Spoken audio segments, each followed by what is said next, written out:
Siempre digo lo que pienso. Siempre digo lo que pienso.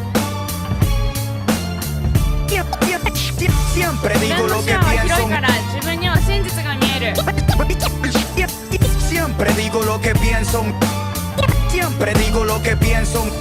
No quiero ser tu artista favorito, tampoco me interesa representar a Puerto Rico. Para representar a mi país están los deportistas. Lo mío es soltar la lengua y que resbale por la pista. Yo tengo del respeto que no se compra con plata. Soy un tipo decente sin tener que usar corbata. Rimando con franqueza, soy todo un académico. Soy más polémico que Michael Jackson y su médico. Siempre digo lo que pienso. Mis letras groseras son más educadas que tu silencio. Se equivocaron un par de novatos en la escena, pero se disculparon, no hay ningún problema. Tirar con indirectas, eso no es cosa de hombres. El que me tire a mí tiene que mencionar mi nombre. Y cuando me mencionan rimando estupideces, los pongo a caminar en falda como los escoceses.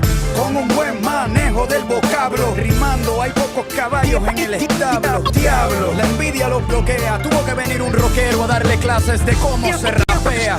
Siempre digo lo que pienso. Aquí no hay armas, yo me la juego inteligente. Siempre digo lo que pienso. Con dos palabras puedo tumbarte un par de dientes. Siempre digo lo que pienso. Cuando quiero decir algo lo digo de frente. Siempre digo lo que pienso. Dejar de hablar no combina con gente valiente. Baterista de pequeño, rapero cuando adulto. Por eso riman a tiempo todos mis insultos. A las mentalidades prehistóricas las capturo con groserías, luego las mato con retórica. Los problemas no se dan por sentado, y más cuando hay abuso de parte del Estado. Sería muy fácil para mí escribir un bolero o hacer un video rapeando encima de un velero con mujeres en pelotas acariciándome los huevos. Sacrificar mis ideales para venderte un disco nuevo. Si es así mejor me quedo. No se puede escribir sobre el dolor cuando se escribe con miedo. Oye, conformarse y dejar de insistir es como ver a alguien ahogándose y dejarlo morir. No importa si me escucha una sola persona por esta vez. Cuando conecto a uno conecto a 10. ¿Qué importa si no sueno en la radio de mi país? Tengo al mundo dando vueltas con las letras que escribí. Me censuraron por razones obvias, porque fui más honesto con ustedes que lo que fui con mi exnovia. Yo soy el que te recuerda cómo estamos de jodidos y que todos tus problemas pueden ser como los míos. Oye, yo soy todo lo que tú escondes. Soy el que está para ti, dime cómo, cuándo y dónde. Oye, siempre digo lo que pienso. Aquí no hay armas, yo me la juego inteligente. Siempre digo lo que pienso. Con dos palabras puedo tumbarte un par de dientes. Siempre digo lo que pienso. Cuando quiero decir algo lo digo de frente. Siempre digo lo que pienso. Hoy te va a conocer el mundo entero. Te voy a hacer famoso, pero por periquero. Alcalde drogadicto con cara de idiota. Ganarme esos Grammy fue como venirme en tu boca. Eres corrupto, tú lo sabes, yo no me chupo el dedo. Tienes cara de narcotraficante con miedo. Con el dinero de las regalías de esta canción te prometo que te llevo a Cuba y te pago la rehabilitación. No me vengas a amenazar con la CIA. Yo también tengo amigos policías. Amigos en México, Colombia y Venezuela, Cuba, Argentina, y hablo con ellos todos los días. Tengo amigos que te han visto capeando el perico, la coca, hueliendo, olfateando. Pa' que no digan que esto es un montaje, yo te invito a hacernos la prueba de opaje.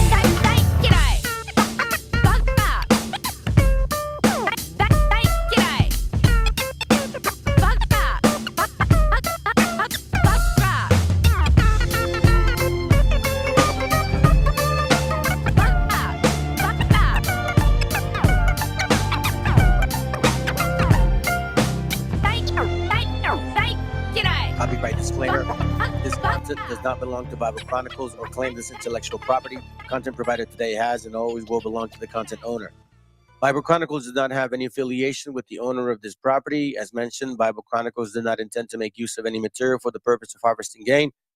However, Title 17 of United States copyright law states material in use can only be done when it's for theological or general educational purposes, and thus Bible Chronicles believes that this principal material falls under fair use, which honors protection under Section 107 of the same U.S. ¡Viva México, cabrones!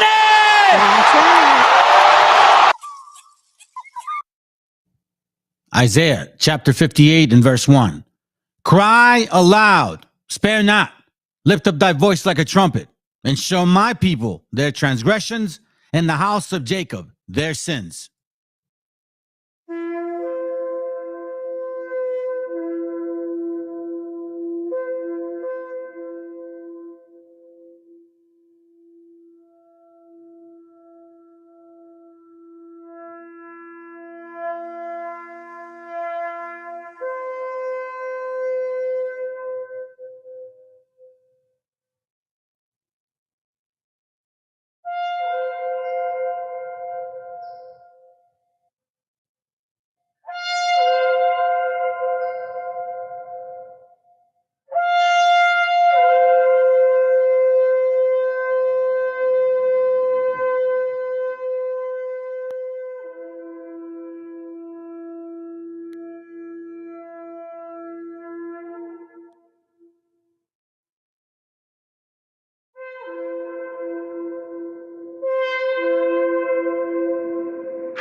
En la Plaza de Reyes, la Sumenta, Soplón. Yeah. ¿Qué vas a saber? ¿Qué vas a saber tú? Oye, chibolito, faltóme. Pulpín de los pulpines, batería de Rapunzel, de rapeos, de raptos, de lagartos en cuartel. Cualquier la pega de cruel con un viejo coronel. Soy flojo, se me antojó dormirme en el laurel. Elevé mi level con un label y un Faber Castell. Ya un papel, lo empape con sangre de todo aquel que se jura Nobel y no ve mis trenes en la riel. What's so man? ¿Por qué no sacan la tabua? Juro por mis aguas que no te hablo por las powers. Soy chinchado neto, búscame por pico sour y te voy a meter al centro loco como Beckenbauer. Escúchame atento mi bro, que estamos rompiéndole en pro. El negro de Plaza de Reyes como siempre rompe de este micrófono. Que quiere meterle como yo pero no puede meterle taco bro. Si te pensaba que solo era un gallo, déjame decirle que se equivocó. Real motherfucker feeling on the street. Es el Black Sheep Metal de Plaza de Kings. Motherfucker, so bloom.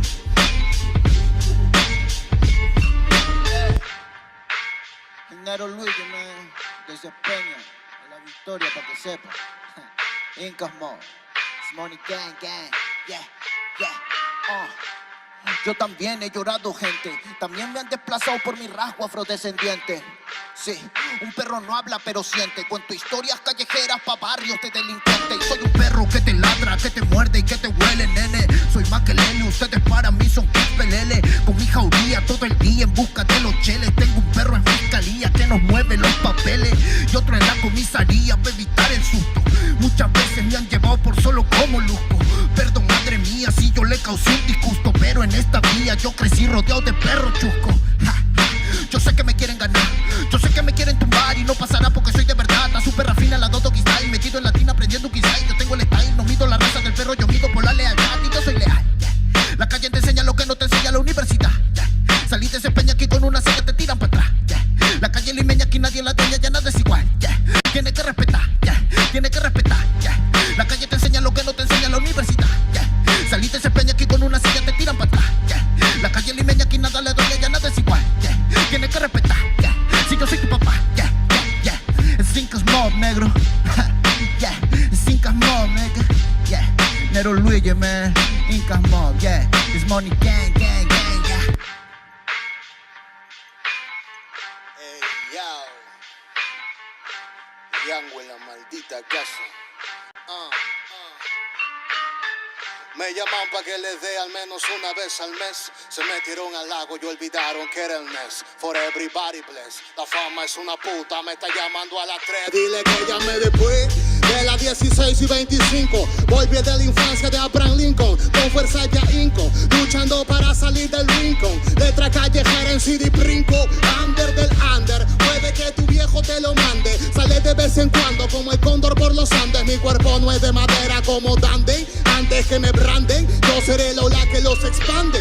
Aunque esto me brille en la madera, no sirven ni para romper el ticket de un evento afuera.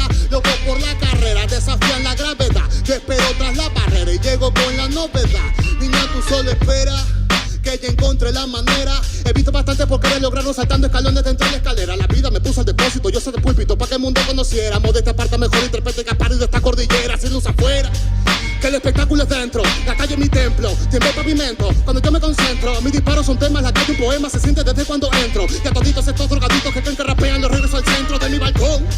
Yo he visto el clon de clon en la misma gestión, pero a la malla no llega el balón. Y para esta pantalla no existe patrón. Yo ya me sé la cuestión y doy fe por cada renglón. Consciente de la operación del final de Mbappé con la edad de bufón. De Yango en la maldita casa, Plaza de Rey y papá. El Nero Luigi, Black Mental, hip hop peruano, rasgo en la maldita base. Yao, yao, yao.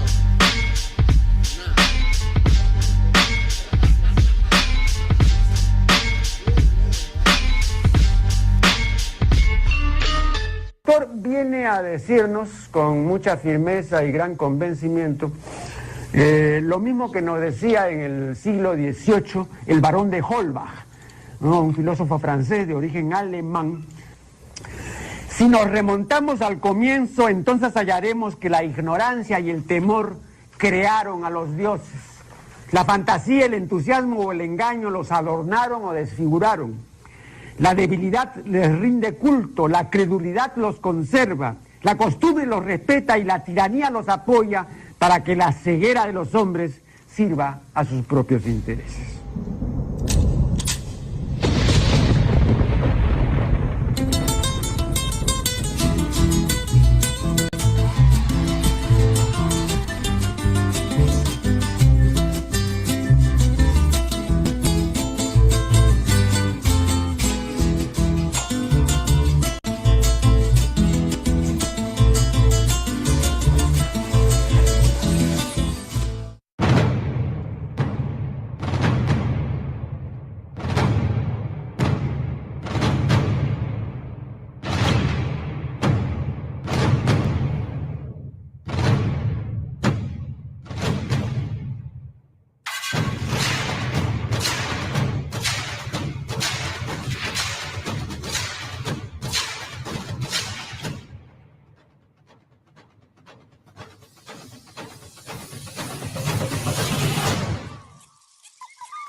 All right. Testing 1, 2, 3. Testing 1, 2, 3. Hello, hello, hello. Y'all doing today? Hope y'all doing well. My apologies for lagging. Had a pretty interesting week. And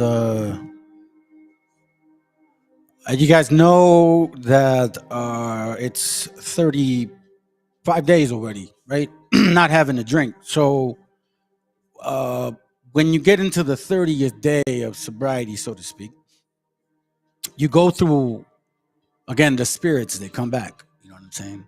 Because it's a seasonal thing. Just like the Messiah went through his situation when he was being tempted. He was left for 40 days, right? So it says it'll come back in season.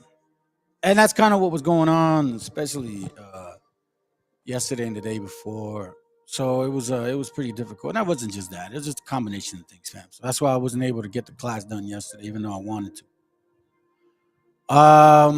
The topic today is called the beginning of entropy. So let's look up the word entropy real quick. I'm going to show you guys something. Real quick. Before I get started. So here, give me guys a little skin here real quick. I hope you guys can hear me. Shalom to everybody, by the way. Shalom, Big TC. All will be. All right, so check this out, fam. I did this class yesterday, okay? And I typically don't rerun it again the next day. But these people decided to, thank you, all will be revealed. I know you watched this yesterday, or at least portion, maybe. But YouTube took it off. Supposedly something to do with some stuff. So I'm going to skip a few sections and then I'm going to let it play. I'm not going to talk much. I'm just saying this right now, letting you guys know. That's why I'm replaying it, because it was on last night. Only 119 people viewed it, and then it was blocked. So I'm going to get rid of what was blocked, what they claim that I had an issue. They had an issue with, and I'm going to let it play because there's a lot of important information in this class. I do not want that to pass y'all by. All right. So those that missed it, hopefully you catch it. All right. I'm going to do my best so they don't block it again. Okay. So just bear with me. This is an important class. Apparently they don't like it, but oh well, let's keep going. Be revealed. What up, bro? And whoever's watching from afar.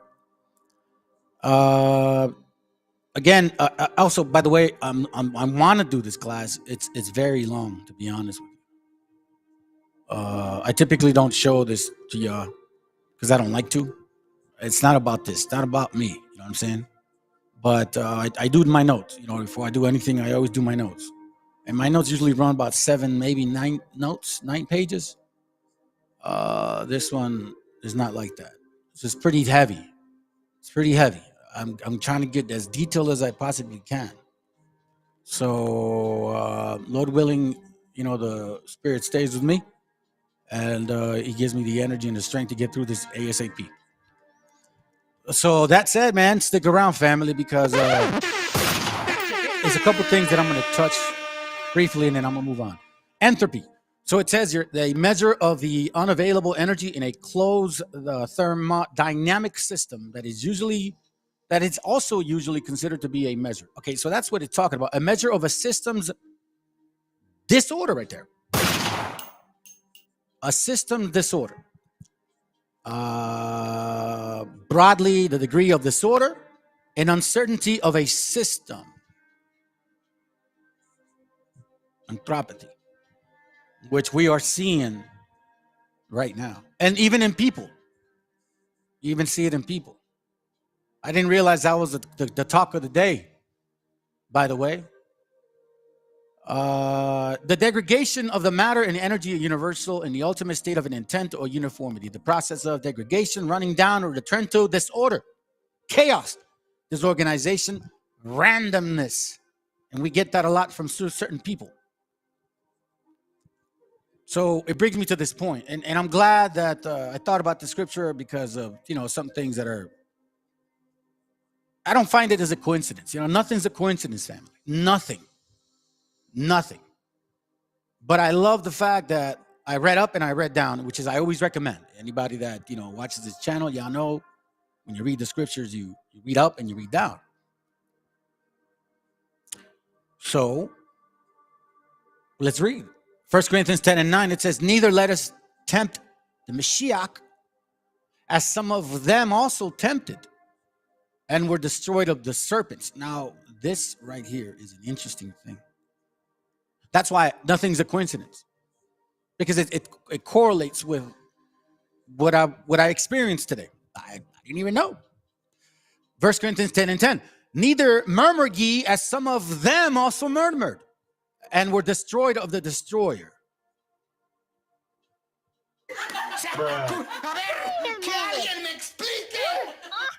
Like I told the brother, man, hey, Shalom Kwam. Like I told the brother, I said, bro, it's better that you know very little and do that thing as perfect as you can than to know that much and not even be able to stop yourself from doing this right here. Murmuring behind people's back. I mean, I understand you make a comment, but damn, I didn't know I was a topic. I never really wanted to embrace this from some brothers that have told me that there's envy. Now it's very clear that it's envy. There's nothing else. And then hypocrisy too, by those that cherish and cheerlead the situation. Because it's the same hypocrites that go on my channel and say, shalom, bro. Good to see that you're doing the work still, and then go behind and murmur. It's pretty funny. These are the same gangsters, by the way. Now, all these things happen unto them for examples, and they are written for our admonition, upon whom the ends of the world are to come. As I've said it before. I'm not surprised, nor am I impressed, especially with what I've experienced myself. Because I've shared this scripture with y'all before. Better is those wise that pay attention to the little matters and make sure they correct them than those that don't even realize it and are still in folly. Straight folly. I mean, we sit here and talk about or act as if we're leaders, but do we act as leaders? Do leaders go and murmur? Is that leadership, family? Do you want your leader to murmur about you? If you know he's murmuring about somebody else, you know damn well he's going to murmur about you. That's why I leave my phone available. I don't hide my shit, unlike other people. But let's begin once again, because we're in a time of, it's an unbelievable time. And you guys know that's why I had to do this class today. I mean, again, I was like, man, I don't know. My son is battling. Y'all know he's got autism. You can't see. He's battling with, spirits again. My baby girl, she's sick in the stomach, which is a couple of reasons why I was kind of also not involved yet fully yesterday. I wasn't spiritually involved. I didn't want to do the class. But I wanted to because of what's going on. You people tomorrow, they're making a big deal about this whole lunar solar situation. And we know scripturally that this is what they do. These serpents. So let's go back to this. All right. So let's go back to this again. Neither let us tempt the Meshiach, as some of them also tempted and were destroyed of the serpents, because he deceived the woman. Neither murmur ye, as of some of them also murmured or were destroyed of the destroyer. Now all these things happen unto them for example, for us to pay attention to, for us to see, for us to learn from. Now there's one people that will be reactive, and there's other people that will be responsive. Which one do you want to be? And they are written for our admonition, upon whom the ends of the world are to come. So let's begin. Papers, they were all published, and one of them was on what are the similarities between abduction narratives and satanic ritual abuse. Good topic. For people that are unfamiliar with that term, we are actually talking about ritual activity, worship, so to speak, in a Luciferian context that involves sexual abuse and other kinds of abuse. There are touch points between what people say that happened to them in these rituals, or what the goal of an abduction experience was supposedly. There are lots of parallels, and we're not talking 3 or 4. I've actually counted them. There are over 20. The metal tables, the types of wounds that people suffer, they're probed in all sorts of awful places. Messaging about we're doing this so that you can birth a hybrid child. Now the kinds of things you would hear in a satanic ritual abuse situation, or any sort of deliberate trauma episode that sort of linked itself to Lucifer or Satan, would be, for instance, with children, where children are being sexually abused, and the perpetrator might pass themselves off, even in costume, as Jesus, for instance. And so the whole notion is to get the child convinced that God hates them, or that Lucifer is the real God and Jesus is their enemy. With adults, again, it takes on a different sort of flavor, although the messaging can be sort of the same. It can be a little more sophisticated. For instance, messaging that would be consistent with you're special, you're chosen. But there's sometimes this spin put on it that even though this is suffering, it's the shamanistic sort of approach, that this event will help tune you in more to the realities of the spiritual world, and that will prep you to take a message that people need to hear. That's an important point, because some of you guys have asked me, do I believe in UFOs? We're going to find out some things today. Hopefully I can answer those questions. Let's start off with the scripture here real quick. Isaiah chapter 46, verse 10. Write these scriptures down, family. Again, the class is called The Beginning of Entropy, or entropy, I believe. Entropy. I guess that's how you say it. Let's begin. Isaiah 46 and 10, and it says, declaring the end from the beginning. So I'm going to bring you some scriptures of the old, and some that you guys are not maybe familiar with, some even from Enoch, just to kind of give you some more clarity. And from ancient times, the things that are not yet done. It's kind of like the scripture that the Messiah spoke of, that he mentioned. How's it go?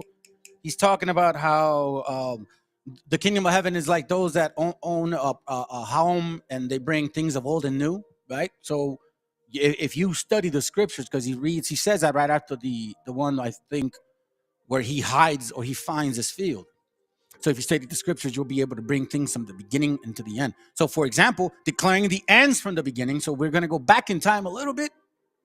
And from the ancient times, the things that are not yet done. So just like Ecclesiastes 3:15, what is going on right now is going to be again, or what is going on right now is what actually happened before. So we're going to see some similarities. This is not a new conversation. This is why when some of y'all asked me about the UFO thing, when I was in these camps, that whole UFO thing, I don't know. You'll see now. Remember, I'm sorry, declaring the ends from the beginning and from the ancient times, the things that are not yet done, saying, my counsel shall stand and I will do all my pleasures.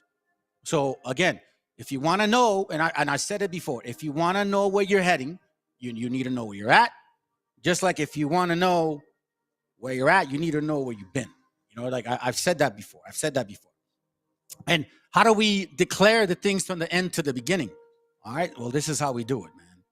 You guys know the scripture very easy. It's not complicated. Isaiah 28:9. Whom shall he teach knowledge? And whom shall he make to understand doctrine? It's easy to read. Them that are weaned from the milk and drawn from the breast.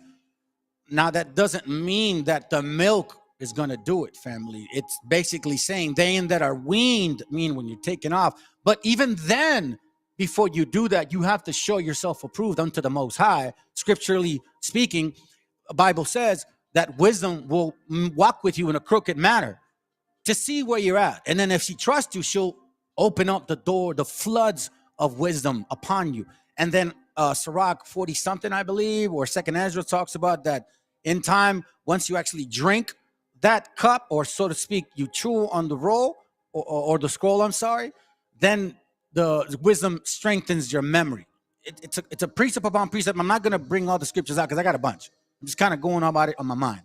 So again, precept upon precept, line upon line, here a little and there a little. So that's how it becomes. So he decides who he teaches doctrine. He decides who he allows that wisdom to flow from. And it's going to be precept upon precept, just like Isaiah 46 says, from the beginning of times to the ancient of times. Excuse me. All right. So let's go to sorry, man. Let me drink that. Hold on.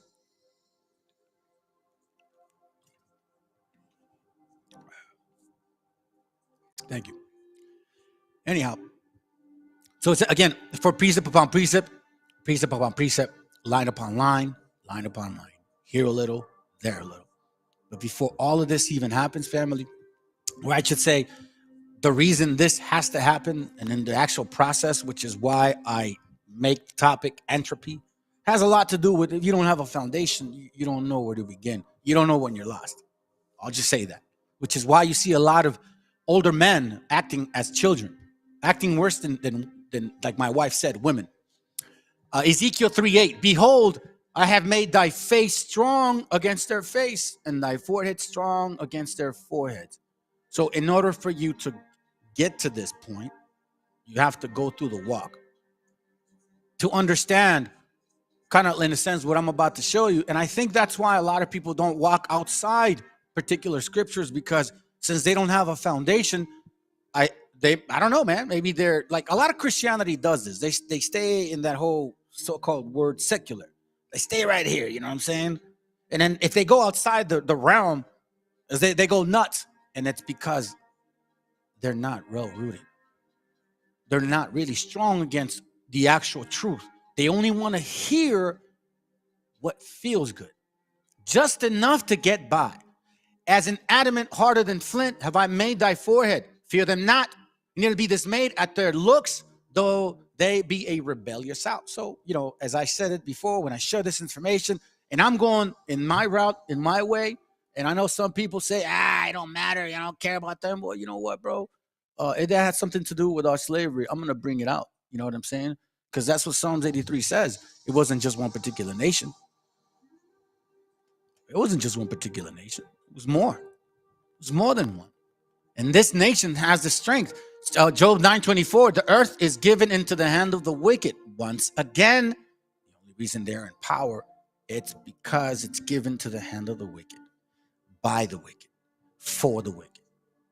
It is, the earth is given into the hand of the wicked, by the wicked, for the wicked. And remember, it says from the beginning. Remember Isaiah 46, from the beginning of times. Well, that hasn't changed, has it? Even since the beginning of times. Genesis 3:4, and the serpent said unto the woman, ye shall surely not die. Remember, we read initially, be not murmurers, or else these serpents come and attack you. I'm just saying. Because at the beginning of time, we see the serpent way of talking, slithering murmurs. But again, that's not neither here or there. It's just beautiful how it all connects with the class. For God doeth know that in the day ye eat thereof, then your eyes shall be opened, and ye shall be as gods, knowing good and evil. So since the beginning of time, we have seen a wicked nation of people trying to be like gods. Trying to be like gods. Again, the earth is given into the hand of the wicked. So what does this wicked want?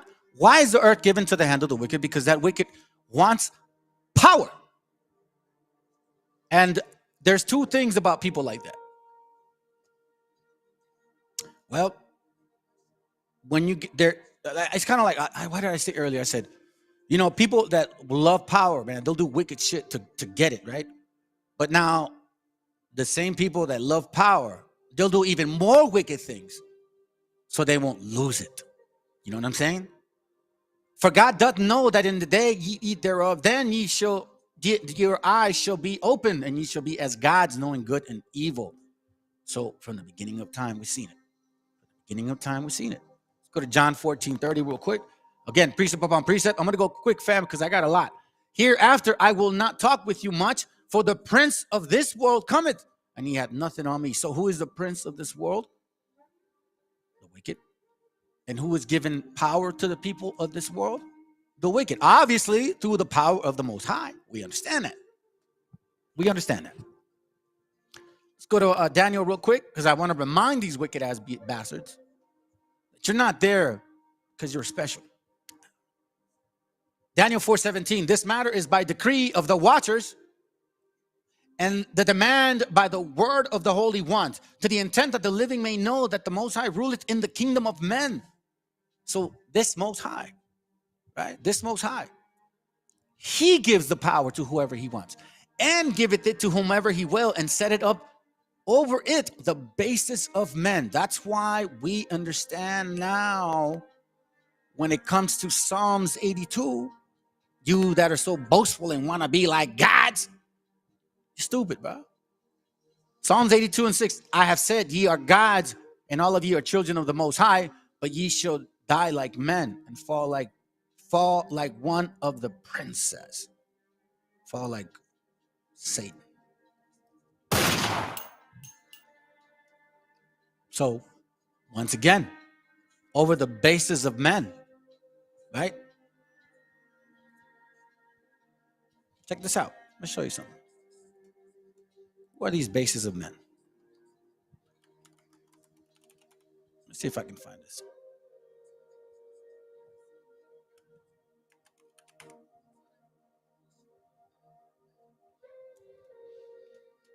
This guy right here. These bases of men, right? What are these men really trying to do? Look what they're trying to do now, family. Don't they say that this is a country of God? All right, so I'm gonna fast forward this real quick. I don't know if this is one of the reasons, so let's just cut it out. Okay, fam. Give me a second. All right. These people, these evangelicals specifically, they feel the way they feel. Check this out. And again, we left off in Daniel 4:17, right? Sets over the basis of men, gives them power through the wicked man, right? Wisdom of Solomon 6:1. Hear therefore, O ye kings, and understand, learn ye that be judges of the earth, of the ends of the earth. Give ear, ye that rule the people, and glory in the multitude of nations. For power is given you of the Lord, and sovereignty from the highest, who shall try your works and search out your counsel. Because being ministers of his kingdom, ye have not judged aright, nor kept the law, nor walk after the counsel of God. Now, why? And horribly and speedily shall he come upon you. So here we see, wait a minute, I gave you the power. I let you do let's say what you can do. Let's see what your counsel is at. But now we see that, no, you're not all right, man. You are not all right. Why do I say that? Show you why you're not all right. These people have a particular way of thinking. And I want to show this to you. Guess what? Here goes. So we've had this invasion. All right, once again, I don't know. I'm kind of shooting from the hip at this point. I'm gonna exclude these guys out of here. All right, let's go. Gotten that out of her system, I was ready for a more nuanced conversation. We just want them to come legally through the front door. Calling them wetbacks to me is not a we welcome you here. I want them to come legally. That's what I want. So they aren't wetbacks. So they don't have to swim the river. They wouldn't be wetbacks if they didn't. And guess what, wetback? And guess what, wetback? And guess what, wetback? I want them to come legally. That's what I want. So they aren't wetbacks. With MS-13 and all sorts of people that they've got to take care of for the next 50 years, right? Young people, they're in jail for years, if you call them people. I don't know if you call them people. In some cases, they're not people, in my opinion, but I'm not allowed to say that because the radical left says that's a terrible thing to say. They say you have to vote against him because did you hear what he said about humanity? I've seen the humanity, and these are bad, these are animals, okay? And we have to stop it. We can't have another Lakin. We have so many people. We have so many people being hurt so badly and being killed. They're sending their prisoners to see us. They're sending, and they're bringing them right to the border, and they're dropping them off, and we're allowing them to come in. And these are tougher than anybody we've got in the country. These are hard. And guess what, wetback? Reporting in Axios. In 2021, Stephen Miller's group successfully sued to block the implementation of a $29 billion pandemic-era program for women and minority-owned restaurants, saying the law discriminated against white-owned businesses. Such groups have gained momentum with the Supreme Court's turn to the right, most notably its recent rejection of affirmative action in college admissions. The court ruled that programs designed to benefit people of color and address past injustices discriminate against white and Asian Americans. In 2021, a federal judge blocked a $4 billion program to help black farmers. The problem is just look at the voting rights architecture, right? Republicans used to argue, I think when you and I were both still Republicans, that we don't need it anymore. But what are Republicans doing? They're eliminating the access to vote in all of the ways that primarily, not exclusively, but many minorities vote and people with less sort of freedom over their work schedule. So they are actively working to make the playing field uneven in every corner of American civic life. And guess what, wetback? I want them to come legally. That's what I want. So they aren't wetbacks. Damn. They see that? My Mexican raza? If you just, you know what I'm saying? If you just cross legally, you won't be a wetback. Because, you know, you're a wetback.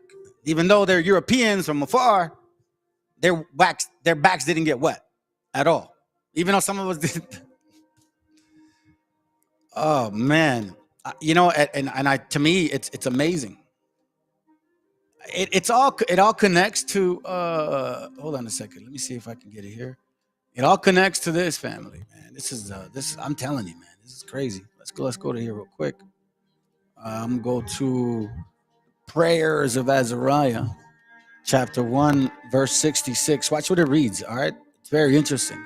It says, Ananias and Azarias and Mesiel, bless ye the Lord, praise and exalt him above all forever. For he had delivered us from hell and saved us from the land of death. So here we see hell and then its connection to the land of death. So hell can mean a couple of things, family. It ain't just being underneath the dirt. And deliver us out of the midst of the furnace or burning flames. Even out of the midst of the fire had he delivered us. So some of our gente don't believe that this is considered captivity. No, they don't. I've shared this with a few people, and especially, you know, like Raza Spanish speakers that, you know, don't really get into the whole psychology of America. You know what I mean? They're kind of, they're like this perception's reality type, you know? They don't believe in this stuff. Like, no, we're not in captivity. We're good. I got a house. Look at me. Baruch 4:14. Watch what it reads. Let them that dwell about Zion come, and remember ye that ye the captivity of my sons and daughters, which the everlasting had brought upon them. For he had brought a nation upon them from afar, a shameless nation, which we still see their acts. We just heard them. You guys, they want us to be not thorough wetbacks, just like dried up wetbacks. That's better. It would have been better if we just didn't cross the river. You know what I'm saying? So it says, for he had brought us he had brought us a nation upon them from afar, like Deuteronomy 28:49, from the end of the year, as swift as the eagle flies, a shameless nation, and of a strange language, who neither reverence old man nor pity the child. And we see that now, the separation of mothers and or parents and children of our gente. I got some idiot over here posting on my channel trying to say, he came in with this whole attitude like, hey, I love my Latino brothers, but I'm like, bro, nah, that ain't love. I already know that's just backhand smack. It's like, I love you, but that shirt looks shitty on you. You know what I'm saying? It's like, nah, stop it. Don't go there. So we know that this nation of people, they didn't reverence the old or the young. We understand that even in Deuteronomy 28, it explained that. Okay? So now some of us think like, nah, we're not in captivity. Well, it says here, he brought a nation from afar, and they're still here. He hasn't gotten rid of that nation. You know what I'm saying? He hasn't. So again, I'm just saying, and it says here, who neither reverted old man nor pitied child. Let me look up this word just to make sure I'm safe on this.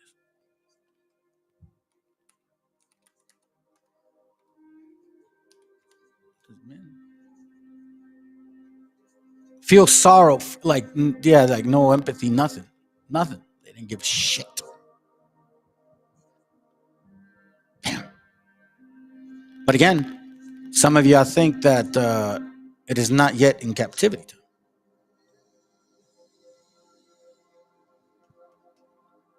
Now let's read verse. We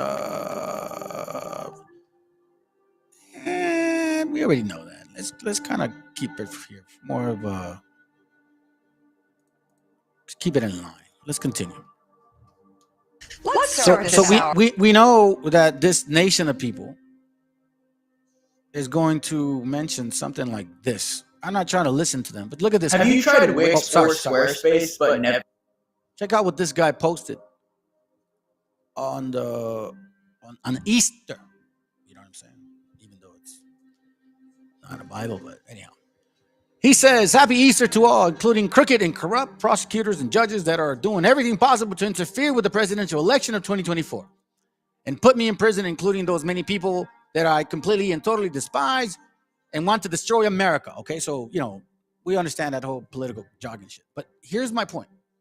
And now a failing nation like deranged Jack Smith, who is evil and sick. Or Mrs. Fannie Wade, who hardly knew special prosecutor tried to find da-da-da-da-da-da. Okay? So he's talking about all the crookedness that's going on with it. Then he says something here. So he forwards a message. And then he forwards a message that says, do you believe in miracles? Something supernatural is happening with President Trump. We are all witnessing. Okay, all right. And now he says something about what's going on with him, right? Money-wise. But then at the same time, and at this one, here it was right here. This right here. So check this out, all right? So here, let me hear what this guy, when he starts talking, he says something interesting. She's talking too much. Hold up. Here it goes right here. Check it out. Let's listen to this guy real quick. Look what he says, all right? I found this interesting. Let's go. The 23rd Psalm together. The Lord is my shepherd. This presidential candidate, Donald Trump, is saying, I am the shepherd. Hospital. The leader of the opposition, who Trump apparently, back when he was shot and nearly killed in 1981, the leader of the opposition, who was the Speaker of the House, Tip O'Neill, went to see him in the hospital, George Washington Hospital. And he knelt down next to Reagan, and they prayed the 23rd Psalm together. The Lord is my shepherd. This presidential candidate, Donald Trump, is saying, I am the shepherd. I'm him. I'm God. It's astounding to me. It's astounding to me that he can talk like this. It's blasphemy, as Maureen Dowd said in the New York Times yesterday. That's how he talks. Now, I just saw some numbers. I've been away for a couple of weeks in Vietnam teaching over there, but I have to tell you, a couple of things that finally come to my mind. One is, when I was up there in New Hampshire, my 10th primary up there, I saw a lot of really poor people waiting in line for 2 hours to see Donald Trump. Really poor people, white people in most cases. And I said, what's going on here? And I don't know if these are the crosstabs relate or why it relates, but they really want this guy to be their president again. And then I saw the Florida Atlantic University poll that came out in March. And it pointed out that the only economic group in the country that likes Trump is under 50,000 a year. Now that's the question right there. So now you see that there's, remember I mentioned spiritual capitalist? Remember I mentioned spiritual capitalism? They're using the Bible and his so-called Messiah approach to people that are 3 to 4 time losers now. Because you got people here that are technically that came quote quote illegally, that are not now legal, have their own businesses, working hard, their kids are in college, and you guys are stressing the hell out. Bible don't, man. The Bible, I kid you not. That's why when it says in Baruch, that we were given into captivity, well, it's very clear who we were given to. In what captivity? That's why when you go back to the Revelation and all these sorts of things, you understand now. Because unlike some people that want to say that the Bible, that the America is not Babylon, they're saying that America is not Babylon, and that let me see here. I think to this point. Here, I'm gonna play this for like a minute and a half while I change the battery to my camera. Okay? How about I just do that? All right, let's go. To have a statistic where crime is down 67%. Ours is only going in one direction. Listen, the president had all major police chiefs to the White House just last month. Violent crime is across the board down in most major cities, and that's something we need to talk about. Certainly, as Democrats, the highest jump in the homicide rate, the murder rate in this country annually happened in the last year of the Trump administration. It didn't happen in any of the Biden years over these last 3 years. So again, the president is running on his record. Donald Trump is a different situation than 2016, has a record he's got to defend as well. Oh, that's gonna hurt! Wait for it. Okay, cue migrant blaming, deflection, and whatever diatribe you can possibly say fast enough to drown out the facts. Consider illegal fentanyl brought in by drug cartels. As Trump brought his bigot brigade to Wisconsin and Michigan, outside of his usual bold-faced lying and stomach-churning xenophobia, 29,000 from China, and they all seem to be perfectly fit for military service, ready for military service. It's crazy. This is country changing, it's country threatening, and it's country wrecking. They have wrecked our country. The 22-year-old nursing student in Georgia who was barbarically murdered by an illegal alien animal. The Democrat. An illegal alien animal. Again, if he said that about black people, what do you think would happen? Let's continue real quick. All right? I'm trying to fix the camera. I said, please don't call them animals. They're humans. I said, no, they're not humans. They're not humans. They're animals. And Nancy Pelosi told me that. She said, please don't use the word animal, sir, when you're talking about these people. I said, I'll use the word animal because that's what they are. He plummeted to new depths of despicable, yes, somehow. As he lied about speaking with the family of murder victim Ruby Garcia, to which her sister Mavi Garcia said that Trump never spoke to any of her family members, and slammed him for politicizing her sister's death. Now Ruby's loved ones and community are left grieving for this incredible young woman, remembering what they called her. They said she had just this most contagious laughter, and when she walked into a room, she lit up that room. And I've heard that from so many people. I spoke to some of her family.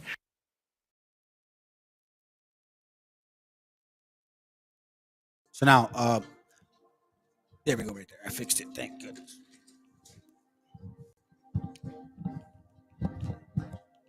So we see the ministering of propaganda, okay? And at the same time, the way that he's using these powerful words. These are powerful words, family. It's nothing to look over. Again, Baruch 4. Sorry, hold on. Let me get back to my rhythm again. Baruch 4:15. Watch what it reads. For he had brought a nation upon them from afar, a shameless nation. This is a shameless nation of a strange language, also in their mind, who neither reverence old man nor pitied child. You see how they're calling our gente animals just across the board. Eres un animal, güey. You are technically poisoning their blood. You're not American enough, so they say. Those that don't believe this is Babylon, man, y'all in for a rude awakening. Revelation 6:8, I looked and behold, a pale horse, and his name that sat upon him was death. And death, and hell followed with him, and power was given unto them for over the fourth part of the earth. Now, again, I want to show you, I've shared this before with y'all. This is from a book, it's written in 1693 by Robert Morden, okay? A Geography Rectified, a description of the world in all its kingdoms. Take a look at it. Page 5, we'll just get to the point real quick. Just want to get to the point and not lose track of this. It says here, thus much of the general geography, the special is that which setteth forth the description of the territorial globe, so far as divided into distinct parts of the place, and is either the description of some great integrating part of the earth. Okay? So it says here, according to the greater integrating parts thereof, the ancients divided the whole earth into three great parts: Europe, Asia, and Africa, which used to be Japhet, Shem, and Ham, to which is now added the fourth part, America. So now we know that Baruch 4 said, hey, a nation from afar, a strange language, they're going to be given power to rule the fourth part of the earth. And what are they going to do? Revelation 6:8, to kill with the sword and with hunger and with death and with the beast of the earth. So you that don't think you're in technically captivity, I mean, here's another example. Baruch 3:8, behold, we are yet this day in our captivity, where thou hast scattered us for a reproach and a curse, and to be subject to payment. So it relates now, hopefully it starts making sense, where you can see that captivity and subject to payments has some correlation. They're connected. According to all the iniquity of our fathers, which departed from the Lord our God. So because of our forefathers, we're in this situation. So let's continue reading. All right. Let's go to Isaiah 5:13, just to give an example, in case you guys don't know. Isaiah 5:14 reads, it's 5:13. This is what it reads. It says, therefore, my people are gone into captivity because they have no knowledge, and their honorable men are famished, and their multitude dried up with thirst. So captivity is definitely in the mind for sure. But it also says like this. What is captivity? Check this out. Therefore, hell hath enlarged herself and opened her mouth without measure, and their glory and their multitude and their pomp, and he that rejoiceth shall descend into it. So here we see that captivity does relate to hell, and that it does have to do a lot with Deuteronomy 28:28. Check this out. Deuteronomy 28:28. Look what it reads. And the Lord shall smite thee with madness and blindness and astonishment of the heart. And thou shalt grope at noonday as the blind gropeth in darkness, and thou shalt not prosper in thy ways, and thou shalt only be oppressed and spoiled evermore, and no man shall save thee. That sounds to me like captivity. Subject to payments, by another nation from afar who don't give a shit about our gente, who will talk down to the old man, and who will separate the child from their parents. That's what it sounds like to me. And hell has enlarged itself because now why? We're here, and you guys are okay with him calling you animals.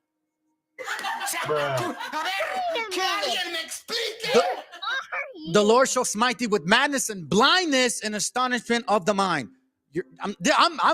This is madness. You guys are okay with this. You guys are animals. You're okay with that. Just stay quiet. Oh, but no, you want to argue and fuss about dumb shit. You want to murmur about dumb shit. You want to waste an hour and a half, God knows how long, about dumb shit when there's so much more work to do. What kind of leadership do you guys necessarily consider as proper leadership? Talketh talk.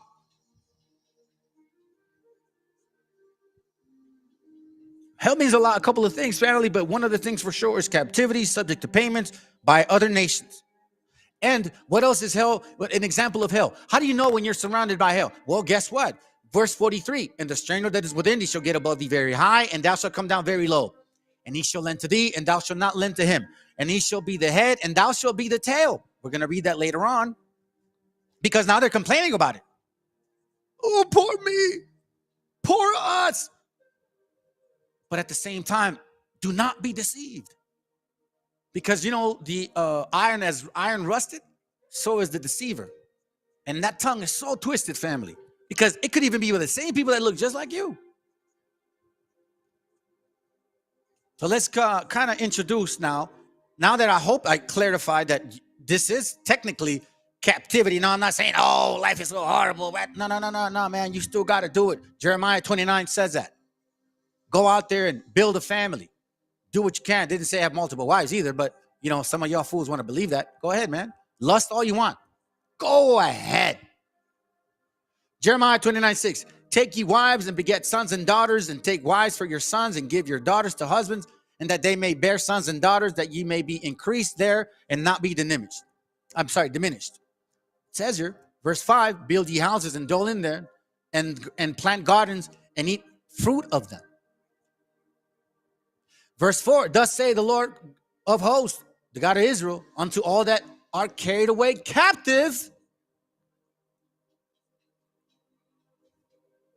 You still got to continue with your life. Under, obviously, leadership of the Most High in his words. Don't be fooled. So now let's get an example of who is this lamb? Huh? Why don't people see this lamb-like thing?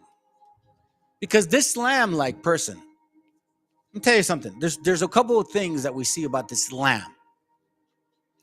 It had two horns, right? And it acted like a lamb is harmless, but it had power. And we know that if it's acting like a lamb, but it has power, then there's a characteristic about this particular individual nation, this nation of people. Here's one of them. I'll show you. For anyone out there who desires a return of former Trump White House aide Stephen Miller to the seats of power, new reporting from Axios says that Miller has a new mission should Mr. Trump win re-election. Miller wants to dramatically change how the Department of Justice looks at the issue of race, dismantling civil rights era laws to turn the focus on what Miller and his allies call anti-white racism. Axios' Alex Thompson broke the story. He joins us now. What exactly is he planning here? Yeah, essentially what he wants to do is, in response to the Black Lives Matter era, he wants to make the federal government be all lives matter, which essentially is if there is any program, not just in the government, but in private enterprise that is meant to benefit minorities, make sure to remedy some past injustices of racism, he is basically saying that is implicitly discriminating against white people. And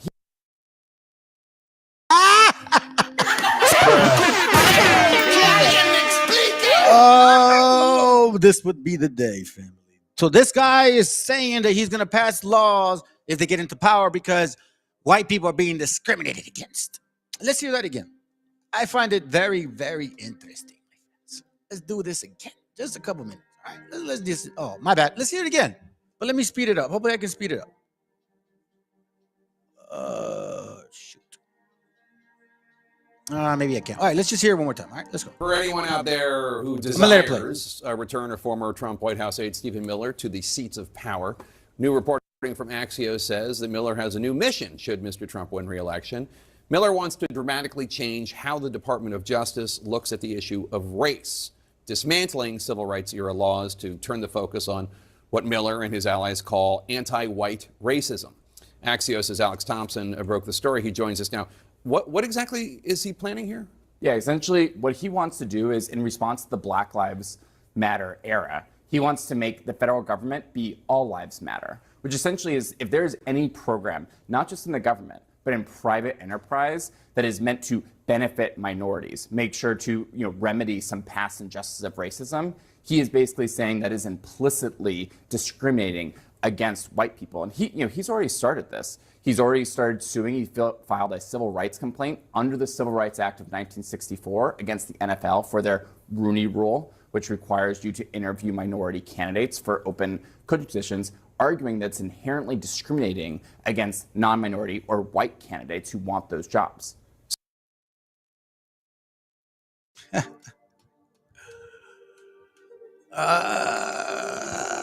Telling you, family, this is great. This is fucking great. Here, I want to show you something real quick. Now let's get into this whole thing. Now we're getting in rhythm here. Now we're getting in rhythm right here. Hold on. Oh, no, I'm going to save that for after. My friends call me Stop it. Stop it. I didn't ask you. Turn on. Hold on a second here. Let me see if I can get it. If not here. Is it here? Okay, cool. So let me go ahead and open it up for y'all.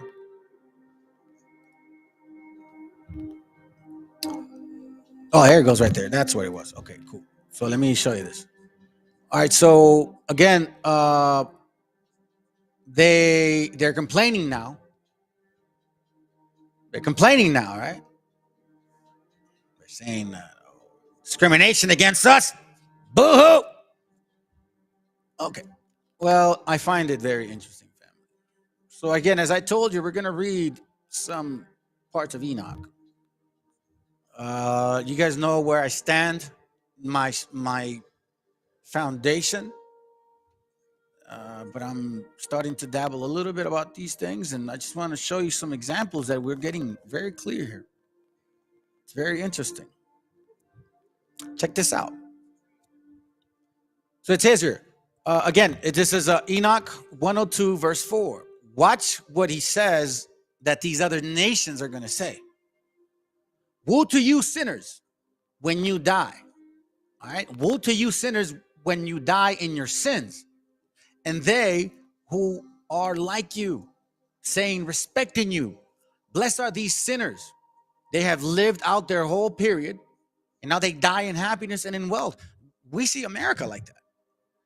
This atheists, all these people, they're happy in this world. They love the fact that they got the materialistic power, and they don't want to run from it. And they don't want to walk away from it. I'm so thankful that I never had that spirit. I'm so thankful. It says here, they have lived out their whole period, and now they die in happiness and in wealth. Distress and slaughter they knew not while alive. Isn't this what these people are like? Isn't this what they're saying? The wetbacks. I just want them not to be wetbacks anymore. Okay, sounds good. Distress and slaughter they knew not while alive. In honor they die. Nor ever in their lifetime did judgment ever overtake them, no matter how wicked they were, right? Now we're seeing some things coming to fruition about these nations, right? And you can see the spirit of each one of them, the corruption of one and the sexual debauchery of the other. But let's continue. But has it not been sown to them that when to the receptacle of the dead, their souls shall be made to descend? Their evil deeds shall become their greatest torment. Basically saying, do they not know that even though all these good things that they had in life, do they not realize that the shit that they did in secret, that's how they're going to get punished? In darkness, in the snare, into the flame, into darkness, into the snare, and into the flame, which shall burn to the great judgment, shall their spirits enter. So yes, you had it good. Two-time loser maybe now. but you had it good. That's my family. I don't envy those that have it better than I do, nor that whatever they. I don't know why. It is what it is. You know what I'm saying? I wish I could tell you I have a lot of friends. I don't. I wish I could tell you that. I wish I could tell you that I have a lot of people that care for me. I don't.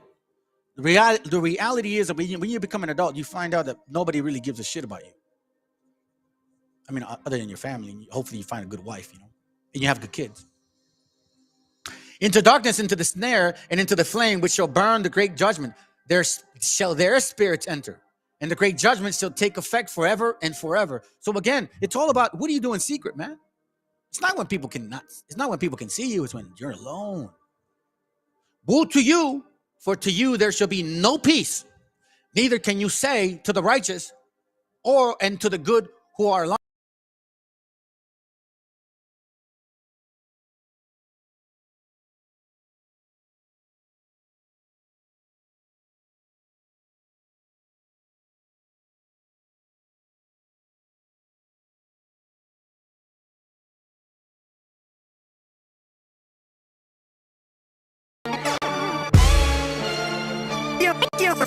Siempre digo lo que pienso. Siempre digo lo que pienso. Siempre digo lo que pienso.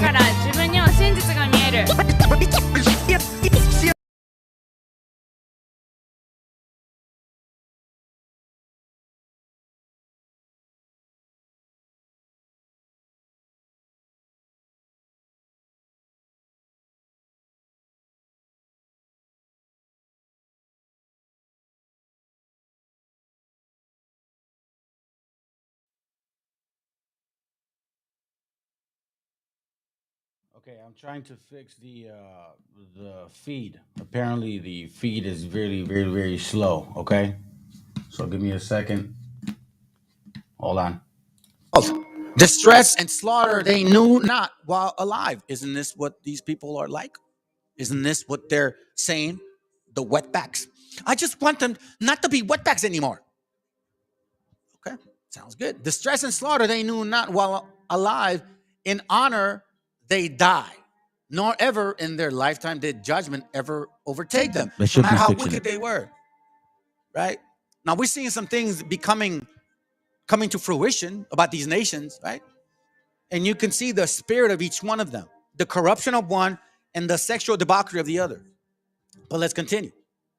But has it not been sown to them that when to the receptacle of the dead, their souls shall be made to descend, their evil deeds shall become their greatest torment? Basically saying, do they not know that even though all these good things that they had in life, do they not realize that the shit that they did in secret, that's how they're going to get punished? In darkness, in the snare, into the flame, into darkness, into the snare, and into the flame, which shall burn to the great judgment, shall their spirits enter. So yes, you had it good. Two-time loser maybe now, but you had it good. That's my family. I don't envy those that have it better than I do, nor that whatever they. I don't know why. It is what it is. You know what I'm saying? I wish I could tell you I have a lot of friends. I don't. I wish I could tell you that. I wish I could tell you that I have a lot of people that care for me. I don't. The reality is that when you become an adult, you find out that nobody really gives a shit about you. I mean, other than your family. And hopefully you find a good wife, you know, and you have good kids. Into darkness, into the snare, and into the flame, which shall burn the great judgment. There shall their spirits enter, and the great judgment shall take effect forever and forever. So again, it's all about what do you do in secret, man? It's not when people can see you. It's when you're alone. Woe to you, for to you there shall be no peace. Neither can you say to the righteous, and to the good who are alive, in the days of our trouble, we have been afflicted. You see what I'm saying, family? Here goes. Because that's what we're getting to hear right now. All of a sudden now they're complaining. Woe to you, for to you there shall be no peace. Neither can you say to the righteous, to the good who are alive, in the days of our trouble, we have been afflicted. Every piece of trouble we have seen, and many evil things have suffered. Now they're complaining. the fentanyl use. Oh, the people, they're trying to replace us. Oh my God, inflation. I can't find a job. It's right here. In the days of our trouble, we have been afflicted. Oh, let's make America great again. How it used to be when we had wealth. You know what I'm saying? When things were good. When everybody else didn't have a 99-cent store. When everybody else didn't have a Walmart. When inflation didn't give a damn to you.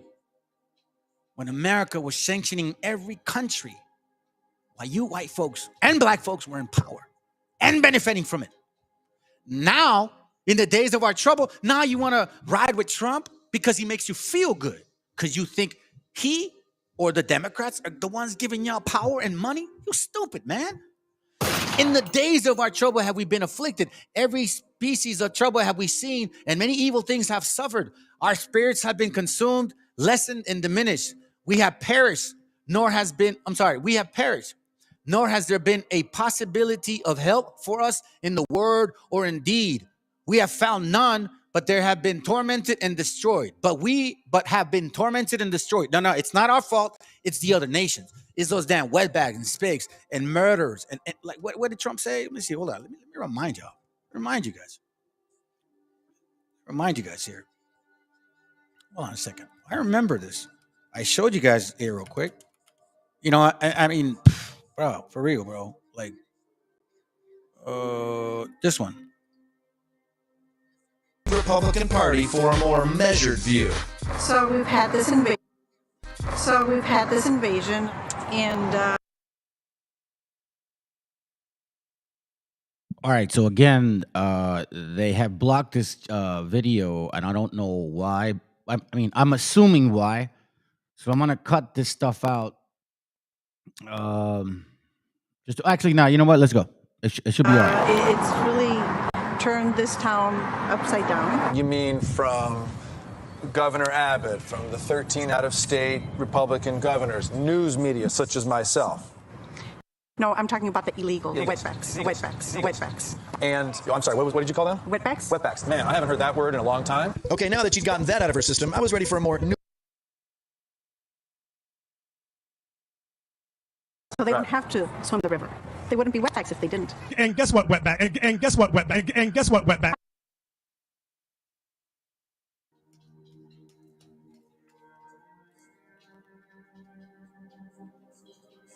Enoch 102 verse 8.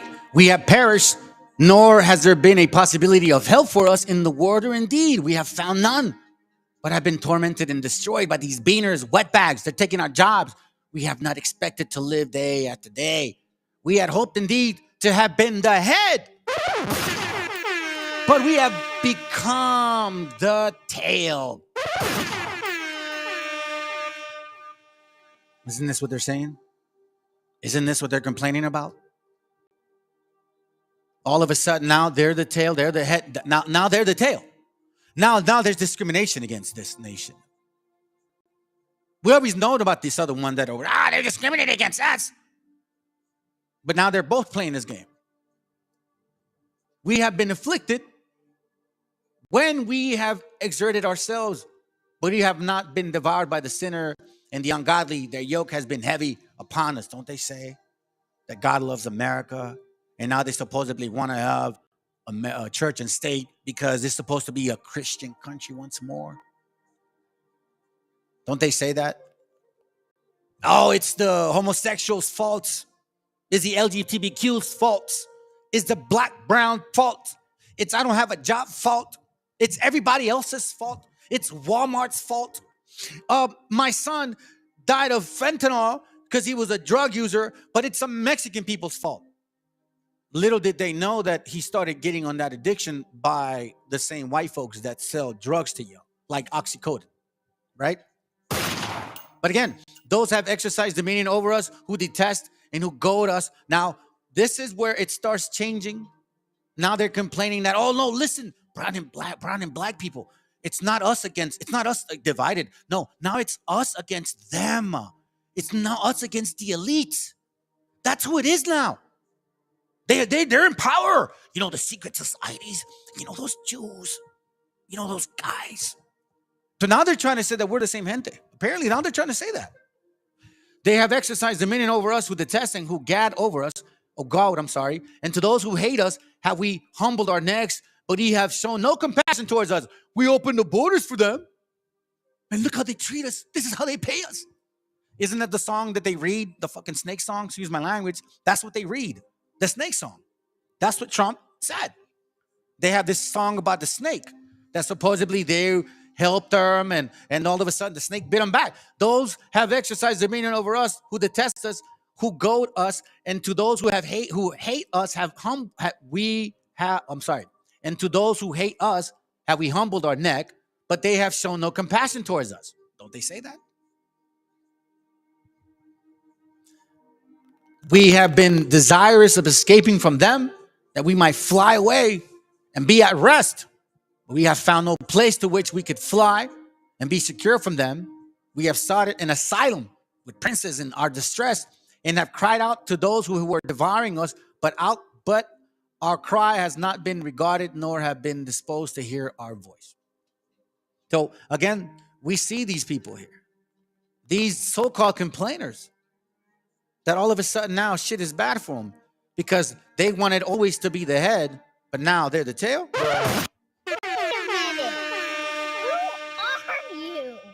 So again, family, I'm going to show you this video, but don't forget, because when they had it good, they didn't give a shit. When these nations had it good, Raza, you didn't matter, bro. You did not matter. Now all of a sudden, we're supposed to feel bad for them? The goal is to eradicate humanity as we know it. Once you understand the final destination, it becomes much easier to look back and identify the psychological conditioning, the biological tampering, the cultural grooming, and the educational prepping that we have been subjected to for decades in preparation to making us accept a post-human future. They first needed to destabilize, dehumanize, and demoralize humanity through every means possible. The destruction of the nuclear family, children being indoctrinated by the state, abortion, the eradication of God and spirituality from education. Family, who created all this? Them or us? Holy shit. Rick, shalom, bro. Oh, man. Yo, man, good to see you, bro. Man, I was trying to get a hold of you. And your phone was, we talked about the whole situation. You told me about man, I'm good. You're alive, bro. It's hard to tell you like that, but man, I'm glad you're alive, bro. Thank goodness, man. I was kind of worried about you. But anyways, family, again, we see this. Who created this? And we're going to find out that they were even thinking of this. Enoch even mentioned it. So let's continue. Education, life in mega cities and away from nature, toxic food, air, and water, social media, replacing real human connection and interaction, engineered financial crisis and taxation, endless wars and massive migration, stress, anxiety, depression, drugs and alcohol, constant fear-mongering, moral relativism is the new religion. We were just literally reading that. We were just literally reading that these same people who have power, who felt that wealth was so illustrious, things were so fantastic. Hey, man, listen. Hey, whoa, I'm sorry. I'm an American citizen. My dollar bills are fabulous. Your peso, your yang, and all your shit ain't damn it. Well, no. That's why verse 4 says, woe to you sinners when you die in your sins, and they who are like you say, respecting you, blessed are these sinners. You were teaching prosperity doctrine the entire time. You said that America was a manifest destiny. You said you came here because God gave you the authority to come and conquer this land. God gave you the authority to come and teach us this religion. But now all of a sudden, when you were good, when wealth was good, 1950, 1940, when things were good, it was all good. But now Now all of a sudden, what? Now you're tormented? Now you don't like it? Now you're afflicted? Now everybody's bothering you? The spirits have consumed you now? All of a sudden, spirituality. These people, now you're not the head, now you're the tail, and now it bothers you. How humanity is being influenced and forced to move away from all the things that give us strength, security, purpose, and meaning. Masculinity is under attack psychologically, culturally, and biologically. Women are being replaced in sports, entertainment, and politics by men pretending to be women. And children are being indoctrinated at school to think that gender is a choice. The final goal is to eradicate humanity. We're all humanity. Man, this is why the Bible is such a beautiful book, because it teaches you how to conduct yourself once you start really learning, you know what I'm saying? Sirach 12:10, never trust thine enemy, for like as iron rusted, so is his wickedness. Though he humble himself and go crouching, oh, it's so bad now. They're against us. They're trying to kill us. All of us. How did you get this land? Was it all those treaties that you placed upon these lands as you migrated from the east to the west, and you dealt with our native brothers in the north? Did you honor those treaties, Mr. White Man, Mr. Black Man? Did you honor them? No, you fucking didn't. Now all of a sudden, you want to humble yourself? Now we're the same people.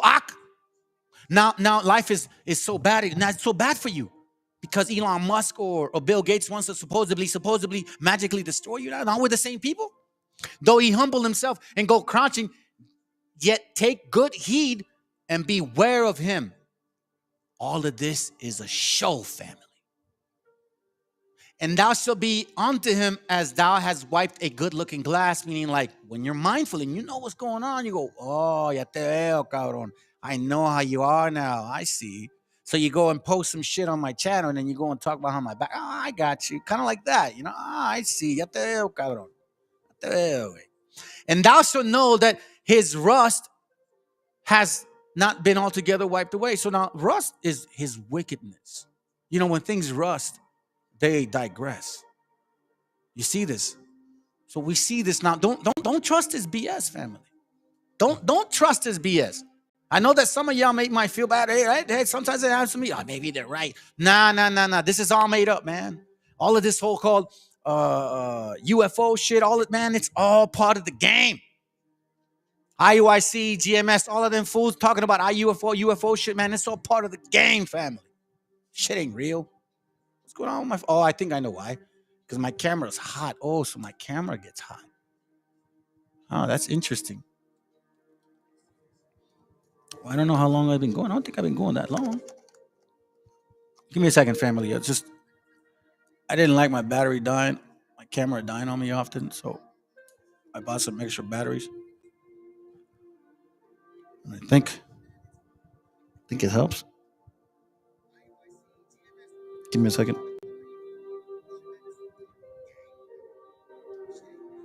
Come on, man. There it goes. It's like it wants to grab. I think I need a better cable.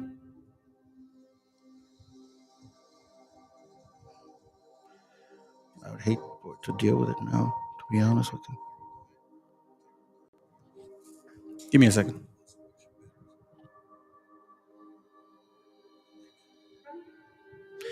Hold on, give me a second, all right? Let me fix it.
me a second, fam. Who was that?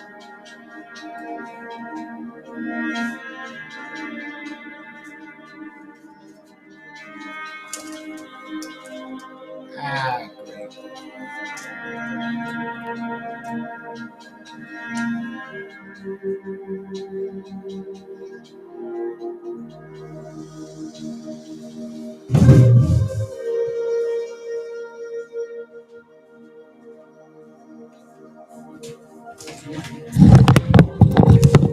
All right, so I can't fix it.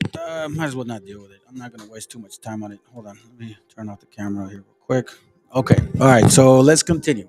Where did I leave off? Oh, yes, that's right. So again, regarding trusting the wicked. Okay, so let's go here. Psalm 64:2. Hide me from the secret counsel of the wicked. We see that again. Hide me from the secret counsel of the wicked.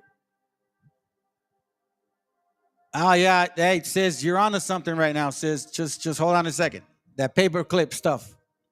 Hide me from the secret counsel of the wicked, from the insurrection of the workers of iniquity, who whet their tongues like a sword. Oh, poor me. Shit is bad for us now. It's the elitist now. It's the elitist against all of us, family. Yet when you came here with that manifest destiny, the mentality given by the papal bull, right, that says you can conquer all this land, you never walked away from that mentality. America, evangelicals, and all of a sudden now it's us against them. And bend their bows to shoot their arrows, even bitter words, that they may shoot in secret at the perfect in secret. In secret. In secret. So what did they do in secret? What kind of things will they be doing in secret, family? I'll give you one example, just real quick, and then we'll come back to this. No big deal. Just a couple verses. First Ezra, chapter 5, verse 72. Watch what it reads. It says, but the heathen of the land lying heavy upon the inhabitants of Judea and holding them straight hindered their building, and by their secret plots and popular persuasions and commotions. What do we hear these guys are saying? F these beaners. They're the invaders. They're the invaders. That's why when we talk about do not trust thine enemy, because you know they're not who you think they are. They still got that rust. So in these secret habitations, right? When they're planning to go against, and how are they going to plan against you? I'm going to show you some examples. This is a long class. This is a long class. I already agreed with my wife. I'm going to be gone for a few hours. It's a long class. It's not a rerun. Because I want to show you this stuff. They encourage themselves in an evil matter. They commune of laying snares privately or privily. They say, who shall see them?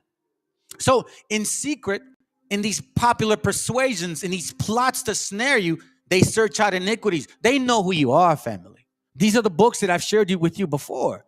How we were keeping the commandment. They accomplished a diligent search. Now all of a sudden, they're saying that this is Egypt.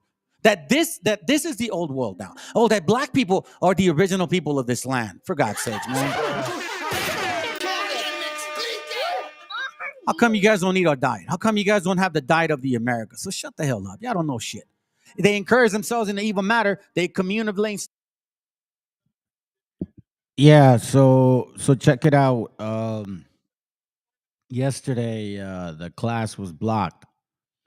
And I had to, I guess you could say, re-upload again.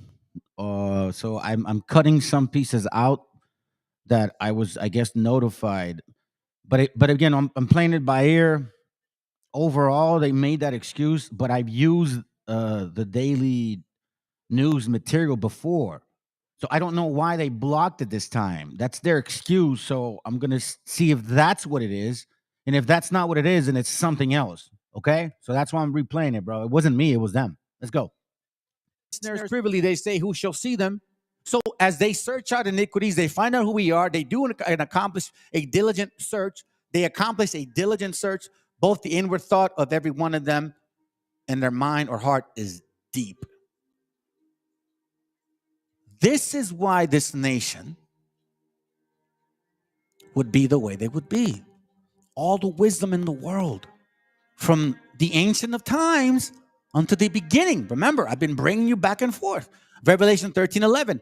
And I beheld another beast coming out of the earth, and he had 2 horns like a lamb. Oh, poor me, but with hidden power. And he spake as a dragon. Again, this guy acts as if, oh, poor me, poor me. But he's a dragon with power. And he exercised all the power of the first beast before him, and caused the earth and them which dwell therein to worship the first beast, whose deadly wound was healed. So we see now that these 2 nations have something similar, but this nation would be like all the other kingdoms. I'll show you this right now. Watch this real quick. Let's give you a little bit more visualization here. So we begin tonight with some visualization. See, and I show these videos of these guys because these are the ones that show it. The other channels that are pro-Trump, they don't show this stuff. All right, so let's continue. lunar fact. For Christian believers, yesterday was Easter Sunday, better known to the saints as Resurrection Sunday, the holiest day in all of Christianity. But its actual date changes every year. Why? Because of the moon. Easter falls on the first Sunday after the full moon that follows the spring equinox. Got all that? Now, of course, Easter is also a holiday with a mix of different components. For Christians, it's the date of the resurrection of Jesus of Nazareth. But it's also the secular holiday when the Easter bunny leaves out gifts and candy and colorful Easter eggs, a symbol of new life and a leftover ritual of pagan pre-Christian cultures in Europe. So naturally, this year, for absolutely no reason at all, right-wingers, egged on, you see what I did there, by their pretend news outlets, freaked out about almost every aspect of Easter Sunday, including a preemptive meltdown about one small aspect of an adorable and innocuous White House tradition, today's 144th annual White House. So the right complains that the left threw Easter party, but not because even though the Easter shit is pagan, but because they say that that's Christian and the LGBTQ stuff is wicked. So let's continue. I'm going to show you the hypocrisy, but let's continue. MAGA World accused the Biden White House of banning religious themes from the children's egg decorating contest, leading the American Egg Board to put out a statement reminding everyone that the American Egg Board has been a supporter of the White House Easter egg roll for over 45 years. He's explaining this is something they do every year, which I didn't know. All right, so I looked into it. They do. But check this out. Here's where it gets interesting, right here. So now check out what this guy says. Retruths over the course of just a few hours, most of them during a time when a true Christian believer would likely be in church. True to form, it was a grab bag of grievances and nonsense. He started the day calling Republican congressmen who are resigning to be way out of Dodge should he and his insane clown posse return to power cowards and weaklings. In another post, he attacked Judge Arthur Engoron and New York Attorney General Letitia James over the New York civil fraud case. He finally seemed to remember the holiday by evening time with an all-caps Easter message screaming accusations of election interference, attacking Special Counsel Jack Smith, Fulton County DA Fonnie Willis, and Manhattan DA Alvin Bragg. He did manage to get in a happy Easter before going off the rails, but it is fitting that Trump would make the Easter holiday all about him. He has perverted his own persecution complex over, well, everything, into a full-blown Messiah narrative where he himself is Jesus. One post linked to a Washington Examiner op-ed titled "The Crucifixion of Donald Trump." Another was a link to the right-wing conspiracy site Gateway Pundit that proclaimed him the chosen one, sent and blessed by God. Oh, man, I'm telling you, family, if this is not manifesting in its own way, I don't even know what to think anymore. So I'm going to show you this page real quick. Let me show you this page real quick. Watch this. Watch this. It's an interesting page here. It's called the Order 322, the Secret Skull and Bones Society at Yale since 1832. Now, I know some of y'all have seen the dude from Sakari have a 223 on his shirt. Makes you wonder why. Just saying. The emblem of Skull and Bones, courtesy of Yale University, yada, yada, yada. Skull and Bones, also known in Order of the 332, or the Brotherhood of Death, is an undergraduate senior secret society student, a student society at Yale and New Haven.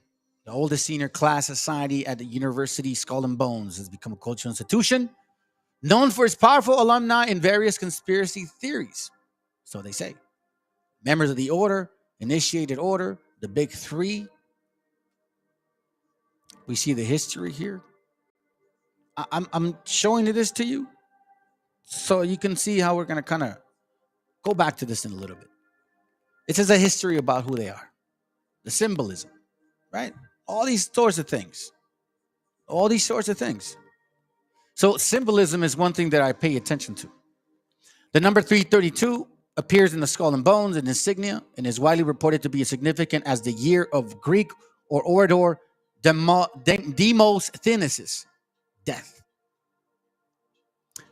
It's kind of weird that it says demo, right? Like demon. Where is it at? Founded in 32. Let's see what else. Oh, the society has been accused of possessing the stolen skull of Martin van Buren, Geronimo, and Pancho Villa.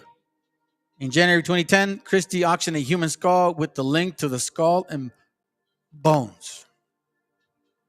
So they have, I guess, Pancho Villa's bone. This is an interesting topic here, Deer Island. But again, I'm only showing you the, I guess, so-called people association, so to speak. This isn't too far-fetched from what we're about to watch right now. Film, television. I just want you to kind of look at it, conspiracy theories, all that stuff, right? Okay, sounds good. All right, so let's play this again. Now, we all know Donald Trump has probably never so much as cracked a Bible to know anything about the real Jesus, whose Sermon on the Mount advocated tenets like turning the other cheek and... Yeah, that's that Christian thing. So first, we saw that regarding the two-headed horn, how he would act like the beast-like mentality. You know what I'm saying? He'd act like a lamb, and things are so bad. Yada yada yada. All right. So now let's go to get to the idea of this particular beast. Revelation 13:1, and I stood upon the sand of the sea and saw a beast rise out of the sea, having 7 heads and 10 horns, and upon his horn 10 crowns, and upon his head the name of blasphemy. And the beast which I saw was like a leopard, unto a leopard, pay attention. And his feet were like unto the feet of a bear. So first we see leopard, then we see bear. Okay, so pay attention. This is regarding the first beast that Revelation 13:11 mentioned. So let's not forget. Okay. Matter of fact, you know what? Let's do this. I'll go back to, like, when I go to Daniel real quick. Let me do this, Daniel. I don't know why. I should have just done it. Daniel 7:1, it says, in the first year of Belshazzar, king of Babylon, Daniel had a dream and vision of his head upon his head. Then he wrote the dream and told us some of the matters. This was the king wanted to know what his dream was, but he couldn't remember it. You know, sometimes you have a dream, you can't remember it, but you have a feeling of the dream, like that. So then Daniel goes around and tells him the vision. Verse 6, after this I beheld, and lo, like a leopard, and lo, another, like a leopard. Okay? Which had upon the back of it 4 wings of fowl. The beast also had 4 heads, and dominion was given to it. Okay? So the reason I'm reading the leopard part, so you can actually see how it's broken in pieces. Verse 5, and I beheld another beast, the second, like a bear. Okay? And then the first one, verse 4, the first was like a lion. These are kingdoms. The vision of the 4 beasts. Right? So he saw 4 beasts. One like a lion, one like a bear, one like a leopard, which had upon the back of it 4 wings, and the beast had also the 4 heads, and dominion was given to it. And after this I saw the night vision, and behold, a 4th beast. So you see this here. 4 beasts. So now, this is why when you read Revelation 13, and you go here, and you go here, and I beheld another beast, right? And then it says, and he exercised all the power of the first beast. Okay, so then now let's go to verse 1. You'll see. And now let me read something to you guys that I think it's probably a good thing to bring up right here. So you can see how our people had a pretty good idea of this. Again, it has to do with prophetic, also historical facts that we understood about ourselves. That's why it's imperative that you guys learn your history. This is from a book called Colección de Libros Raros o Curiosos tratan de América como cuarto, Diego Andrés Rocha, Origen de los Indios, del Perú, México, Santa Fe y Chile, segundo volumen. Okay? So I'm going to read a couple pages from here so you can see how our gente had a kind of idea, and they themselves knew this about themselves, and they saw it. This is on page 32, chapter 23 or section 23. It says, considero también aquel lugar del Evangelio San Mateo, capítulo 15, número 24. That's Matthew, chapter 15, verse 24. In case you guys don't know, I've shared this with y'all, and a couple other brothers that I still call them brothers have shared this with y'all as well. Matthew 15, 24. This is why he came for Israel, not the southern so-called kingdom, okay, because they still knew who they were. Some were scattered. The majority of this northern kingdom did not know. Most of them did not know. But he answered and said, I am not sent, but unto the lost sheep of the house of Israel.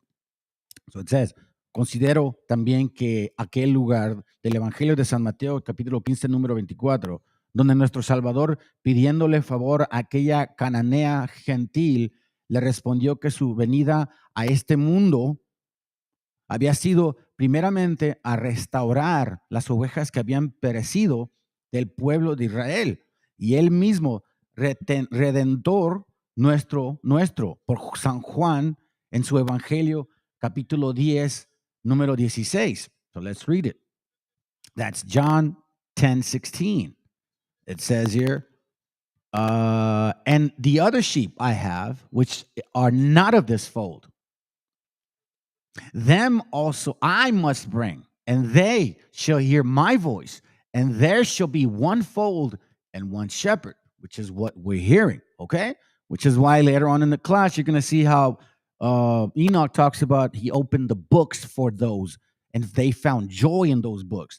Dice que tiene otras ovejas que no son de aquella manada que asistían en Jerusalén, the southern kingdom, y Judea. You see what I'm saying? Y que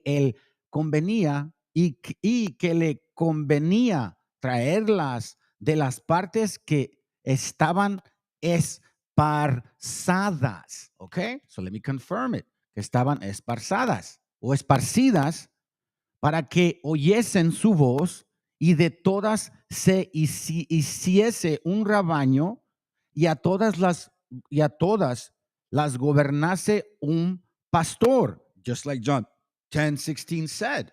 But here we clearly see that these Christians understood that the Messiah or the word of the Most High was not for everybody. Here they're confirming it, family. Estos son las ovejas que en el novísimo tiempo ha traído Dios al abrigo y regazo de la Santa Iglesia. Como dije arriba con el capítulo 4 de Deuteronomio, desde el número 29. So now he goes to Deuteronomy chapter 4, verse 29. He says, it starts reading from this point. But if from thence thou shalt seek the Lord thy God, thou shalt find him, if thou seek him with all thy heart and with all thy soul. You see, verse 28, and there ye shall serve gods, the work of men's hands, wood and stone, which neither see nor hear nor eat nor smell.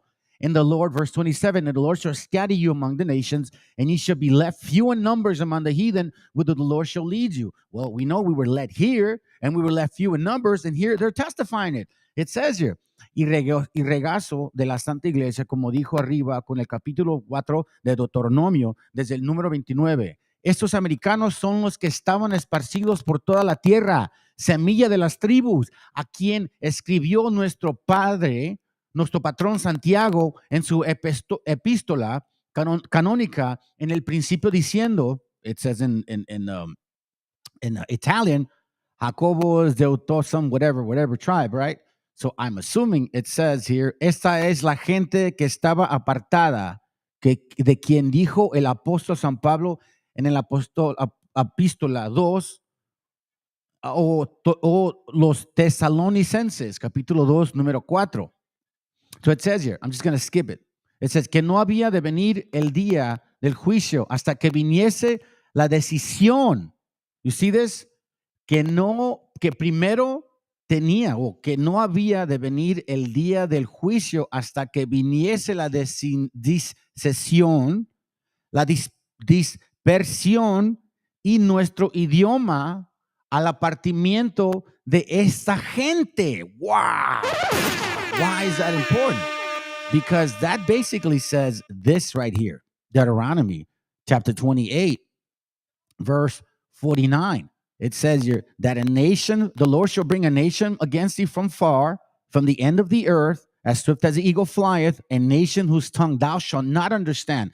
They themselves are saying it right here, que no había de venir el día del juicio hasta que viniese la discesión, la dispersión, like dispersion first, y en nuestro idioma, el apartamiento de esta gente, meaning, and in his language, Spain or English, whatever, right? Because we were foreign to their language, that they must come with their foreign language here. Y así, en gran parte, les cuadra lo que escribe Santiago en la epístola citada, y así sucedió en la conquista de nuestros españoles, que contra innumerables indios que se resistían, los aterraba Santiago visiblemente para que fuesen restituidas estas ovejas al rebaño de la Iglesia Santa, como dice el doctor Pedro Diego de Avendaño en su antiteatro de la misericordia, con el número, whatever the book that is. Tocábale al santo patrón esta defensa, así porque tenía escrito a las tribus esparcidas, como por ser de las tribus de Jerusalén. So, again, family, this is not a coincidence. And I stood all upon of this the is sand of the happening sea. now, and these books are being revealed to us once more. So we knew that we needed to fall to get back up again. This is why I say to you, brothers, man, you'll find strength in your weakness. Let's go. And saw a beast to rise out of the sea, having 7 heads and 10 horns, and upon his horns 10 crowns, and upon his head the name of blasphemy. And the beast which I saw was like unto a leopard. Remember Daniel? And his feet were like unto a bear. Remember Daniel, the 4 beasts? And as much as a lion, and his mouth as the mouth of a lion, And the dragon gave him his power and his seat and great authority. So you see, this kingdom, this second beast from the first, would have all the dominion and power and ability and witchcraft and sorcery of every single nation. Which is why, like the sister was saying, the religions, all religions in this world go back to the old religion, aka the worship of Lucifer, Babylon, Assyrian, and the Tower of Babel, and Egyptology. It's true, because they are all manifesting themselves right here. Like a leopard, like a bear, like a lion, and a man. You understand? So now, if we go back to Daniel, right? This kingdom, you're like, damn, that's the most powerful kingdom. Yes, you're right, it is. But this kingdom was not going to function. Here's why. Daniel 2:41, it tells us. And whereas thou sawest the feet and the toes, part of the potter's clay and part of the iron, and the kingdom shall be divided, but there shall be in it of the strength of the iron, for as much as thou saw the iron mixed with merry clay. And as the toes of the feet were part iron and part of the clay, so the kingdom shall be partly strong and partly broken. 2 horns, like a lamb, spoke as a dragon. And whereas thou sawest iron mixed with merry clay, they shall mingle themselves with the seed of men. We see the word seed. But they shall not cleave one to another, even as iron is not mixed with clay. So here we see that this nation, even though it would exercise all power of every other nation, every other kingdom, it would not resist or withstand. Why? Because they would not, because it's iron and clay. Iron and clay. There would be no possibility. So we see that the weakness of this nation happens to be something that we're all very familiar with. Let me show you this picture. Let me see if I thought I downloaded the picture. I don't know why I don't have it in my.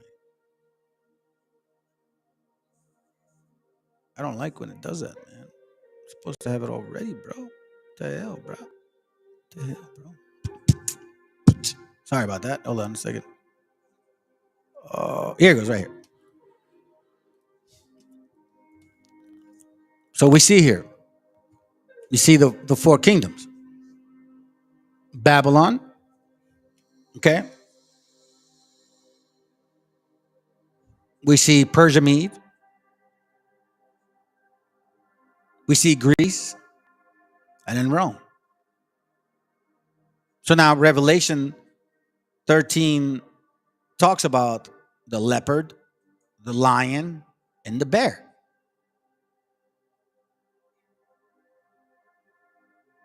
So Daniel 2 talks about those 4 things. Daniel 6 says that. Sorry, not Daniel 4. Let me show you. Daniel 7, sorry. So we see here Daniel spake and I saw in my vision by night, right? Daniel 7:2. And the first was like a lion. Here, I'll read it over here to show you. The first was like a lion, and he had eagle's wings. That's the Babylonian kingdom. You remember the picture of the lion with the king with the wings? He's on 4, like he's on 4s. He has the head of a king, of Nebuchadnezzar, but he's got wings. Okay. And I beheld till the wings thereof were plucked. And it lifted up from the earth and made him stand upon his feet as a man, and the man's heart was given unto it. And another beast, a second like a bear. And it rise up itself out of one side, and it had 3 ribs. So this is Persia Mede. 3 kingdoms. Persia Mede. Okay. Then it says here, verse 6, and after this I beheld another like a leopard, which upon the back of it had 4 wings of a fowl. The beast also had 4 heads, and dominion was given to it. That's Greece. Alexander divided the nation after he died 12 years later between 4 kings, or 4 generals. And then after that, and then I saw the night vision, behold, a 4th beast, dreadful and terrible, exceedingly strong and exceedingly, and it had great iron teeth. That's the kingdom of Rome. And this kingdom revived, which is why I was showing you. This kingdom revived.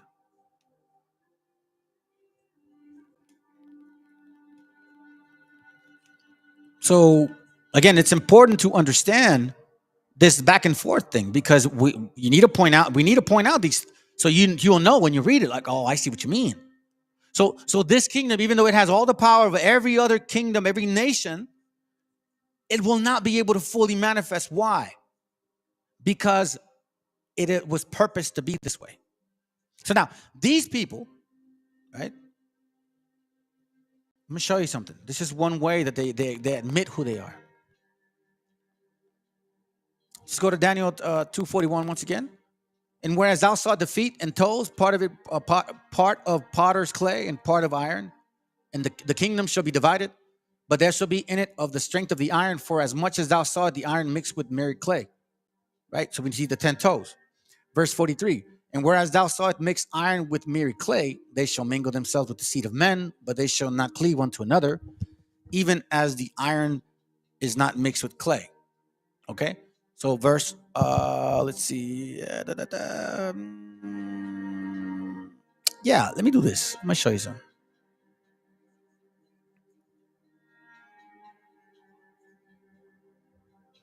This is the interesting part. They shall mingle themselves with the seed. H2234. Let me look at this real quick.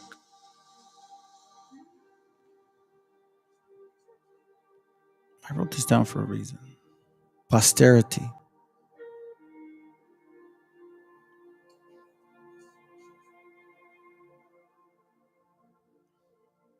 You see, they will try to unite family. Kind of like assimilation. Right? It seems like that's what it looks like to me. Hold on, let me look at something real quick. Because I wrote this down. I might have wrote down the wrong scripture. It's probably why I can't. Hold on a second. Give me a second here. Hold on. I need to find this. I don't understand why.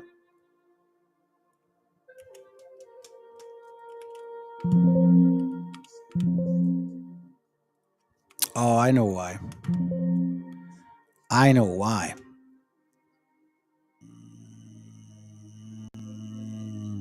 I see what you mean. Let me see. Now I know what I was reading it wrong. Okay, so I'm going to give you this translation. I found it in a very interesting translation. Okay, so check this out. Oh, here it goes. Daniel 2:43. Remember, they shall mingle themselves with the seed of men. Right. Watch what it says here in this translation. You also saw that the iron was mixed with clay. This means that the rulers of that empire will try to unite their families by intermarriage, but they will not be able to any more than iron can mix with clay. So we know that assimilation was important.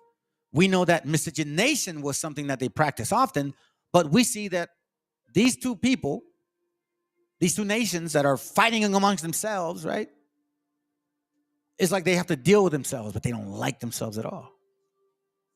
So now, these people, the reason also this nation would have such great power, but they won't be able to mix it because of their abominations, family. Remember, each one has their own beliefs and religions, right? You got a bunch of religions in this country.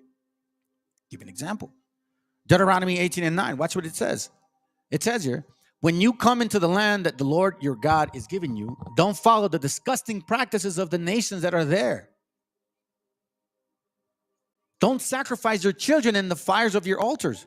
And don't let your people practice divinations or look for omens or use spells or charms. And don't let them consult the spirits of the dead.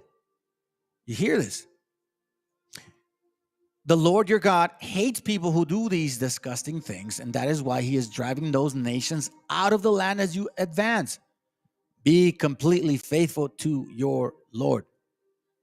For these nations, and then Moses said, in the land that you're about to occupy, people follow the advice of those who practice divination and look for omens. But the Lord your God does not allow you to do that. So here we see that these people have this continuous way of being. I'm going to show you something scary, family. Watch this. Named George Adamski. Adamski became very famous in the 50s. And thereafter, for supposedly being contacted by an alien presence, visiting Venus and all these different planets, having this or that vision. I call them visions, but he would actually say he went to these places with his alien friends.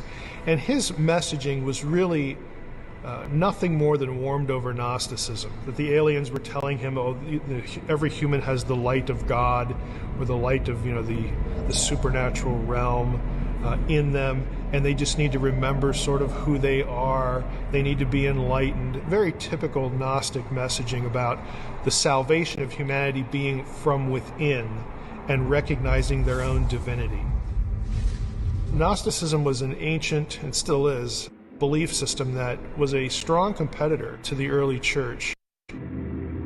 because it used biblical language, it used Jesus stuff as part of its presentation of what salvation meant and what the nature of the world was. The short version of Gnosticism is that there's the true God in most remote history, and he took of himself to create other eons. These eons were entities, and one of these eons transgressed the will of the supreme deity, the true God, as Gnostics would like to say. But one of these eons transgressed and decided, well, I want to create a being sort of like me, like my maker did.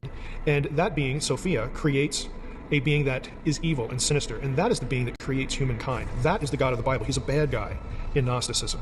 And the good guy in the Gnostic story is the serpent, because the serpent is the one who comes to humans and says, hey, you people don't really realize what's going on here. Did God really say, did your maker really say, again, the bad guy, this or that? And so the serpent is viewed as trying to enlighten humans to the nature of who they are. There's a little spark of divinity in them because of where they came from. And it's a very old system. It's very self-oriented in terms of salvation. Salvation is not about taking care of a sin problem. It's about becoming personally enlightened to your own divinity.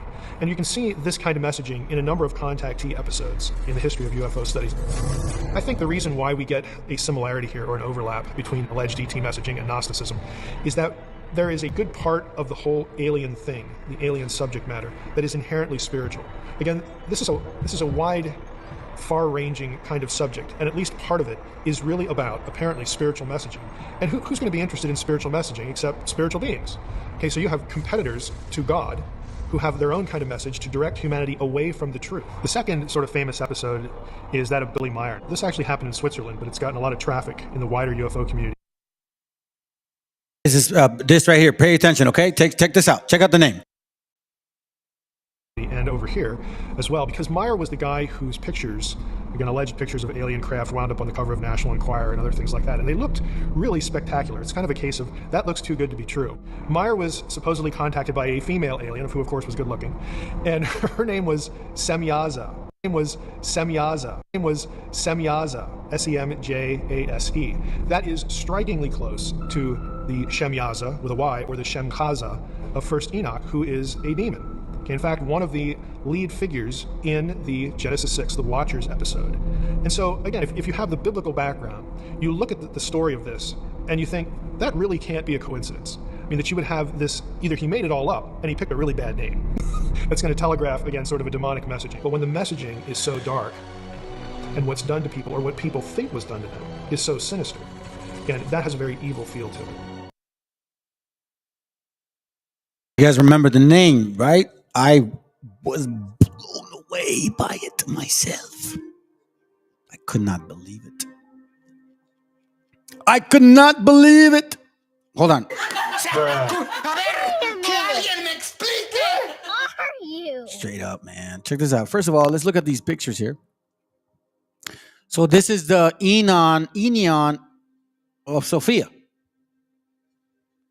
Oswald. This right here. Her name is Eon Sophia Wisdom. You see, when people don't understand, they take the wisdom as a female concept and think that it's an actual female. So this is them right here. You see this here? You see this altar of all these beliefs? Look at that one. What does that say right there? You can't really see how many. And you see, the reason why they always put rays behind the head is enlightenment, meaning how bright you are. That's why I tell people that I talk to, like, don't mess with that esoteric concept that you cure yourself and all that shit, because that's not of the Most High. You see these religions? You see, these are religions, family. Right here. You see those BHI camps? These are religions, family. And their concept of religion is basically off of this here. As we know, that it all goes back to a woman. They worship a woman no matter how you want to slice it or dice it. This is what they do. Check this out. Take a picture of it. I don't speak Italiano. But, check this out. Check this out. So it's talking about the woman. The woman gives birth to all of this. So they see woman as wisdom. You see the woman's head is the sun. You see that right there, the Ankh and all that shit. You see what I'm saying? You got to be careful what you worship. 1, 2, 3, 4, 5, 6. 1, 2, 3, 4, 5, 6, I believe.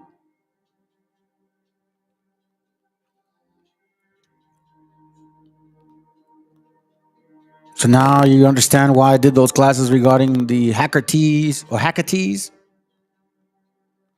Urim.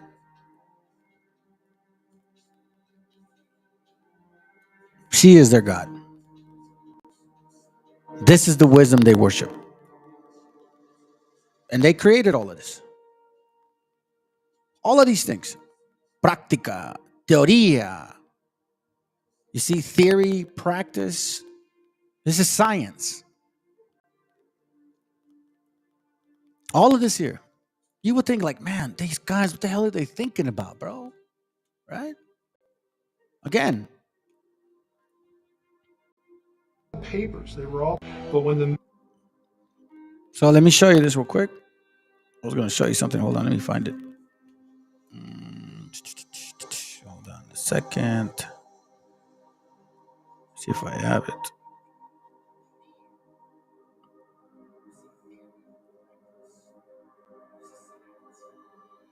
Here it goes right here. So we see the name, right? So Samyaza. The guy says that I guess Samyaza appeared to him. Let's listen to it again. Watch this. named George Adamczyk in the wider UFO community and over here as well, because Meyer was the guy whose pictures, again, alleged pictures of alien craft, wound up on the cover of National Enquirer and other things like that. And they looked really spectacular. It's kind of a case of that looks too good to be true. Meyer was supposedly contacted by a female alien, of who, of course, was good looking. And her name was Semyaza. His name was Semyaza. Samyaza, okay?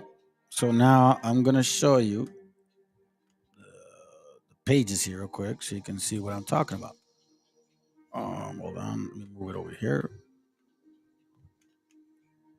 All right. Oh, man. Okay. Let's go to Enoch, chapter 7, verse 3. Who's this Semyaza? It says, and then I'll read verse 1. And it happened after the sons of men had multiplied in those days that the daughters were born to them, elegant and beautiful. And when the angels, the sons of heaven, beheld them, they became enamored of them. I'm sorry, enamored of them. Enamoradas, you know what I'm saying? Enamorados. Saying to each other, come, let us select ourselves wives from the progeny of men, and let us beget children. And their leader, Samyaza, said to them, I fear that you may perhaps be indisposed to the performance of this enterprise. Meaning, I see that you're very sure about this. You're not going to move back from it. Yep, they're very true. These are the names of their chiefs. Verse 9, Semyaza, who is their leader.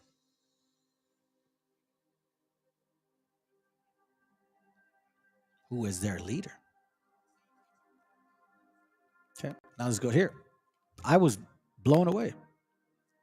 Chapter 9, verse 6. I read verse 5. Thou hast seen what Azazel has done, how he is taught every species of inquiry upon earth, and has disclosed to the world all the secret things which are done in the heaven. Watch this real quick.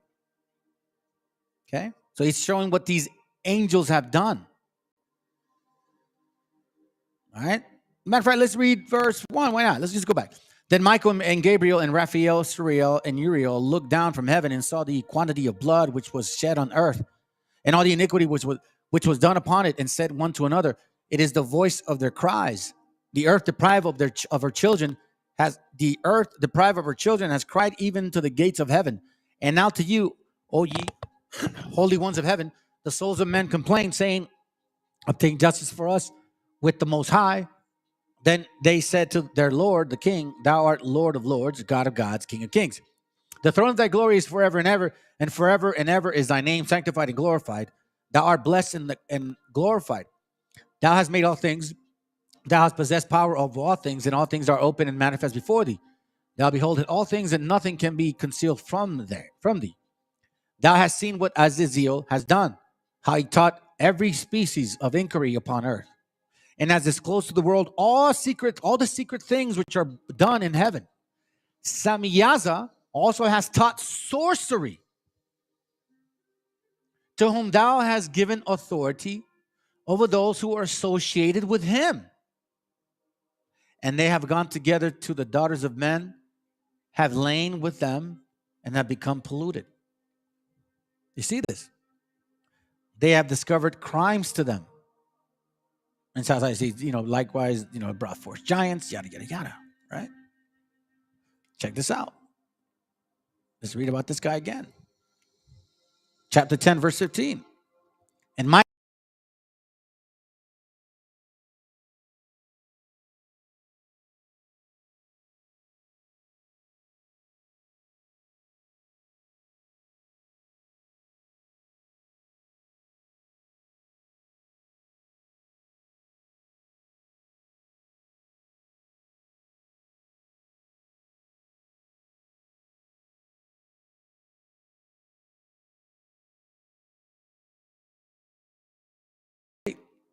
chapter 68. Watch this real quick. In verse 2, it says, and behold the names of those angels. These are their names. The first of them is Samiyaza. The second, yada, yada, yada. You see that? And these ones here, they taught them all kinds of wickedness.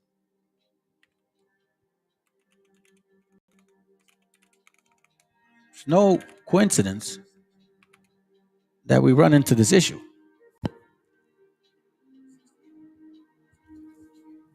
No coincidence whatsoever. Enoch, let's see, we had, yep. And we're going to come back to this chapter. I just want to point out some things here. These are verse 3, these are the chiefs of their angels, and the names of their leaders of their hundreds.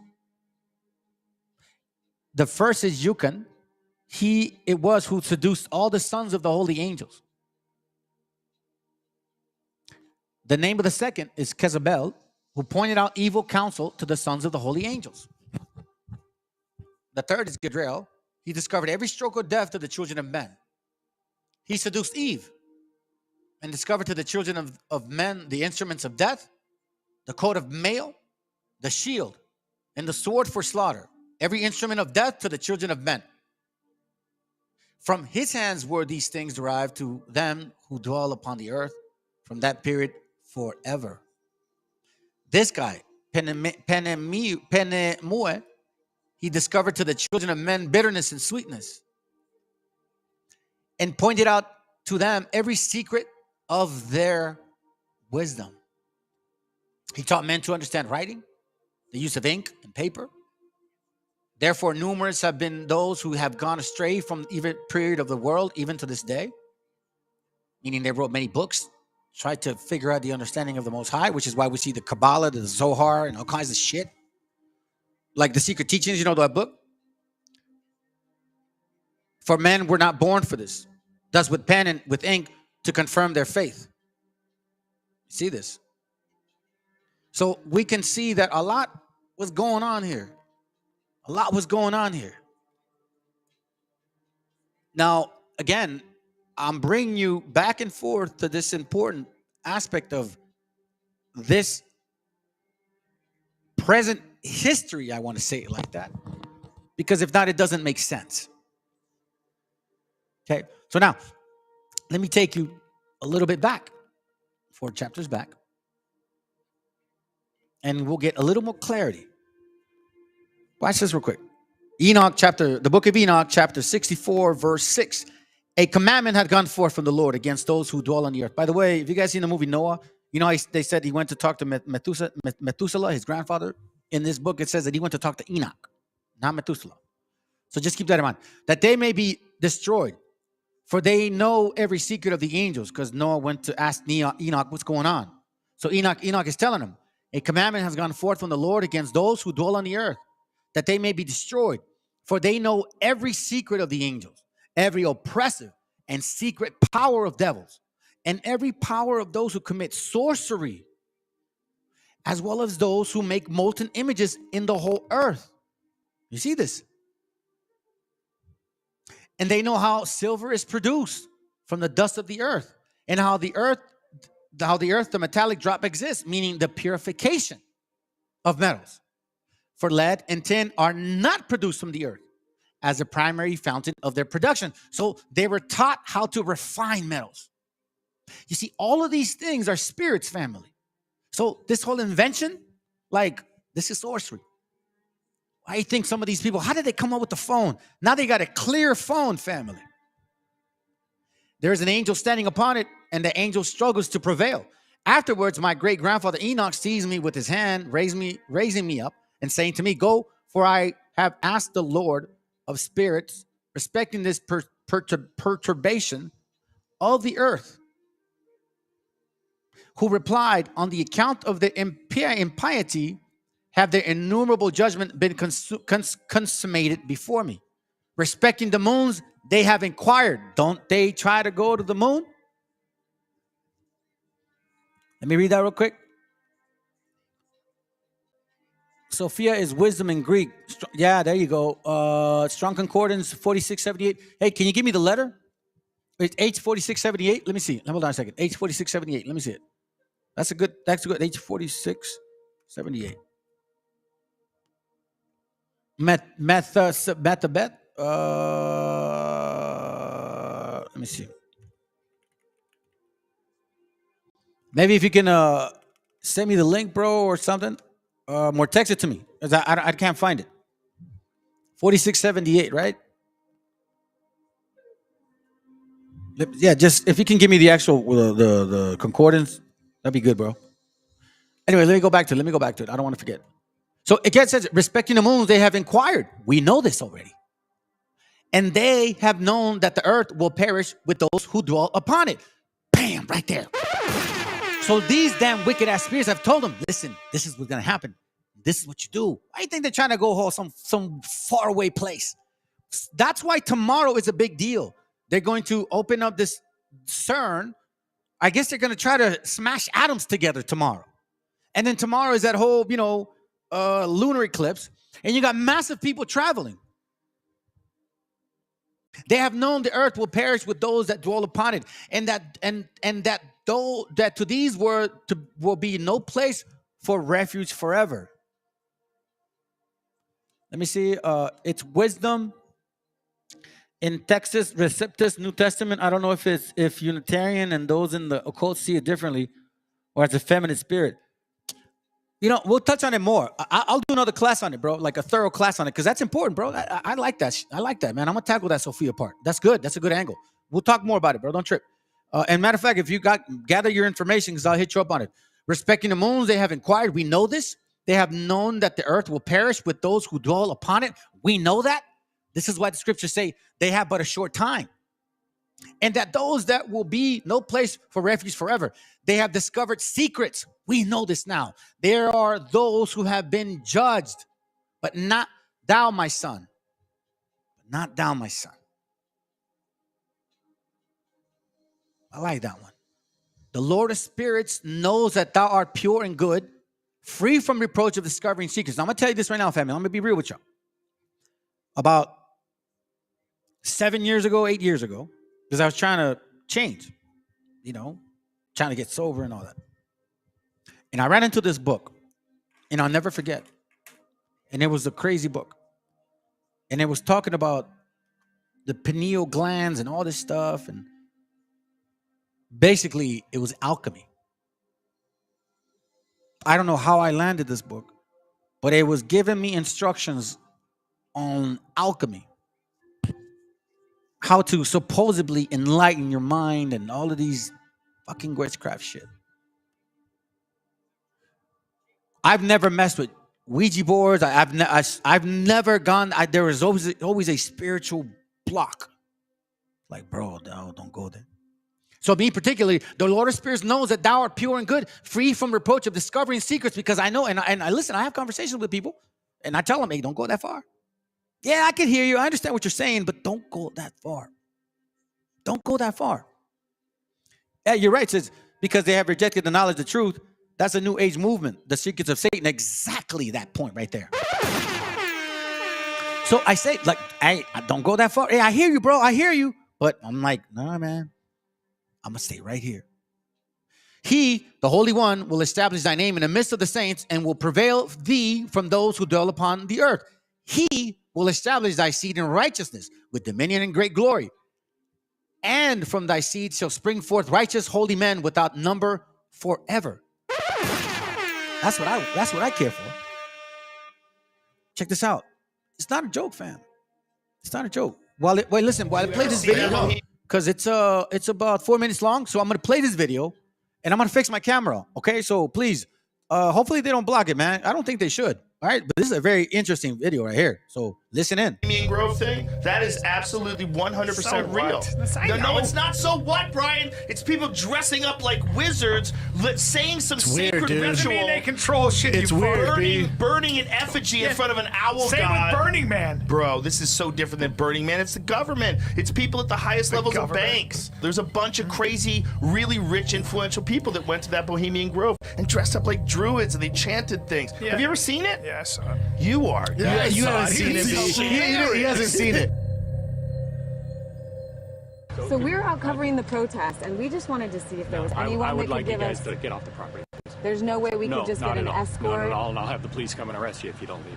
You know, when I saw this footage and witnessed this weird ritual, I just couldn't shake it from my mind. If we're talking about the rich and powerful, billionaires, men in charge of millions, men who run nations, what the heck are they doing? In full robes, burning sacrifices, chanting, all in secrecy. I mean, do that and you're asking for wild theories. Come on, burning sacrifices on Sunday, then going to work running billion-dollar companies on Monday. It's just so weird to me. This is the god that many people will claim that the Bohemian Club members are burning sacrifices to. The statue was made to look like a stone formation, but it's actually fitted with audio equipment, and the voice of Walter Cronkite is the voice of the owl during the ceremony. Once again, midsummer sets us free.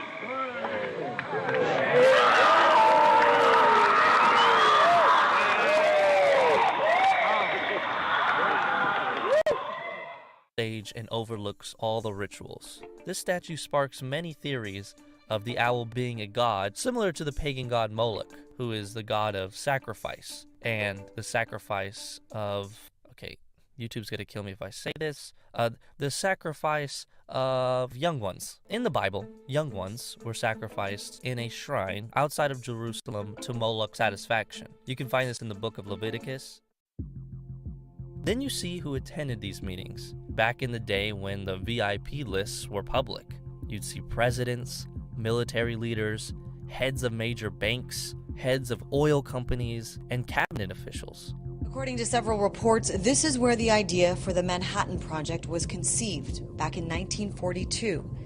It's also where every Republican president since the 60s has spent time before actually becoming the nominee. You start to try to do the math and figure out why would they attend this and follow its rules. The main theory is that men are always trying to plan deals in the club and sprinkle the day with rituals and sacrifices here and there. And unfortunately, the guest list now is entirely private and away from public knowledge. The other side of the theory is that the club is just a weirdo men's club that loves to feel like they belong in a group and just have like 150-year-old rituals just because it's mini culture. John Ronson, who again was with Alex, feels that way. It's a strange club, it's creepy, there are so many secret groups out there, but most of them are basic groups for usually men who gathered for generations. At the same time, the world leaders and businessmen who control the lives of so many people getting together to do deals under no surveillance and government rules is frightening to a lot of people. we've all grown up taking civics, trying to understand how the world works, and we're all told that we elect representatives, they go to Washington, we have total influence over them, and they make decisions that are in the best interests of us. Then we start growing up, and if we pay any kind of attention, we find out that none of that is true. It's great. Damn. That's a sad case. See, man, this is why I don't like this camera family, because look, it just turned on its own, man. Come on, bro, for real. Damn, bro, for real, bro. Anyhow. Wisdom of Solomon 6:12, Proverbs 4:5-9. Let's see. Let me get that real quick. Wisdom of Solomon 6:12. I think I read that through. It says, Wisdom of Solomon 6:12. Wisdom is glorious and never fadeth away. Yea, she is easily seen of them that love her, and found of such as seek her. That's where the whole destruction of the mind comes in, family. When you don't know what you're reading, you can really fall for that. Proverbs 4:5, get wisdom, get understanding, forget it not, neither decline from the words of thy mouth. Forsake her not, and she shall preserve thee. Love her, and she shall keep thee. Wisdom is the principal thing thereof. Get wisdom, and with all thy getting, get understanding. So right there at that point, exalt her, oh my God, and she shall promote thee. She shall bring thee to honor when thou doest embrace her. However, it also tells you very clearly who this person would be. It tells you very clearly who this person would be. And it said very clearly that we weren't supposed to do that, because guess what we would do? We would glorify a particular entity. Why? Like dumbasses. Jeremiah 7:18, the children gather wood, and the father kindled a fire, and the women knit their dough to make pasteles, mazapan, tamales, all of that shit, panecitos on December 12th. For who? To make cakes to the Queen of Heaven, to pour out drink offerings unto other gods, that they may provoke me to anger. Jeremiah 44:17, but we will certainly do whatsoever things goeth forth out of our own mouth, to burn incense unto the Queen of Heaven, and to pour out drink offerings unto her, as we have done, we and our fathers, our kings and our princes, in the cities of Judah and in the streets of Jerusalem. For then had we plenty of visuals, and were well, and saw no evil. But again, if you don't understand, then you're going to go explore for some real weird shit. I'll give you an example. I showed you guys what the videos, right? Take it. It's called the greater and lesser magic. You see, there's powerful magic available right now and being exercised, whether you guys believe it or not. Check this out. The greater or lesser magic. Theory and definition. The Satanic Bible. This stuff is real, family. LeVay, all that stuff, right? But check this out. Look at this. Let's talk about not the greater magic, the lesser magic. The lesser magic, also referred to as everyday or situational. Magic is practice of manipulation by means of applied psychology.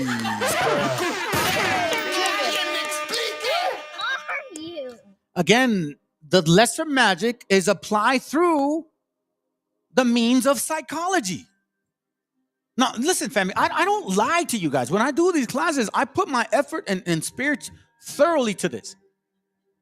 Now, some of you got to call me fake. You guys don't like me, whatever. And quite frankly, I don't give a shit. I don't give a shit if you don't like me. I move the way I move, and I do things the way I do things. Brothers know who that talk to me. What you get now is what you get on the phone. I'm not no different. And you know what the good thing is about me is I have nothing to hide, because the brother or two that I've shared some personal stuff with, I hope he keeps it to himself. If not, hey, go ahead and expose it. I don't give a shit, because at the end of the day, I'm clean from that. We all deal with stuff. All I'm saying is there's typical magic involved in every single one of us, and every single one of us will exercise this magic if we're not mindful. That's why I keep telling you, whom shall he teach? I'm not keep telling you, but I read it to you before. I said it initially in the class. Isaiah 28 and 9. I'm sorry, Isaiah 20. Why am I in Proverbs, bro? Chill out. Isaiah 28 and 9. Whom shall he teach knowledge, and whom shall he make to understand doctrine? Them that are weaned from the milk and drawn from the breast. Now, the only way you can do that is if you get rid of your shit. 1 Peter 2:1, it's even a precept, 1 verse 2, but verse 1 tells you what you need to do to get rid of. Wherefore, laying aside all malice, all guile, all hypocrisies. I heard a lot about that today. And all envies. I heard a lot about that today. And all evil speaking. So, in order to get understanding, you have to be weaned from this milk. In order to be in that weaning process, you got to get rid of all that malice, guile, hypocrisy, envy, and evil speaking. I never wanted to embrace that somebody or other people were envious of me. Apparently it is. It is what it is. As newborn babes, desire the sincere milk of the word, that ye may grow thereby. Again, whom shall he teach knowledge to understand doctrine? Them that are weaned from the milk and drawn from the breast. If not, you're going to fall to this commotion. You're going to fall to this right here. Check this out. This is from a book called Propaganda, written by a Sephardic Jew or Ashkenazi Jew. I don't give a shit. They're all the same. All right. So here's what he says. In chapter 1, page 9, organizing chaos. We just read about the lesser magic. What does the lesser magic do? The lesser magic is the practice of manipulation by means of applied psychology. Lever wrote that a key concept in lesser magic is the command to look, which can be accomplished by using elements of sex, sentiment, or wonder. Okay, so we get that. The manipulation. All right, here it goes. The conscious and intelligent manipulation of organized habits and opinions of the masses is an important element in a democratic or demon society. Those who manipulate the unseen mechanism of society constitute an invisible government, which is the true ruling power of a country. Magic. Lesser magic, for that matter. We are governed. Our minds are molded, meaning fascinated by, meaning coerced maybe. Oh, let's read it. Okay, let's see. In addition to the utilizing of looks, body language, sense, color, patterns, and odor, LeVay writes that the term fascination or glamour have origins in the world of coercive magic. Fascination comes from the Latin word fascinate, which means to cast a spell, a pawn. We are governed. Our minds are molded. Our taste formed. Our ideas suggested. Hold on, let me get rid of this. Sorry, I should have put that window. Our ideas suggested. Right? Let me read it again. We are governed. Our minds are molded. Our tastes are formed. Our ideas suggested. Largely by men we have never heard of. This is the logical result of the way in which our democratic society is organized. A vast number of human beings must cooperate in this matter if they are to live together at a smooth functioning society. One world order. Our invisible government are, in many cases, unaware of this identity of their fellow members in the inner cabinet. So this white folks and black folks, this is what's going on with you. You guys are finally realizing that you're just collateral damage. Too bad. They govern us by their qualities of natural leadership, their ability to supply needed ideas, and by their key positions in the social structure. Hence, you got Nate the Snake from IOIC pushing this whole stupid jargon, yet they can't back it up. Everybody I talk to that wants to post some shit on the channel, they say all the regurgitating stupid crap. It's all the same. It has never changed. For 30, 40 plus years, since 1960, since 1840 something, you guys been preaching this shit. And where's your black messiah? Whatever attitude one chooses to take towards this condition, it remains a fact that it's almost in every act of our daily lives. Page 11. This is the lesser of the magic. We have voluntarily agreed to let an invisible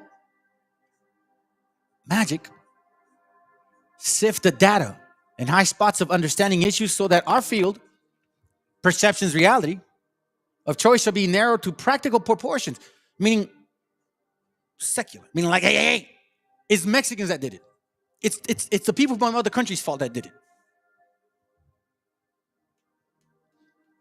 For our leaders in the media, they use to reach the public, We accept the evidence and demarcations of issues bearing upon public questionings from some ethical teacher, be it a minister, a favorite essayist, or merely prevailing opinion, actors maybe. We accept in a standardized code of social conduct to which we conform most of the time. In theory, everybody buys the best and cheapest commodities offered to him in a market. In practice, if everyone went around pricing and chemically testing before purchasing the dozens of soaps or fabrics or brands of the bread which are for sale, economic life would become hopelessly jammed. To avoid such confusion, society consents to have its choice narrowed to ideas and objects brought to its attention through propaganda of all kinds.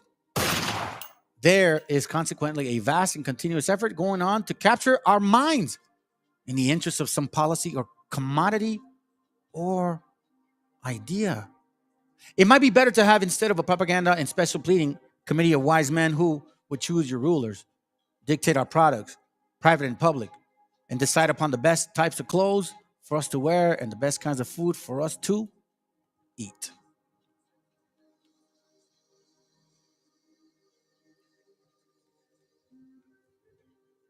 The lesser of two. Now, what is another thing that we find here?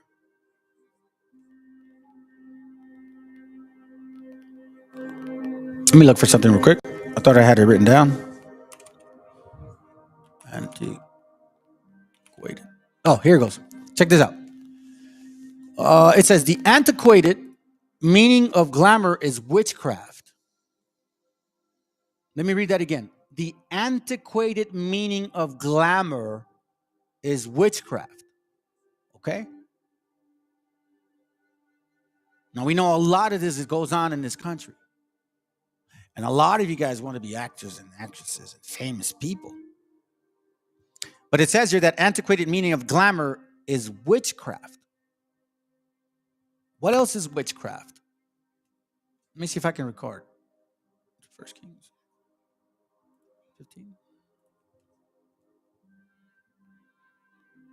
Let me see, hold on.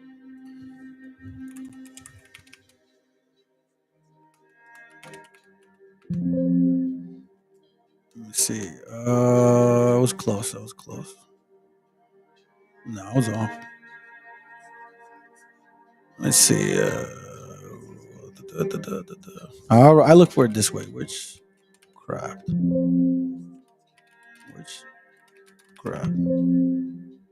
Here it goes. Check this out. This is also witchcraft. For rebellion is as the sin of witchcraft, and stubbornness is as iniquity in idolatry. So we see about this whole witchcraft stuff, right? And we also see that we're being told not to do this. Deuteronomy 18:10, there shall not be found among you anyone that maketh his son or daughter to pass through the fire, or that use a divination, or observer of time, or enchanters, or witch, or a charmer, or consulter with familiar spirits, or a wizard, or a necromancer. Don't those guys say that they were talking to spirits? It says here that glamour is witchcraft. The most important asset to a modern witch is her ability to be alluring, to use glamour, to utilize glamour.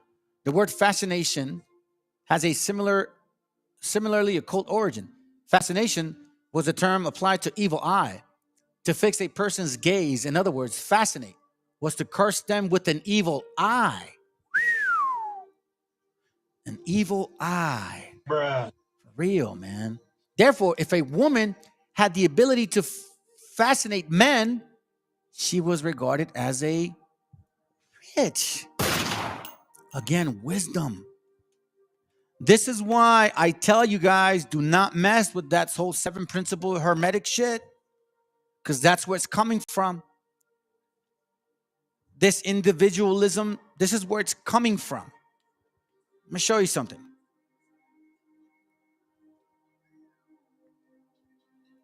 Here, let me see. I have it here. Give me a second here.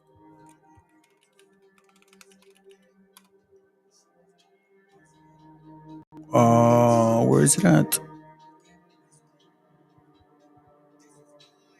Here goes. Check this out.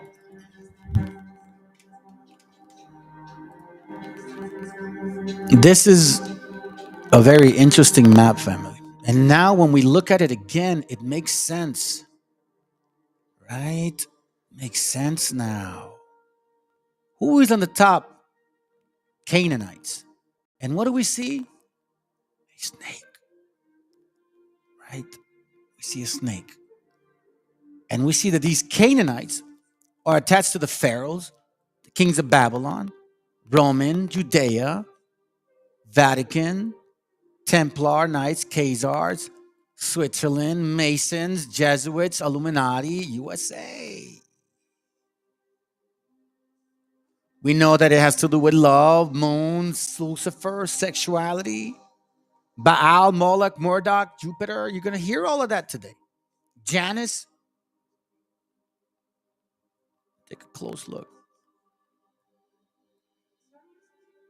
Take a close look. Phoenicians, Sumerians, Druids. Druids family. This is what you're dabbling into when you're going into that whole spiritualism.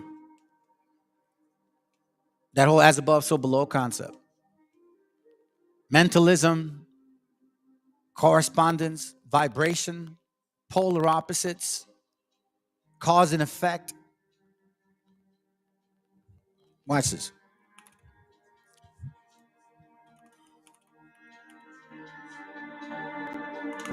And it's not here. See if it was this one. The underpinning the Hermetic philosophy are the 7 principles of universal law, namely mentalism, correspondence, vibration, polarity, rhythm, cause and effect, and gender.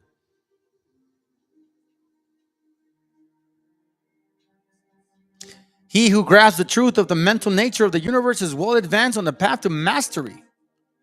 Without this mastery key, mastery is impossible, and the student knock in vain at the many doors of the temple of Kabbalion or Kabbalah, the lesser of the two. Now, I'm showing this to y'all because all of this does matter.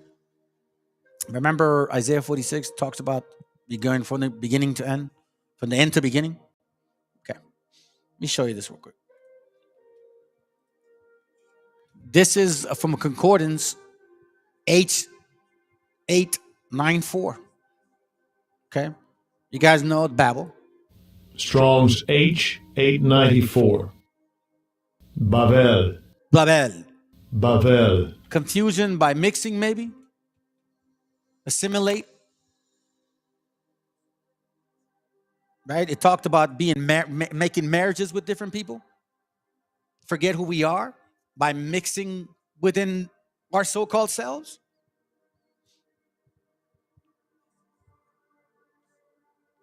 Babel. Babylon. What do we see about these people here?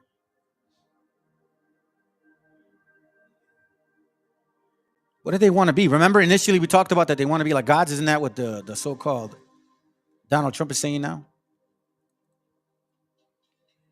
So you got to be mindful what you're reading. And if you're not well-rooted, that's why you can't explore it. This shit scares people. To try to make sense out of all of this, you know what I'm saying? So let's see, it says here from Hermeticism in the West, a practical spiritual path to the modern life. You see that? Like the sister was saying. However, it says here, in the quest for spiritual growth and understanding, many in the Western world are drawn to the ancient wisdom of Eastern tradition, with Buddhism being a prominent choice. However, Hermeticism is philosophy with roots of Greek and Egyptian thought. It's increasingly recognized for the relevance and practical in its context of modern Western lives. While both Buddhism and Hermeticism share profound insights into the nature of reality and the path to enlightenment, Hermeticism holds particular value for those juggling jobs and families and social responsibilities. You see this here. This is all we're seeing once again. Do not be surprised. So when they say meditate, visualize, think of what you want, and you'll manifest it, it's exactly this right here.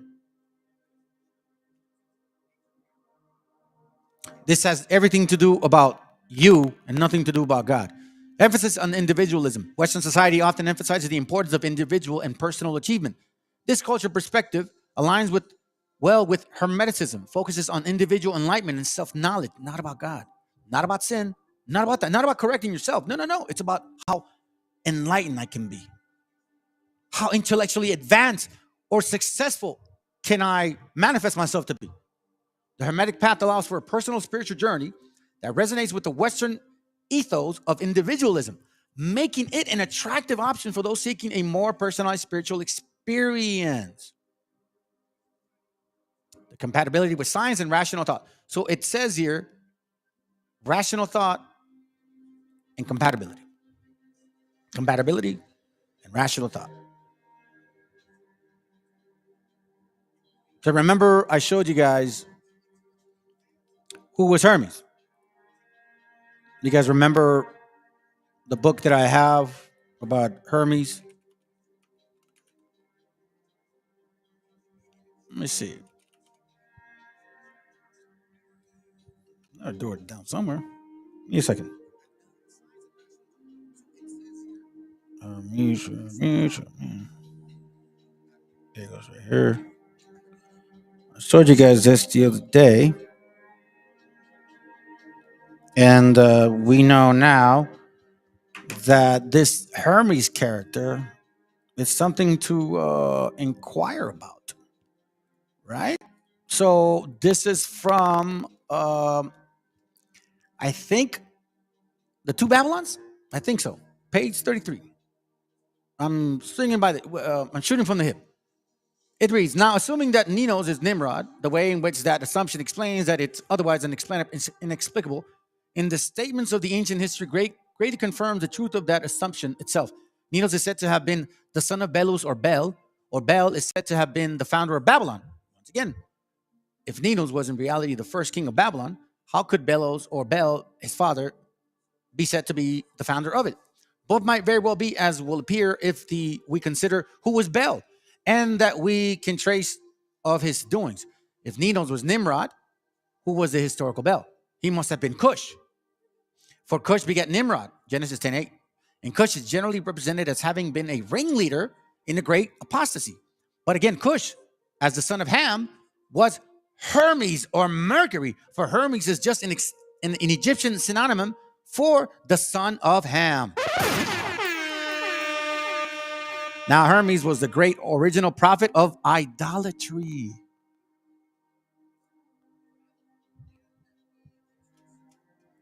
The greater or lesser two evils, maybe.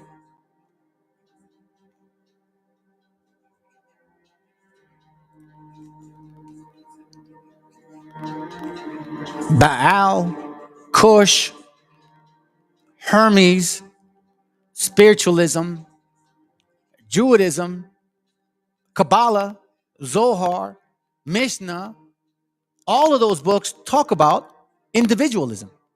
Every single one of them. All these religions are all about individualism.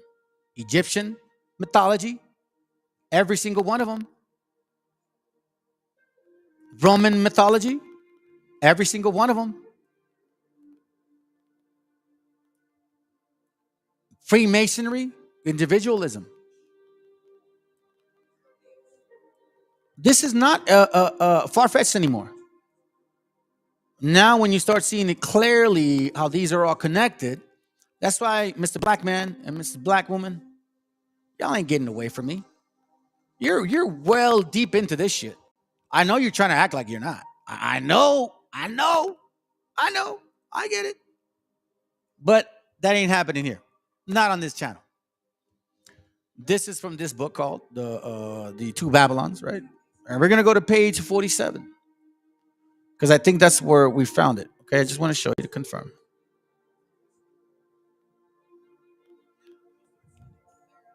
Oh, no. Check this out. The Child in Greece. Okay? Watch this real quick. Hold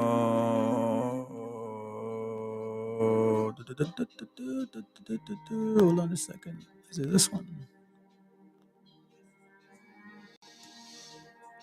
Hold on. The leopard tamer began to clothe leopard skin.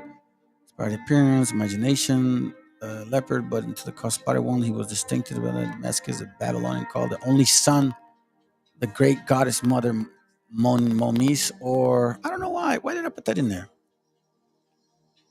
Oh, hold on a second. Okay, hold on a second. Maybe I did it wrong. Give me a second, family.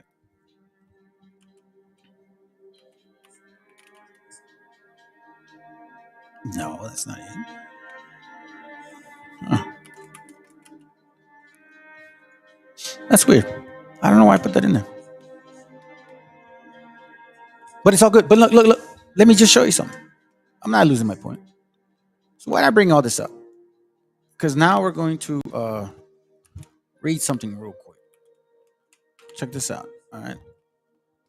So we're going to go into Genesis 11. Because this is important.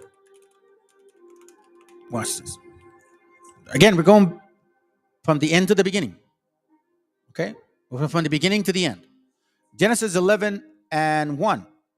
All right? It says, in the earth was one language and one speech. This is America. They want to do that again. They want to be one nation. And it came to pass as they journeyed from the east that they found a plain in the land of Shinar and dwelt there. And they said one to another, let us go make brick and burn them thoroughly. And they had brick for stone and slime they had there for mortar. And they said, here's the point, let us build a city and a tower whose top may be reached unto heaven, like God's. And let us make a name. Let us make us a name. That caught my eye. A name. Because, a lot of people fight about the name of the Most High. Right? Some people say we don't know the name.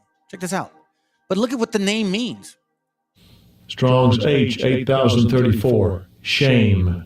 Shame. So it says here that the name, to make a name for themselves, is the word Sem, but it's actually pronounced shame. Okay, so follow me here. So these guys are trying to build themselves a city and a tower to make a name for themselves. Do we not see this now? Do we not see a bunch of nations claiming to be making a name for themselves? Do we not have nations from afar, Africans, so to speak, that claim that they're of this land now? Do we not hear the fake Jews, white and black, claiming they're the people of the Bible, yet we see the debauchery of who they are? Do we not see this? They are trying to make a name for themselves. We're not trying to make a name for ourselves. We're just like, I'm trying to figure out who I am. So check this out. Name, reputation, glory. The name as designation of God. A memorial. A memorial. This is a heavy point. Because as we read for this, like shame, meaning let's go make a name for ourselves, meaning let's go make a name. So when you try to make a name for yourself above the Most High, that just tells you that that's shame, idolatry, self-idolatry. Good point, sis, right on spot. So again, a primitive word, perhaps H7760 is a concordance to the idea of definite and conspicuous position. Watch this. Compare H8064, an appellation, or as a mark or memorial of individuality.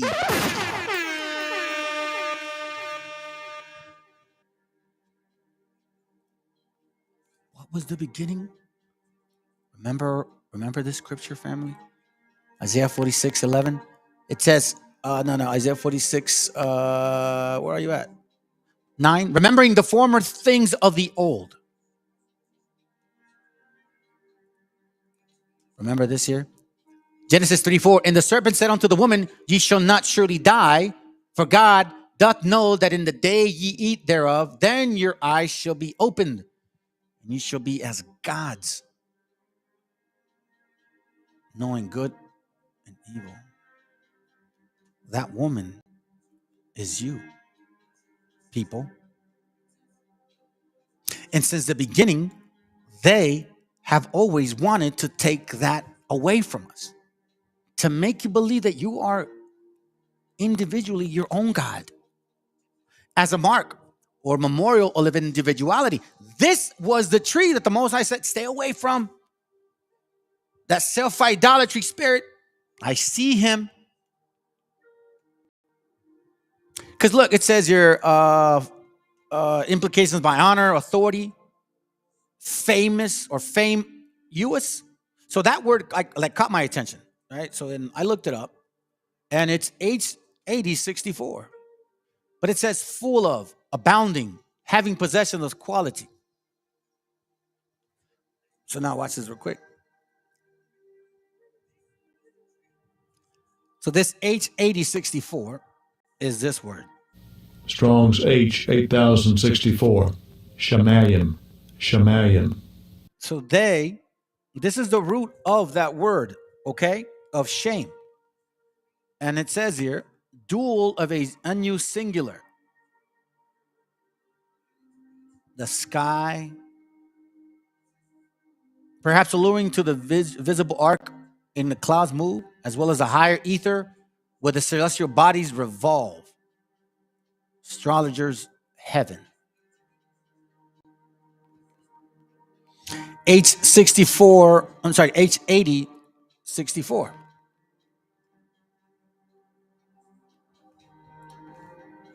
H8064. Be like the heavens, right? That is the mark. They want to be like gods. Isn't this what they're actually saying? Don't we have people claiming that they're gods now? And then when the Black Messiah returns, they're going to fly in the sky? Isaiah 37:23, they will show you who they are. You just let them speak. Whom hast thou reproached and blasphemed? And whom hast thou exalted thy voice? And lifted up thine eyes on high, even against the Holy One of Israel. By thy servants hast thou reproached the Lord, and hast said, by the multitude of my chariots am I come upon the height of the mountains. Power. To the sides of Lebanon, I will cut down the tall cedars thereof, and the choice first trees thereof, and I will enter into the heights of the borders in the forests of Carmel. We see this. Right? He says. Okay, sounds good. Isaiah 14:12. Here's another one. How art thou fallen from heaven? Power, meaning the name. O Lucifer, son of the morning. How art thou cut to the ground, which did it weaken the nations? For thou hast said in thy heart, I will ascend into heaven. Power.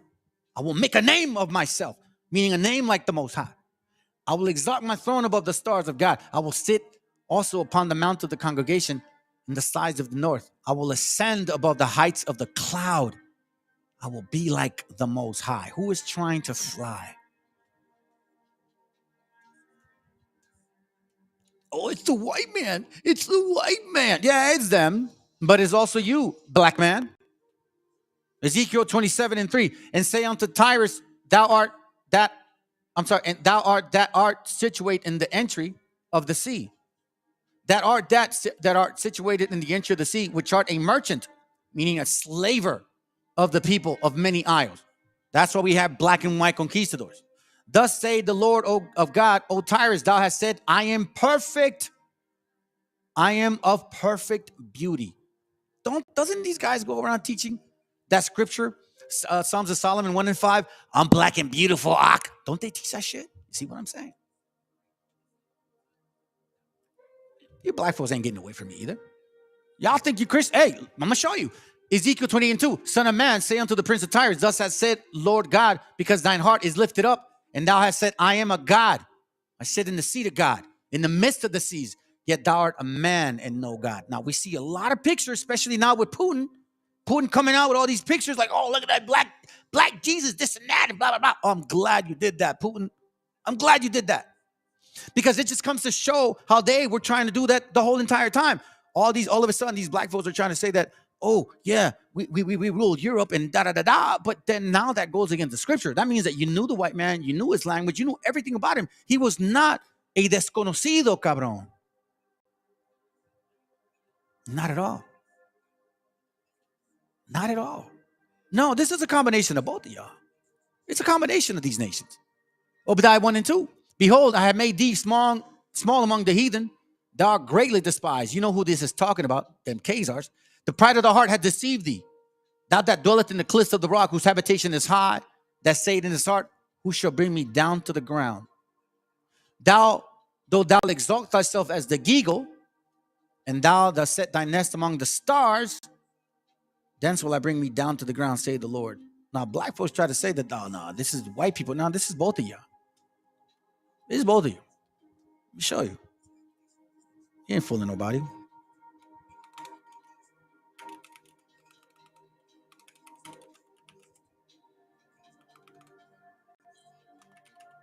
Watch this. We out here, man. We the gods of the earth. Guess what? We are the gods. You know what I'm saying? We are gods. Yeah? We the gods. See? Obadiah 1 and 2. Behold, I have made thee small. I'm sorry, verse 4. Though thou exalt thyself as an eagle, and though thou set thy nest among the stars. Now, I'm going to really blow your mind on this one. Because, check this out. You know what's funny about that they want to be like God among the stars? That's the Strong's Concordance H3556. Watch what stars mean. Probably the same as H3522 in the sense of rolling, in the sense of blazing a star, figuratively, Prince, stargazer.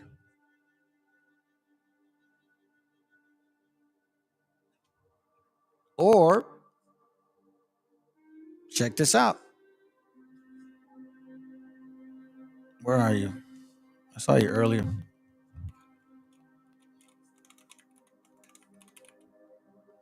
There goes. Star. Feminine form, especially of planet Venus.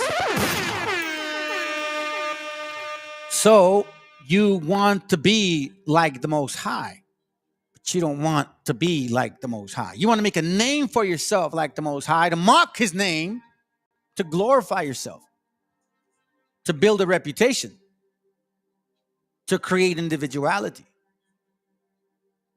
This is why a lot of these people here that you guys are wearing this cross, man, you guys need to be careful. Amos 5:26. But ye have borne the tabernacle of your Moloch, and the Chiom, your image, the star of your God, which ye made to yourselves.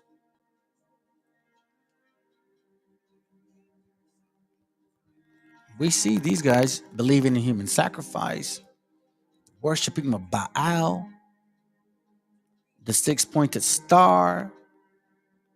They have it too. You see, that's a six-pointed star. It's just not finalizing. If you just put a line here and here, you have 1, 2, 3, 4, 5, 6. It just doesn't have those two lines, family. But they're opposite of the two.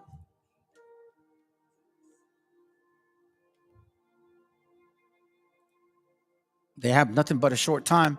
Isaiah 47:7, it says here, and thou saidst, I shall be a lady forever, so that thou didst not lay these things in thine heart, neither didst remember the latter of the end.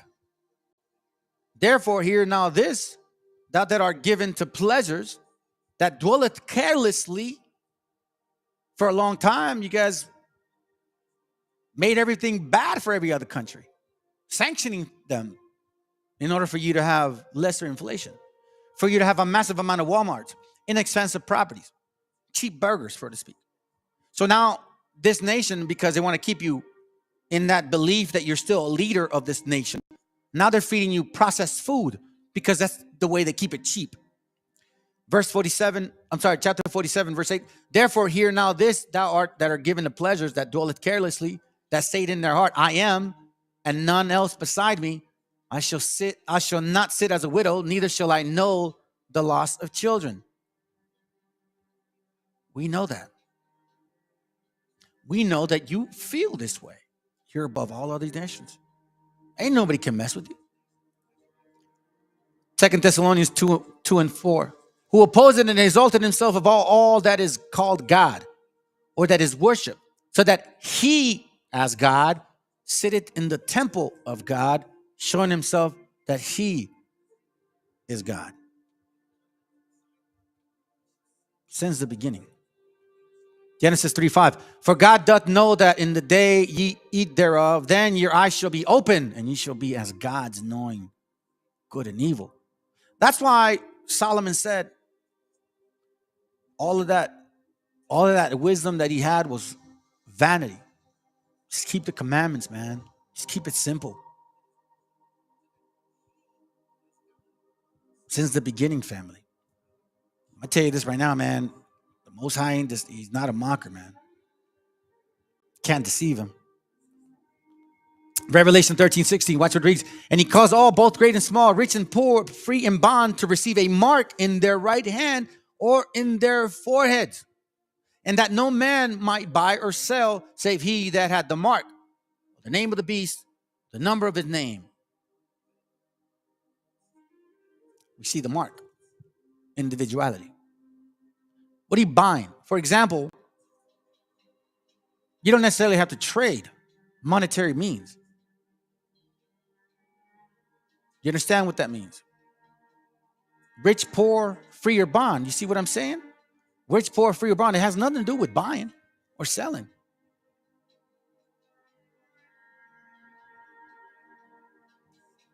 Be mindful. So check this out. Again, this mark, it's important. It's important. Let's look at it again. And what is this mark? Strong's G 5480. Charagba. Charagba. A stamp, an imprinted mark. Of the mark stamped on the forehead or the right hand.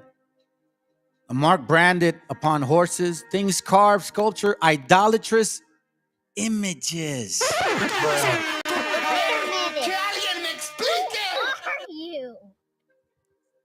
Revelation 13 and 16.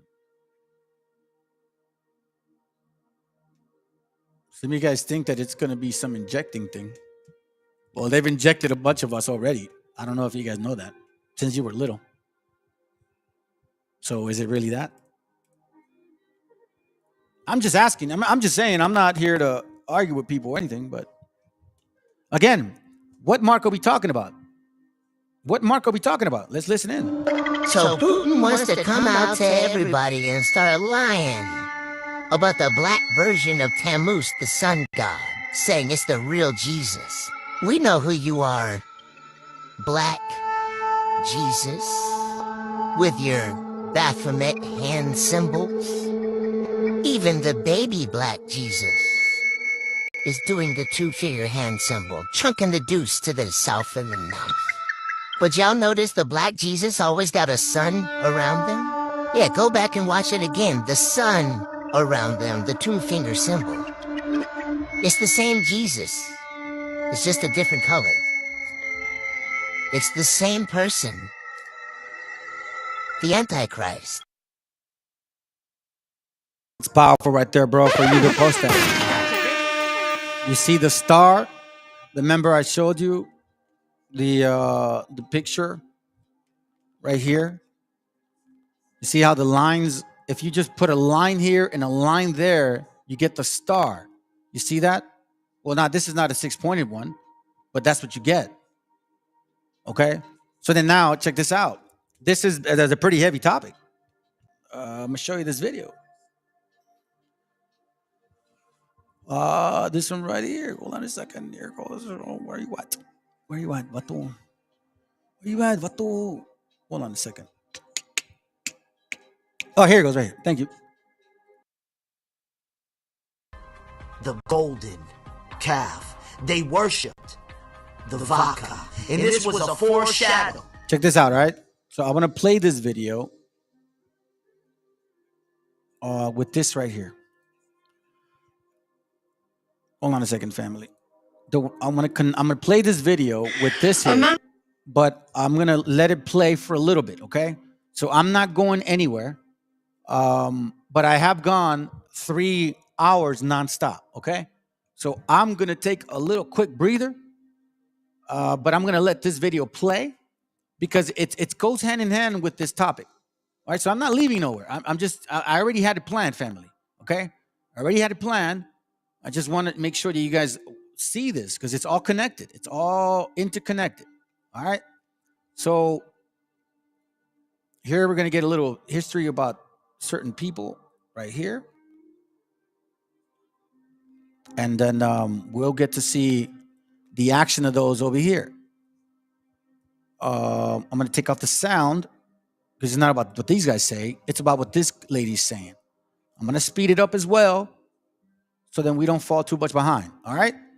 So again, I'm going to stick around, but this is important. It's kind of like an interlude type. It's only about 8 minutes long, all right? So I'm going to speed it up because I want it to go fast, but I'm going to be here. It's going to take a quick break, and then I'm going to start again. We're halfway through. We're probably about 70% through, okay? Just letting y'all know. Hold on a second. Let me see what you got, bro, before I go. Well, I'm not going anywhere, but anyways. Let's see what you got. Same pose as, yeah, exactly, bro. Exactly. The same pose.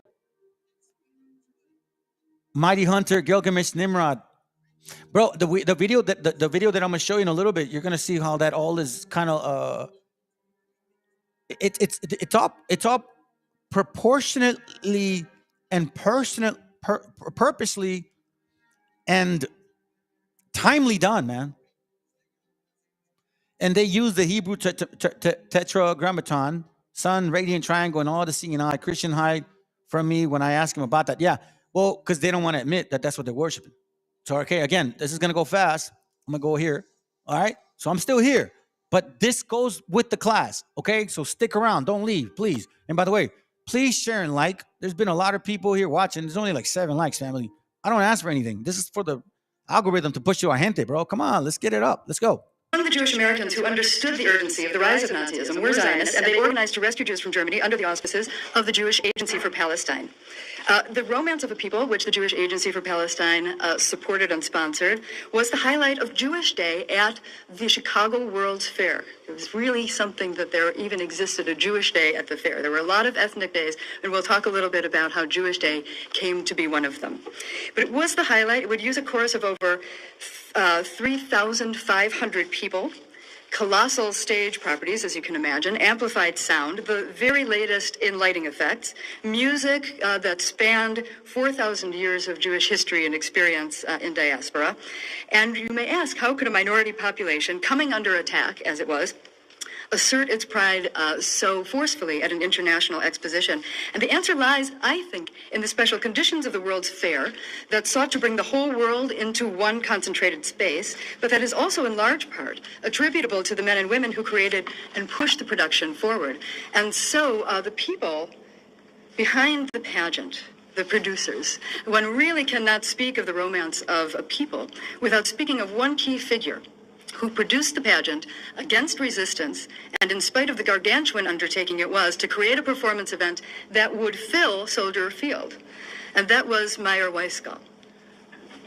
Weiskell was then the executive director of activities in the Midwest for the Zionist Organization of America, and he was the producer of the pageant. He spearheaded it, and he was perhaps spurred on, he perhaps gained confidence because he had produced a very successful Hanukkah pageant the year before, actually just maybe 5-6 months before. And he felt that performance would be the appropriate representation of the Jewish people at the World's Fair. It was delivered as a Jewish expression of the fair's openly declared overall theme, which was science finds, industry applies, and man conforms. And it profoundly inserted Jewry into the fair's subtextual but omnipresent narrative of the march of human progress. Weisskall's path as a producer was not completely free of obstructions. The first obstacle to the romance's articulation of nationalist Jewish identity and purpose was a dominant trend in liberal Reform Judaism toward embrace of American individualism as opposed to nationalism, and the figuration of Jewish identity as a chosen religious confession. And this ideation of Jewish identity, focused on cultural assimilation and profession of faith, was on permanent exhibit at the fair in the Jewish booth at the Hall of Religion. And this other conception of Jewish identity, which was focused on cultural assertion and a revival of Jewish national life, became, in fact, the dominant representation of Jewish Day at the fair, a special day in which Jews as an ethnic group, like other ethnic groups, were given focus. Now, luckily, Weisskall wrote about this in his autobiography, which he published in the 1970s. He called it So Far. And he talked about plans for Jewish appearance at the fair and how they were delayed because Chicago Jewish leaders were divided about the categorical definitions of Jewish community.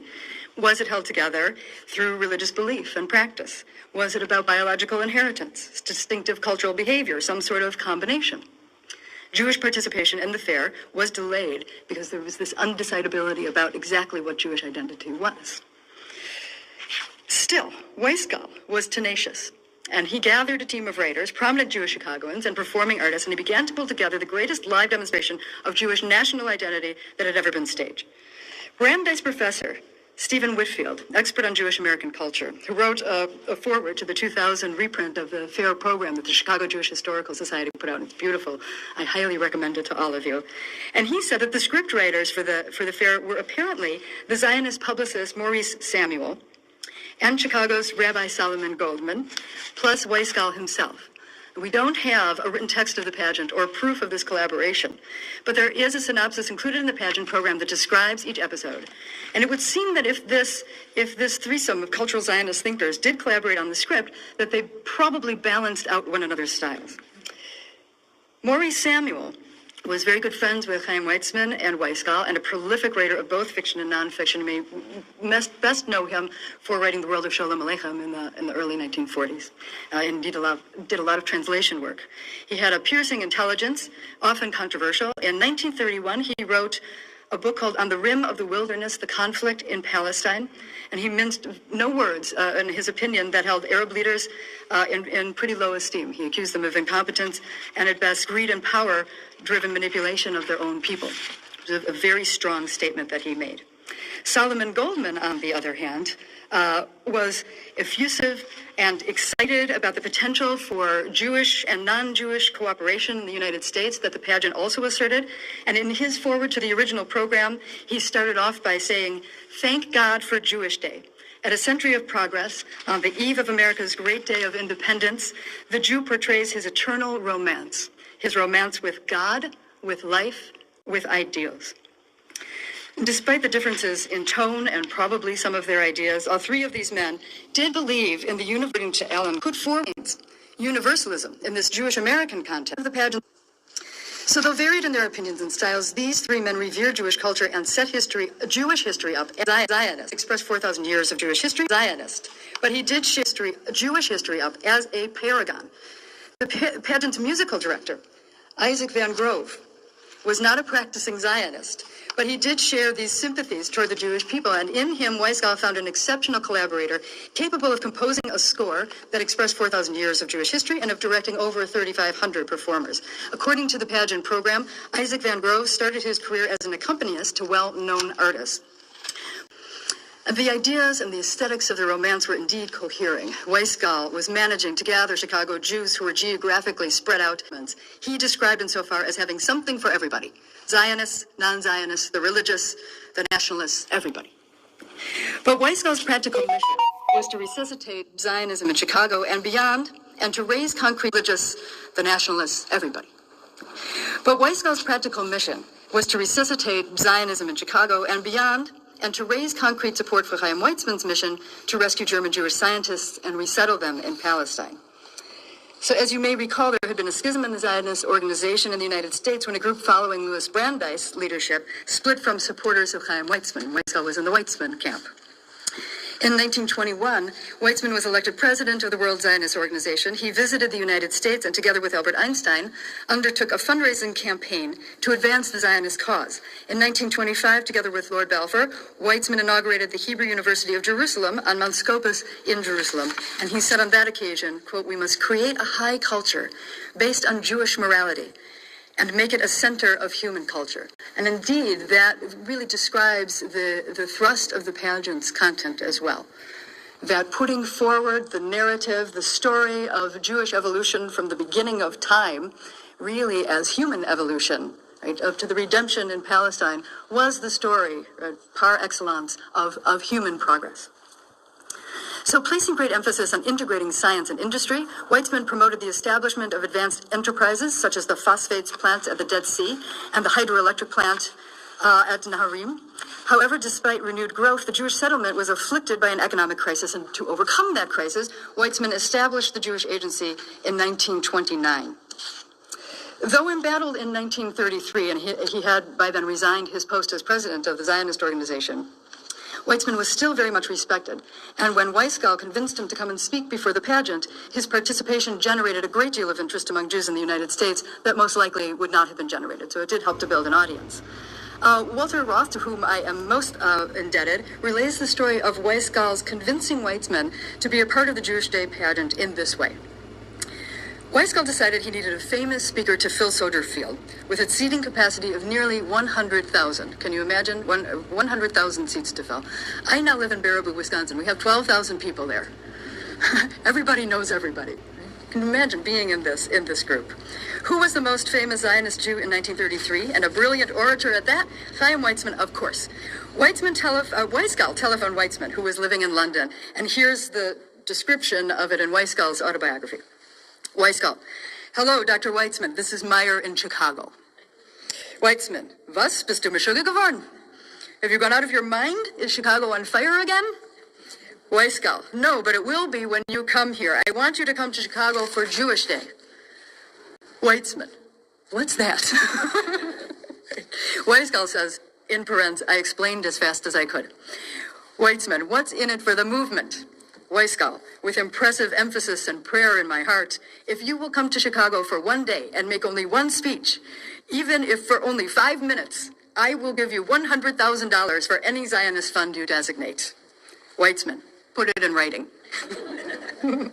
So Roth tells us that Weizsäll promised in writing, indeed, to raise $100,000 for Weizmann's Central Refugee Fund, which helped German Jews to settle in Palestine. And Weizmann agreed to come to Chicago. Weizsäll warned Weizmann that he was limited to only one speech, and if he made 2 speeches, the fee would go down to $50,000. If he made 3 speeches, it was going to be reduced to $25,000. He was a very convincing man, Meyer Weizsäll, and before he could set any of this into motion, however, he had one more person to convince, and that was the commissioner of the fair, and this was not necessarily either an easy feat. Rufus Dawes was a wealthy businessman, commissioner of the World's Fair. The Dawes brothers had many assets that they had acquired.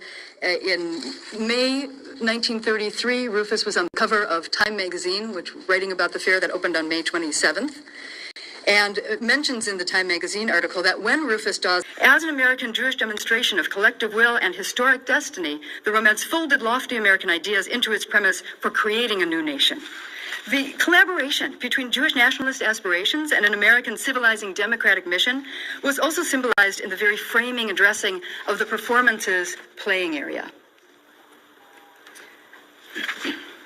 The enormous expanse of Soldier Field's greensward, and the stage was flanked, this is an image of the stage, according to Bennett, by avenues of 32 steel flag staffs, from which swayed in the moonlight the blue and white banners of Palestine and the red, white, and blue of the United States. The picture, he added, was heroic. By the way, as you walked on to the main pathway of the fair, the Jewish-Palestinian flag was not displayed with all of the other flags of nations there. It was, however, displayed in Soldier Field during the pageant on Jewish Day. And the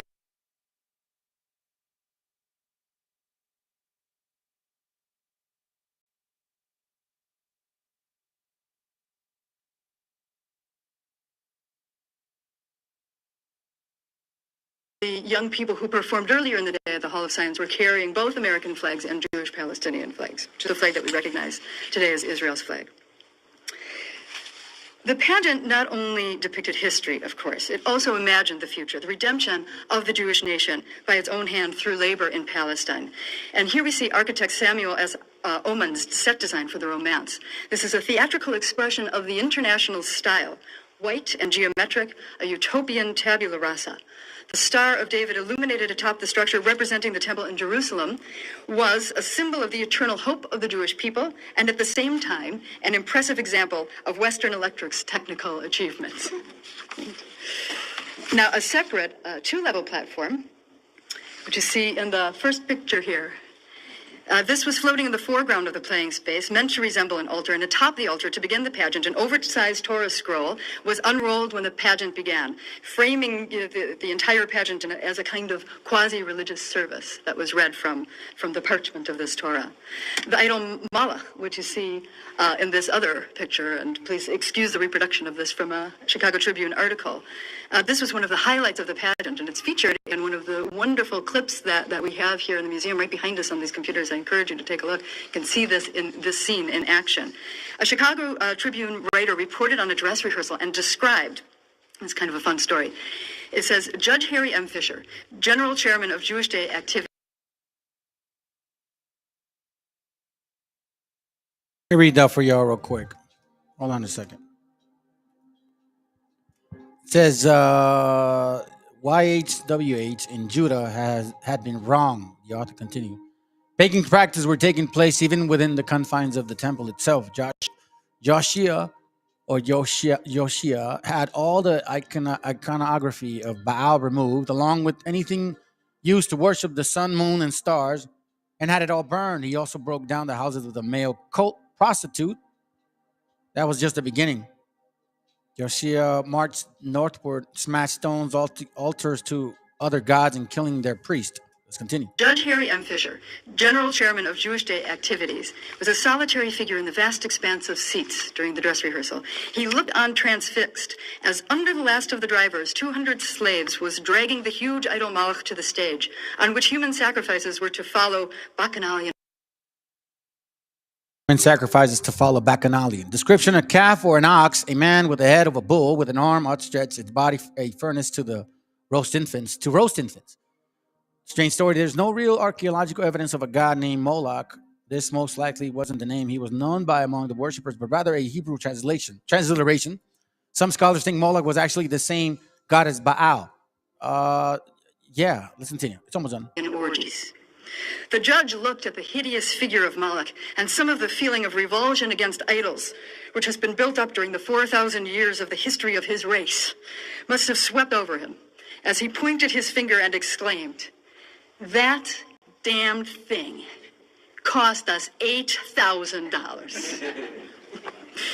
The idol measures 27 feet high. The question of why the World's Fair Pavilion is a state secret remains. What don't they want us to know? Black cat thumbs up, man. That's crazy. Well, as you guys can remember, and you guys have probably seen some movies, especially with the maybe All We Revealed. You know, you watched that. What's his name? Bill Cooper talks about the Black Stone, right? Okay. All right. Check this out. Here, let me start closing some of these down because I think we've cleared up some definitions of it. All right. Let's start clearing this up real quick. Give me a second. We know the definition of entropy, meaning the beginning of chaos and disorder. We know the fourth part, who was to come. We know that it was going to be this nation of people. Okay. We understand that all clearly, not getting away from it. Now, let's look into this real quick. Because remember that girl had a cube in her hand, like a bright rock, right? Like a stone, like a bright stone, right? Okay, check this out. Enoch, the book of Enoch, chapter 97, verse 8. They shall worship stones and engrave golden, silver, and wooden images. That's not all. They shall worship impure spirits, which we know now. Demons and every idol, which we see now. This is very clear to us. You have Freemasonry, medieval stoned, Mason guilds. You got Christianity worshiping a fucking tree. Excuse my language, but that's just how I feel. You got Jonas. You got all of this, the whole Trinity concept, the virgin birth, Jesus, Jupiter, all of this stuff. Individualism, spirituality, agnosticism, Buddhism, all of this stuff. Everything that you can think about. So-called wisdom because of King Solomon. Or let's just say, listen, we have a new doctrine. Everybody can have multiple wives. Why not? Well, it's funny. Imagine if the women were teaching that shit. They say they have multiple men. Zoroastrianism, money magic, poof. Spiritual capitalism. I've been saying it for quite some time. Hellenization. Alexander the Great, I'll still practice that. Islam. Essenes. Dark Ages. Habul. All of these things. Khazars, you guys are in it. Eaters of blood. Damn. 13 tribes. White Khazars. Caucasians. Ruling class. Oh, but let's not forget this here, my family. What did you see? Black nobility.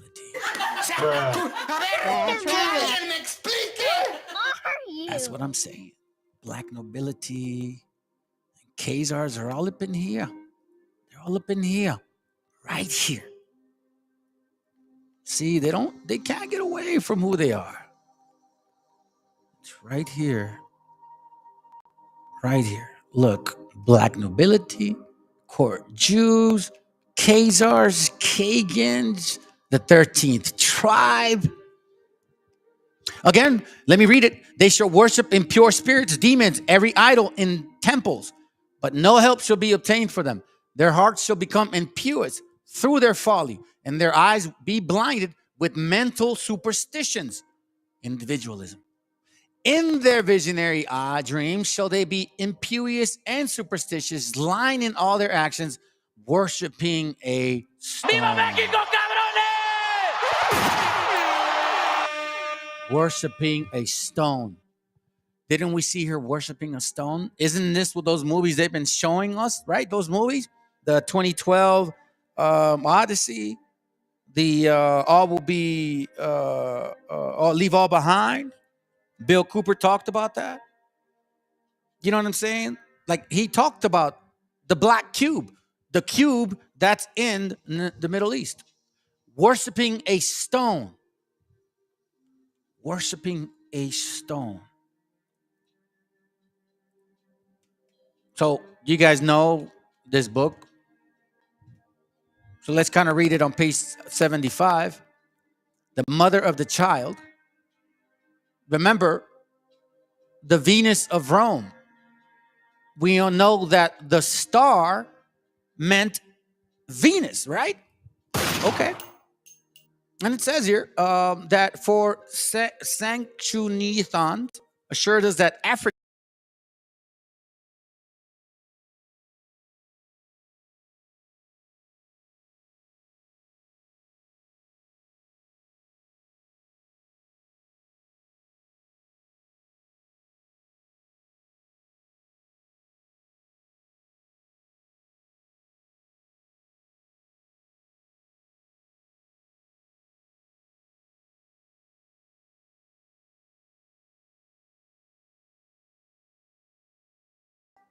If the child was to be adored, much more the mother.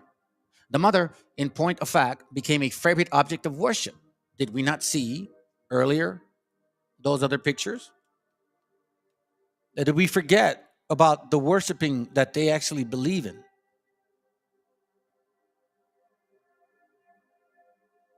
Here, let me show you.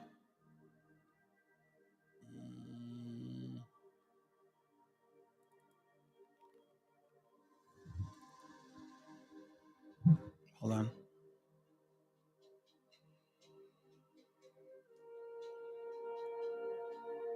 Give me a second. Where did I put it?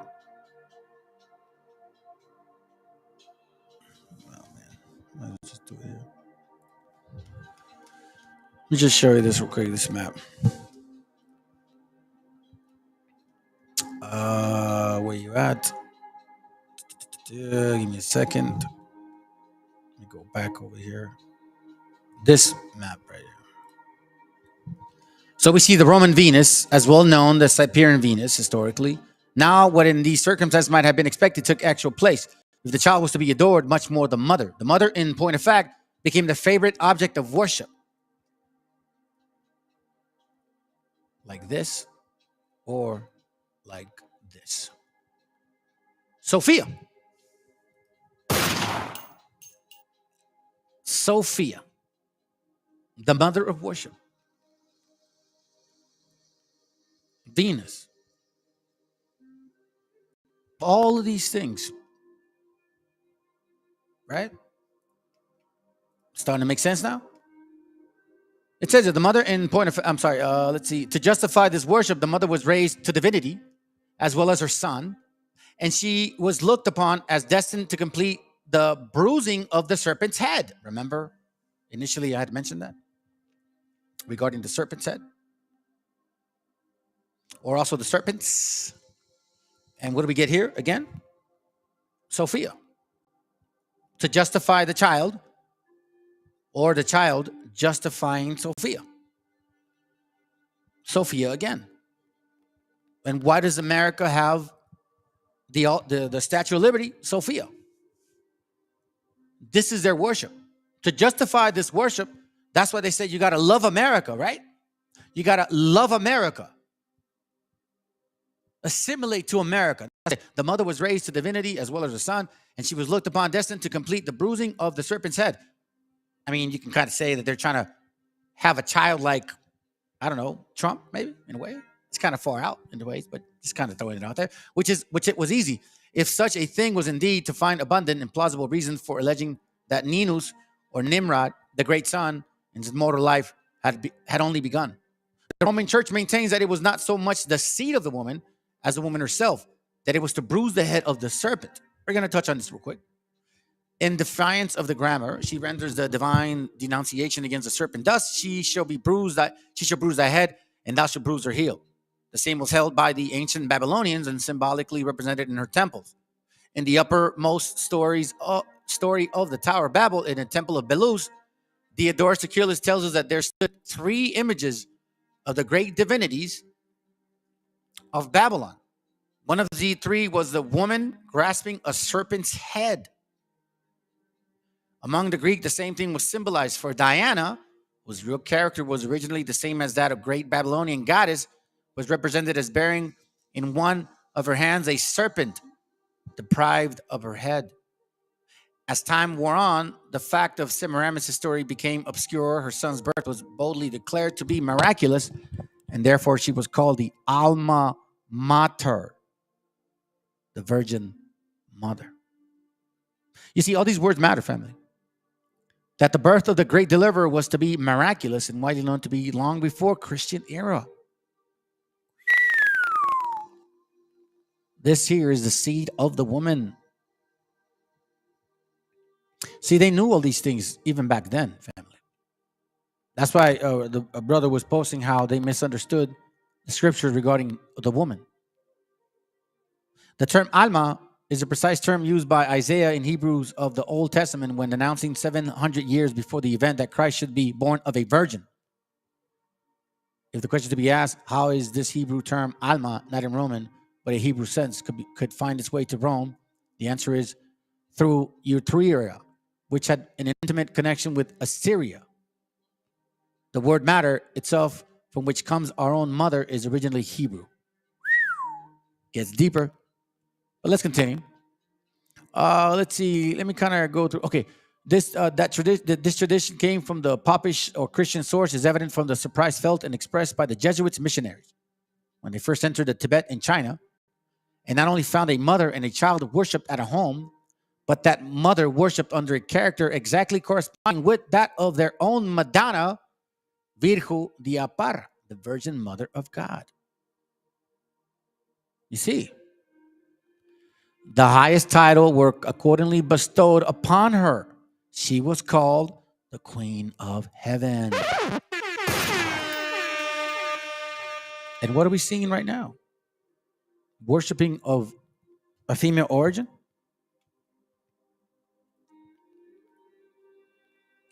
That everything comes out of her. She's life. She's God. She's Sophia. In Egypt, she was also styled Atar, the habitation of God, to signify that in her dwelt all the fullness of the Godhead, which is why, if you don't know scripture, this will happen to you. But again, if you're wicked as hell, it will do that too. So we see here, let's see, the fruit which I have brought forth is the son. Okay, here we go. In Egypt, she says this. All right, hold on, let me go up here. To the point of a great goddess mother in the pantheistic sense, as the once and the infinite and almighty one, the Virgin Mother, this inscription was engraved upon one of her temples in Egypt. I am all that hath been, or that is, and shall be. No mortal has removed my veil. You see this? I am all that hath been, or that is, or that shall be. No mortal has removed my veil. What did the scripture say? That she sitteth as a virgin. No child of her has died, supposedly. Now you see why. The fruit which I have brought forth is the son. That's what they're talking about. You see, that's her child. It gets very heavy. Vesta, the dwelling place, the mother goddess, dwelling place god was Saka, in the form of Sakta, or the tabernacle. Juno, the name of Roman, queen of heaven. Again, the branch bearer. We saw a picture of that earlier. Here he goes right here. Look at that. The Virgin Venus. The Virgin Venus. Check this out. Let me find it real quick. Here it goes right here. The star in Obadiah 1 and 4, the concordance is H3556.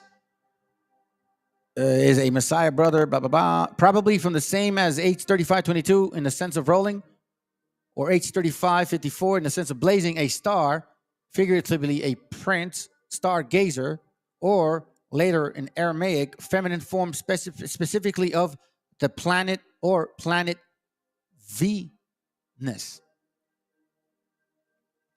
The Virgin Venus, as she was called, identified with the air.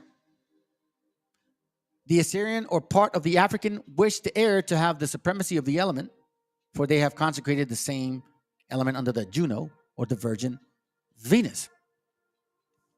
You see, it's all connecting now. It's all making sense now. Now we can start seeing, okay. So again, these people, they like to worship the lunar eclipses. They like to watch where things are going. You know, we see it, right? They're making a big deal about these whole things.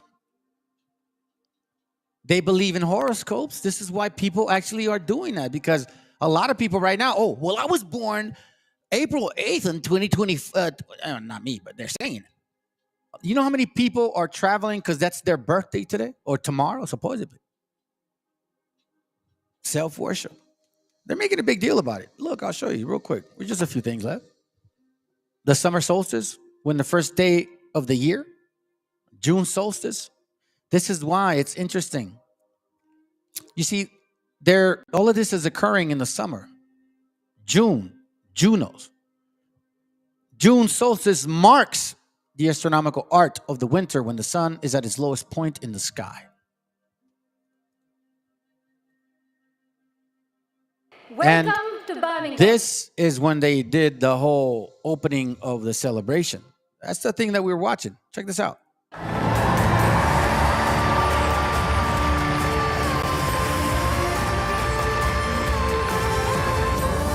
Tower of Babel.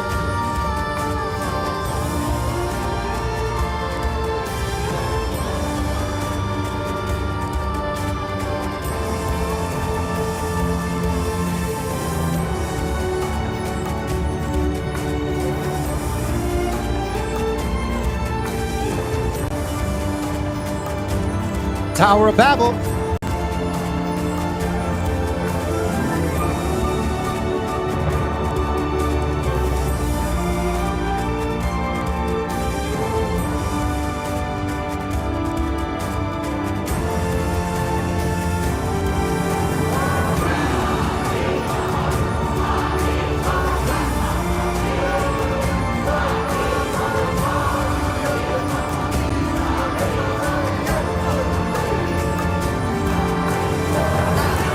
It now gives me the greatest pleasure to declare the 22nd Commonwealth Games open.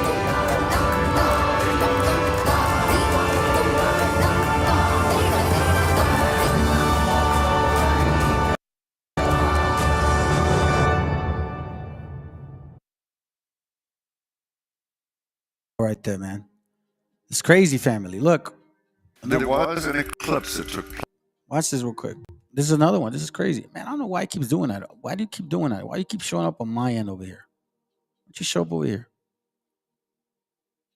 Oh, hold on a second. Hold on. Okay, so let's see if I can play this. All right, hold on a second.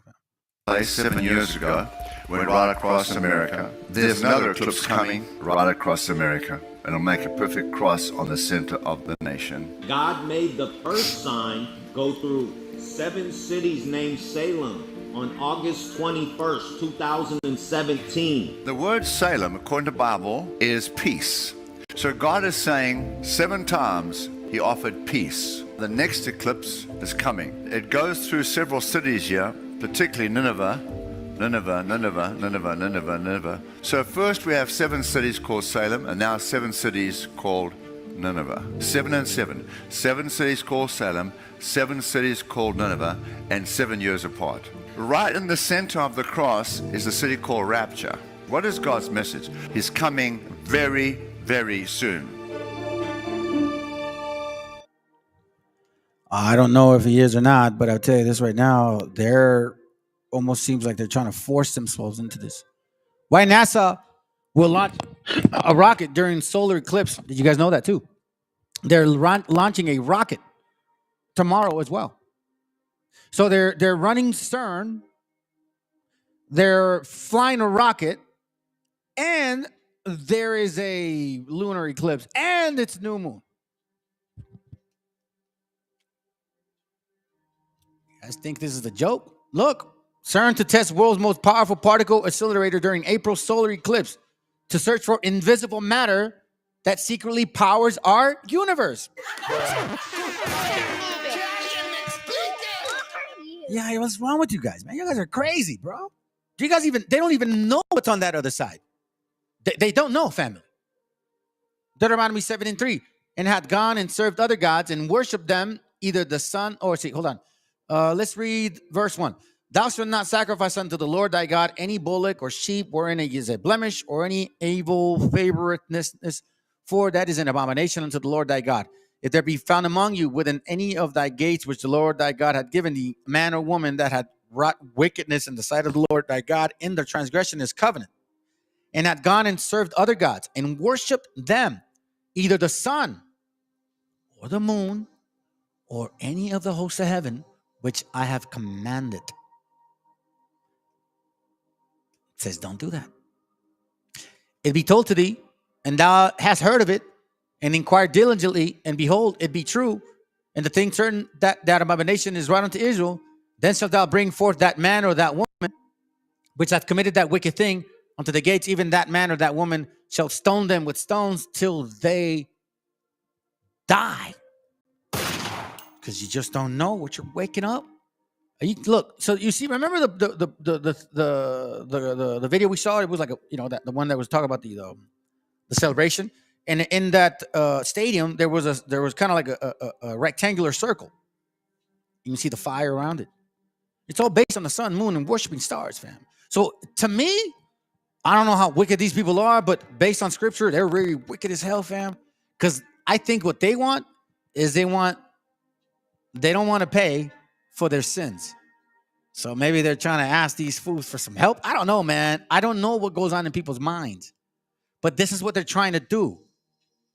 They're trying to clash particles. And this is going to happen tomorrow. Okay? While all of this other stuff is going on. Why? I don't know. It's not a coincidence. Plus, there's this other insect, the cicada, is emerging, and for the first time after 221 years, it's traveling through that section as well. This animal makes this loud sound. Watch this. Watch this.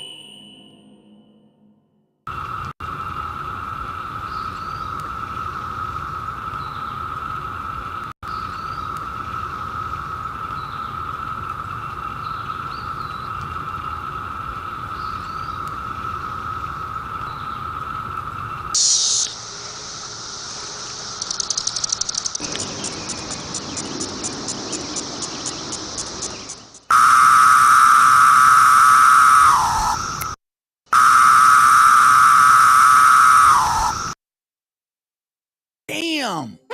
Imagine hearing that, family, and not knowing what's going on. Imagine hearing that. So now check this out. Another thing that they're doing is also, oh man, this is crazy. Because around this time, you see, I don't know if it's me or am I just making this stuff up, but around this time is also like the actual celebrations. Celebrating St. John Baptist Day, June 24th. So there's a lot going on going into this particular time. And you want to know what's so weird about this celebration, family?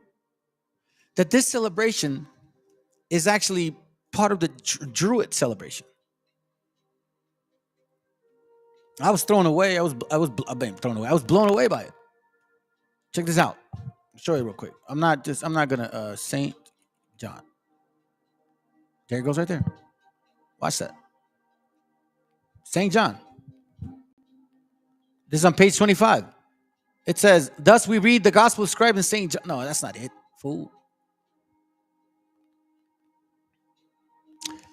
See the ceremony, in Scotland also, the Golden Sign laid their nude bearers and had the installation. Oh, there it goes right here.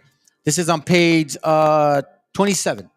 It says the ceremony of the Dios Isul is still used in many occasions in the Highlands of Scotland.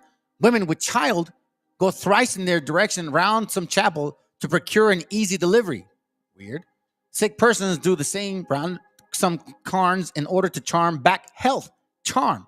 Don't do that. In Scotland also, the old Masonic Lodge at Melrose either elects the new office bearers or has the installation on the eve of St. John's Day in the summer. Weird, isn't it? St. John. Look, the ancient custom of lighting Baal's fire on St. John's Day is still maintained in Northumberland. Can't make this stuff up, family. Oh, wait, hold on. No. Hold on. No. I forgot. I almost forgot. Watch this. Right? The custom lighting the Baal fire St. John's Day, right? Hold on a second. It says that Midsummer Eve or St. John's Day, June 23rd. Still an ancient Judaic festival honored in Wales. The custom of lighting bonfires survives in the villages. You see this? Fires. Upon the day, the Druids and Barbs held the usual feast of the summer solstice in the face of the sun. This is even more interesting because look, check this out.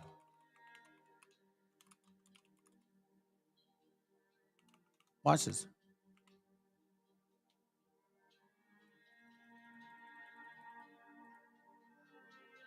See if I can find it here. Boom, boom. So we have summer solstice, summer country, John days in the summer, Jesus, summer country, summer solstice. Hold on a second.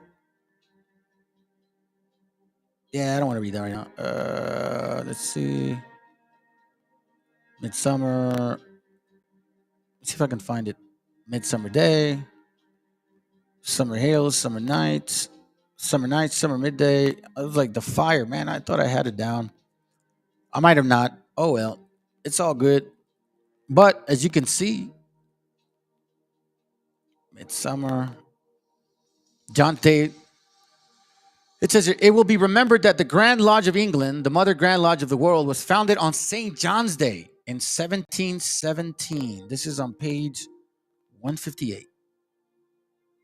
The festival are continued today in the fire ceremony was undoubtedly an Aryan origin, since it is found in a country other than those in which Judaism prevailed.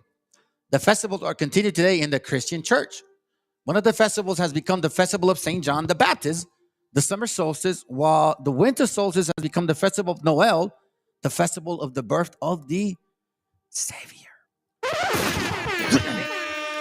Don't get no better than that. Again, without knowing who you are, without knowing that this book belongs to you, you will be fooled. Genesis 3:15, and it reads, and I will put enmity between thee and the woman, and between thy seed and her seed, and it shall bruise thy head, and thou shalt bruise his heel. So there's going to be enmity between these two seeds. I'm going to show you something real quick, just as a sake of touching on it. So we see here Genesis 25:25, Esau and Jacob. All right. Verse 26 says, and after that came his brother and took his hand. And his hand took hold of Esau's heel. Okay.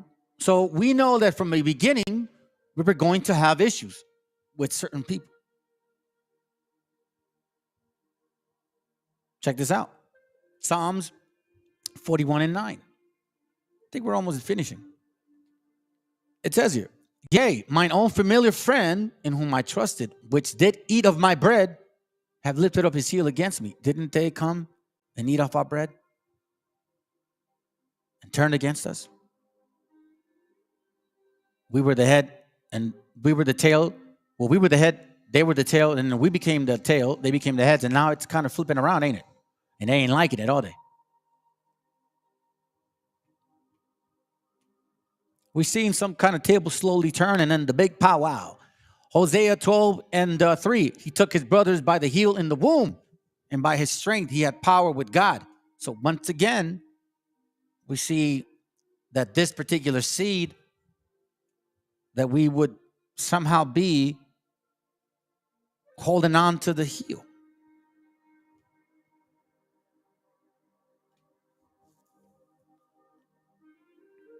John 13:18, real quick.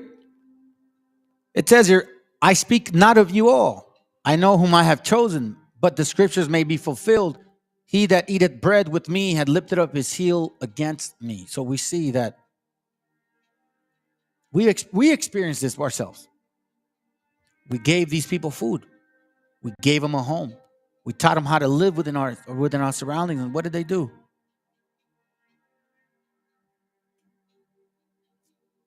Nothing good, fam. Check this out. I want to show you this real quick. We're almost done. See what? Yep, we're almost done. Okay, thank God. Let me hurry up. All right. So here we go right here. All right. So this right here is a very interesting thing. Because look, this book is called Decipher Moloch. And some of you guys are like, what the fuck is this shit? Yeah. Decipher Moloch is the book. Man, it's funny, huh? It shows that. So this is a book by, I don't know, Ricardo Max. So let me read this part over here. Because we know this now. The Moloch cult. The great iron and bronze sculpture was set up, and the Canaanites had prepared the space where the ritual war would begin. Some Israelite women had already arrived and had children on their laps for sacrifice. Several men, strong and muscular, wore light and thin clothes and were around the large statue. They were men who danced and beat drums during the feast of the god Moloch. Did not see videos like that? The large statue had a hexagonal-shaped cavity in its belly, and the priest reached the heights of the cavity using a stone staircase. Right? In the service, there were children, youth, men, and women who took the firewood and took it in possession to be thrown into the bronze monster. There was a large metal star formed by two interposed triangles. So, interposed triangles. What does that look like?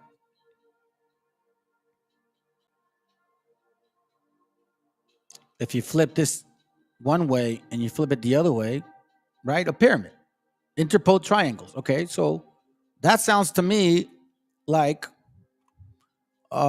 hexagon, I believe. I think that's how you spell it. Hexagon. Right? So you see 1, 2, 3, 4, right? Or let's just say 6-pointed star. You see that right there? One up, one down.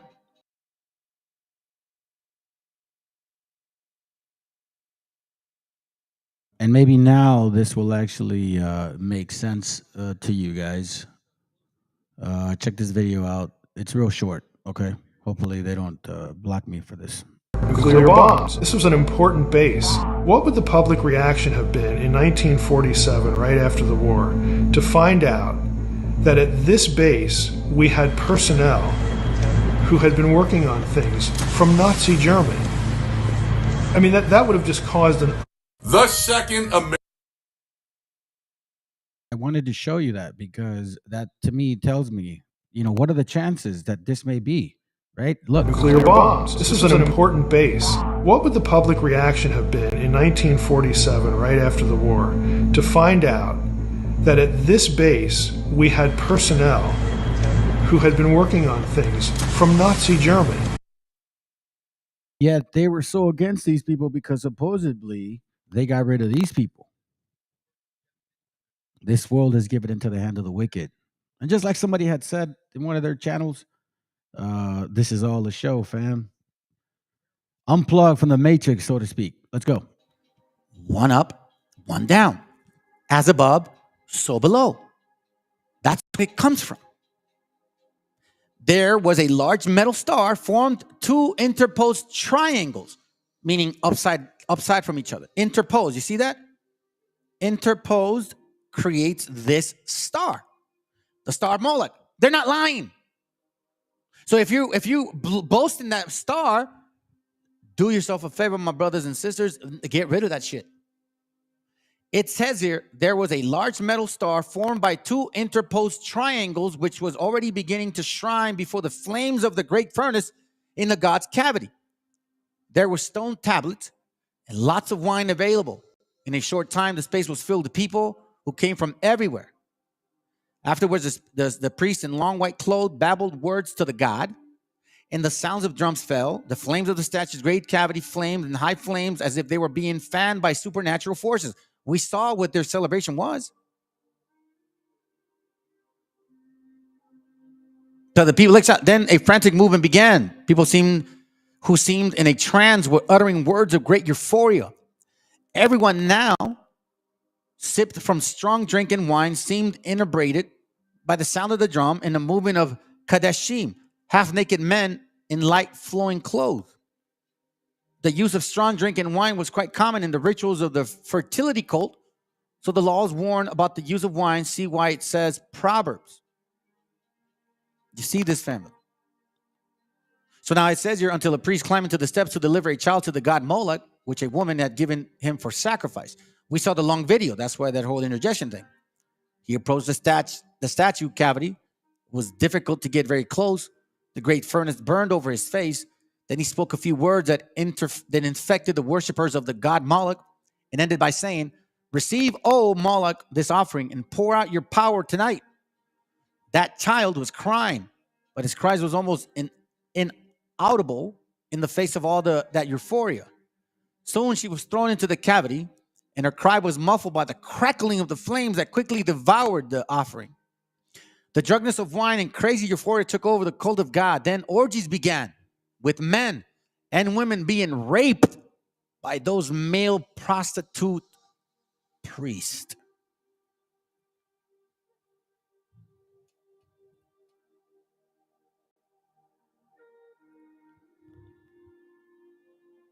Amos 5, verse 26. But ye have borne the tabernacle of Moloch, and Cheam your images, stars of your God, which ye made yourselves. Why do you think these camps say you can have prostitutes, family? Why do you think they say that? Here's another great book. We're going to go to page 10 on this one. But check this out. It's called The Curse of Canaan.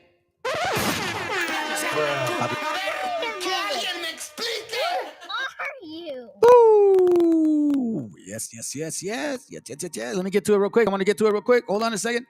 I'm just gonna read. Let me see, maybe one paragraph, right? We'll just one paragraph. One paragraph.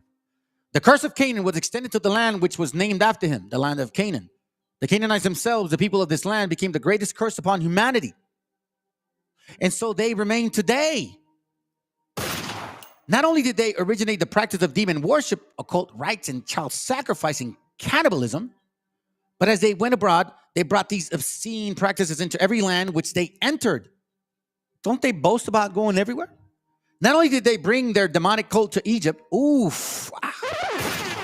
but known by their later name, the Phoenicians, as they were called in the 1200 BC, they became the demonizers of civilization through successive epochs, being known in medieval history as the Venetians or Phoenicians or Venetians, meaning like the Venetian Navy? No way. No way. No way. Yes way. Oh, yes way, my friends. Bam. Look at that right there. Venetian Republic. Where are they from? Byzantine Empire. Venetian Arsenal. This is not a coincidence. Not at all. Not at all, my friends. It says, hold on a second, who destroyed the great Byzantine Christian civilization and later as the black nobility, which infiltrated the nations of Europe and gradually assumed power through trickery, revolution, and financial legerdemain. Now, we know trickery and revolution. Now, we know who is boasting about this right now. Reparations. The reputation of Canaan is to be found in many ancient records, although its foul history has been carefully expunged from even more of the historic archives and libraries. In 1225 BC, the pharaoh Merneptah, who, because of his victory in the Canaanite region, was known as the binder of Gezer, set up a stele to commemorate his successes. Among the inscriptions placed thereon was this: plundered in Canaan with every evil, and land as united and pacified. This inscription did not mean that Merneptah had used every evil to plunder Canaan. It meant that he had, in his sojourn there, encountered every evil practice by this notorious tribe. Ham had 4 sons: Cush, who found the land of Ethiopia; Mizraim, who founded Egypt; Put, who founded Libya; Canaan, who founded the land of the Canaanites, the era now in contention of the state of Israel. In the Agadah, Cush is said to be the black-skinned as punishment for Ham having had intercourse on the ark. Oh, God. 3 copulated the second the ark, and they were all punished: the dog, the raven, the ham. The dog was doomed to be tied. The raven expects rates his seed to be into the mouth of mates, and Ham was smitten in his skin. From him descended Cush, the Negro, who is black skin. The Talmudic literature, Cushi always means a black person or a Negro race. Cushite is synonymous with black. Black. Like Colomiados like to say it. I know I hurt some feelings, but I don't give a shit. This is from the History of Africa by Leo Africanus, who is an African himself. Page 6 of 2nd chapter. For all the Negroes and blackamoors take descent from Cush, the son of Ham, who was the son of Noah. But whatsoever difference there be between the Negroes and the tiny Moors, certain is that they had one beginning, for the Negro, or descendants of the Philistines, and the Philistines of Mizraim, the son of Cush. But the tiny Moor fetched their pedigree from the Sabians, and it is evident that Saba was begotten of Ramah, which was the eldest son of Cush. diverse opinions there be as touching this matter, meaning that other people have their opinions, which because they seem not so necessary, we have purposely omitted, meaning that it don't matter. It don't matter.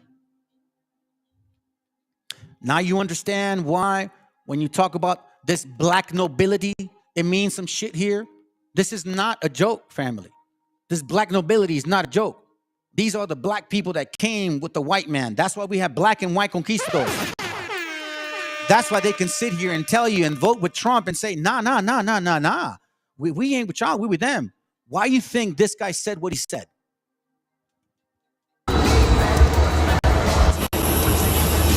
London, okay. We're on our way. We got the black excellence. Said we got the black excellence, right? Black excellence. Okay. Sounds good. Definition of excellence. Quality of being extremely good. Virtue. Morality. Valor, potency. Celestial hierarchy. It's getting even more interesting, right? Thesauruses. Celestial hierarchy. What relates to these things? Glory or excellence, meaning like what? Excellence. Virtue. Let's say thesauruses. Excellence, superiority, perfection, greatness, preeminence, choice, blah, blah, blah, blah, blah, blah, goodness, right? Nobility.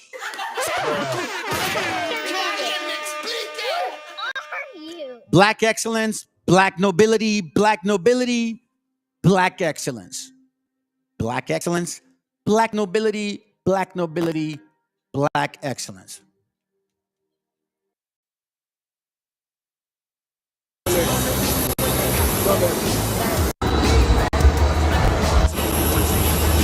London, okay. We're on our way. We got the black excellence.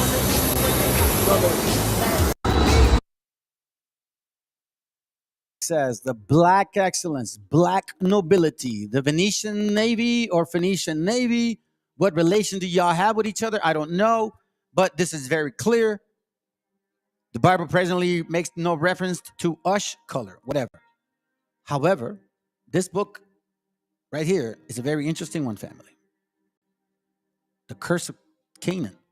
The Demonology of History by Ostis Mullen. He wrote a lot of books of this topic. 40 years dedicated.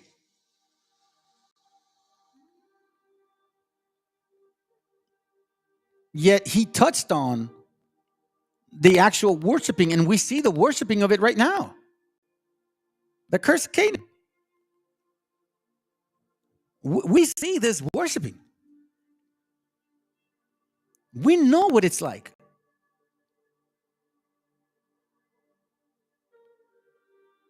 This is weird. Variation explanations have offered Noah's tremendous anger at Canaan and his curse of Canaan. One, which has now largely been discounted, is that Ham may have slept with Noah's wife or have attempted to do so.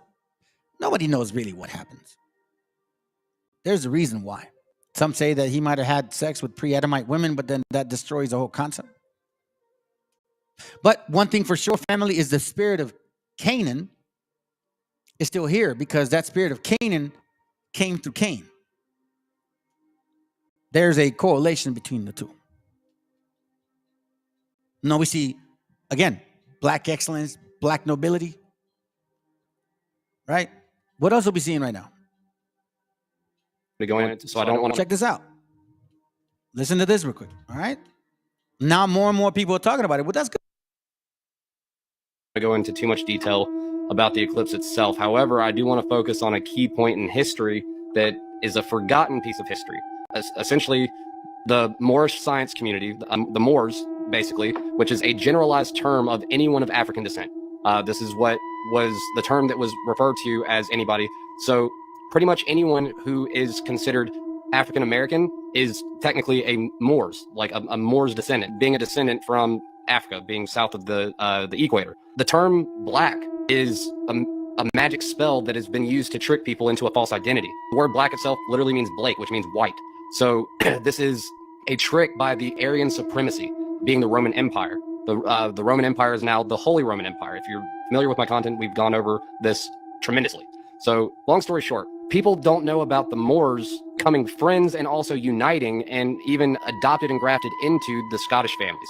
So basically from Scotland all the way to northern Africa, being Egypt and everything else, there was a peace treaty that was established long ago because we were all like our ancestors that branched out essentially were brought out of captivity. This is where we go back into the story of like Moses and everything too. The real story, the real history, not just the biblical allegories and all this other stuff. All of that stuff is strategically hidden in code for a very specific reason, because there's another group of people, which is all about conquering and basically owning people, owning slaves, which was the Roman Empire. The Roman Empire came in, conquered everything. They were the ones that conquered the Egyptian Empire and basically held people captive. This ties in even with Jesus, the story of Jesus, the real story of Jesus and the Arabians. Arabs and the Jews were basically, Jesus was telling both of them that y'all are brothers, like love one another. Again, you know, certain things that he says, I guess it makes sense, but it's just funny to me that, you know, more and more stuff is coming out. So now check this out. Remember, we talked about Canaan and all of these things and, you know, how they have been the ones that have created greatest curse upon humanity, right? They're the ones that brought demon worship, occult rites, child sacrifice, and cannibalism. You know, and quite frankly, they're not wrong. I mean, what is Santeria? Isn't it from Africa? And now we're seeing a lot of this now. We're seeing a lot of this now. They canceled me for talking about Harvey Weinstein before the thing came out, but he offered to suck my penis in front of all my people at my agency. What am I supposed to do? He did all of that. I'm thinking I'm the only black person on the script. I get there, there's 3 other black guys on there.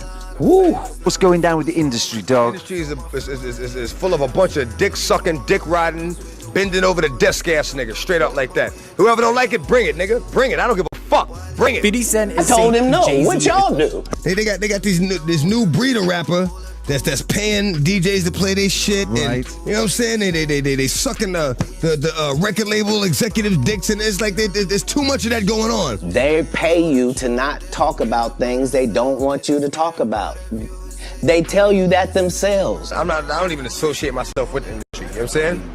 I'm not an industry artist. I'm an artist in the industry. Is going to be exposed next after Diddy. So Jay-Z had a close relationship with Diddy throughout his career, and 50 Cent pointed out that Jay seems to be missing after all the raids rained down on Diddy. Jay-Z was allegedly named on Epstein's client list. Epstein is a prolific child predator who would serve up underage girls to the elites. Epstein would fly out his clients and the girls to a private remote island in the Caribbean where they could get away with it and the girls couldn't escape because they were surrounded by sharks. It's been rumored Jay-Z had his own private island where the same stuff went down with Diddy, and we haven't seen the footage until now. And the similarities to Epstein are startling. It's in a remote part of the Caribbean and it has a landing strip. After Diddy's private jet landed in the Caribbean, it suspiciously went off the radar. So users are suspecting Jay's private island is where Diddy disappeared to, or at least hiding evidence. And they are also suspecting that this is where the hip-hop Predator ring occurred. 50 Cent is... When I met you, I admit my first thought was a trick. You look so good, huh? I suck on your daddy's dick. I never felt that. Hey, you think we could change that line to Diddy's dick? Hey, Puffy, stop fucking playing with me, yo. Type shit. When I met you, I admit my first thought was a trick. You look so good, huh? I suck on your daddy's dick. I never felt that. Hey, you think we could change that line to Diddy's dick? Hey, Puffy, stop fucking playing with me, yo. Type shit. Conspiracy theory, but I thought Cat Williams said any time they make you into that position, part of that contract is you do understand whenever we want to take you down, we can, right? It's part of giving you the world. First of all, they went around the world for 2 years straight telling any women that would listen that this was a good-looking Negro. Since when? When did y'all start liking a big nose? And when did y'all like a little head and a big jaw? When? Since when? That look like my daddy. When you start liking my daddy? You like black people's features like that?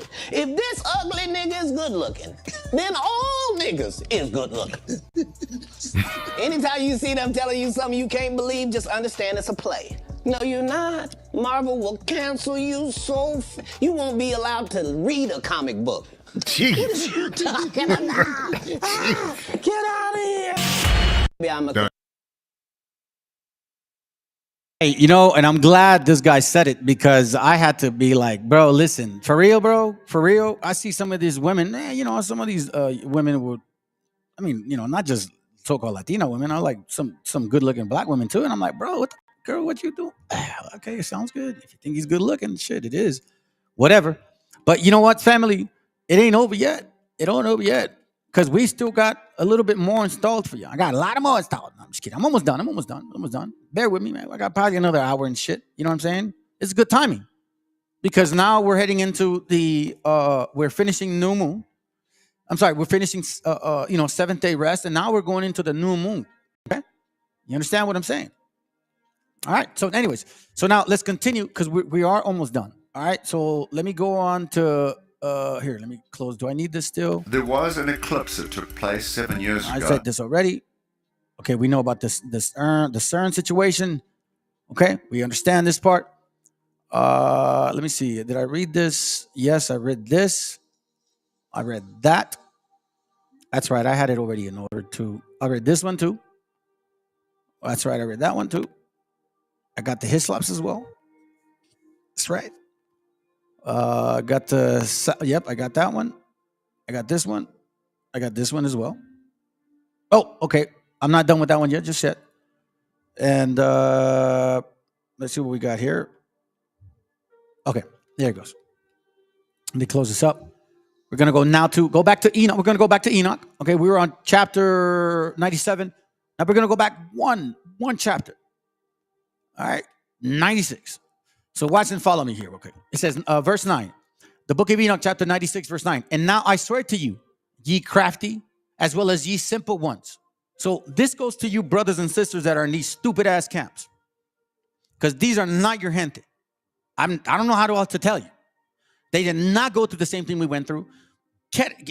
Categorically speaking, historically speaking, and just common sense speaking, tells us that they had it good before they had it bad. We've never had it like they've had it. And now I swear unto you, ye crafty ones, and as well as you simple ones, you damn silly dogs, that you often contemplating the earth, you who are men, clothe yourselves more elegant than married women. Do we not see IUIC and their so-called garments? Do we not see them with their garments? Do we not see these dudes dressing up like more like outlandish than the women? Don't they show their videos? They're all dressed up like, yo, look, check it. Bam, look at that. Check this out. Look, for real, yo. Boom. Look at that. See this? Purple, right? Right? That's what we see. If you see their actual garments at the Passovers, it's pretty crazy. Right? Okay. Sounds good. It says here, now I say to you, ye crafty, like Nate the Snakes, you funky cold Medinas, right? You guys right here. You see, they dress up more lavishly than the women, family. I've seen these things. I've been to some of these places. You understand what I'm saying? Okay? So we see these purple people. All right. It's there. That you often contemplating the earth, you who are men, clothe yourselves more elegant than married women, both together more often, more so than unmarried women. Everywhere array yourselves in majesty, in magnificence, in authority. Isn't he walking in with a horse?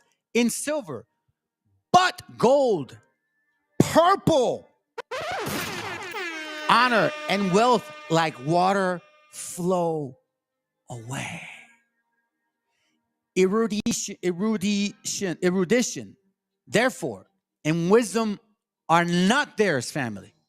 Thus, they shall perish together with their riches.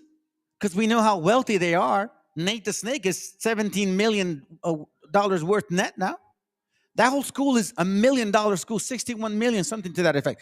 And with all their glory and with their honors. While with disgrace, with slaughter, and with extreme penury, shall their spirits be thrust in the furnace of fire. In the furnace of fire. For example, why do you think they do stuff like this? Brother, just want to remind you that these are pretendians. Hey, brother, I just want to remind you that if you go to Google and type the word pretendians and click the images, you can clearly see. Oh, natural. If you look up Aboriginal Americans, American Indians, Indigenous to America, First Americans, it's clear that you see us. And then when we look up African Americans, now let's talk about why you put Siberia up there. I know you're trying to say American Indians come from Siberia, whatever, but as you know, Aboriginal Australians also migrate into Australia from Asia. So by your logic, they're Asian and they're not indigenous to Australia. Migrating in ancient times doesn't invalidate anyone's indigeneity or Aboriginal status. It's just racism that you guys are using to invalidate us. So pick one, choose one, get it right.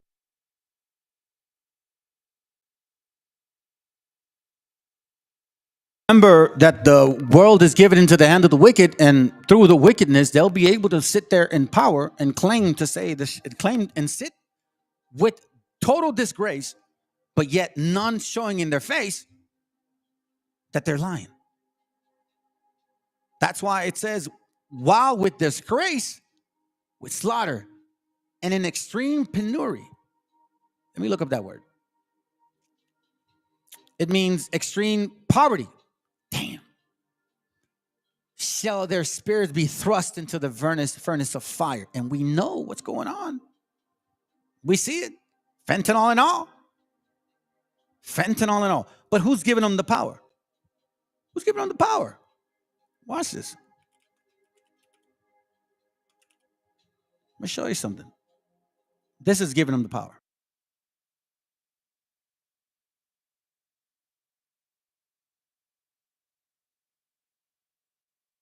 Now more than ever, travel all over the country. I fly commercial. I'm all, I have seen and witnessed now more than ever, the amount of African American men that have come up to me, literally like, "Hey man, you're my hero." I'm like, "What?" Really? I did not have that in my bingo card. These lights are so bright in my eyes that I can't see too many people out there. But I can only see the black ones. I can't see any white ones, you see? That's how far I've come. That's how far I've come. That's a long way. She was going to pick a female vice president in 2020. What qualities are you looking for in your vice presidential pick? Well, always the first quality has to be somebody that you think will be a good president, because if something should happen, you have to have somebody that's going to be a great president. A lot of people are talking about that gentleman right over there. And he's been so great. He's been such a great advocate. I have to say, this is in a very positive way, Tim Scott. He has been much better for me than he was for himself. That's who's giving them power. But remember, if you recall, Daniel 2:41.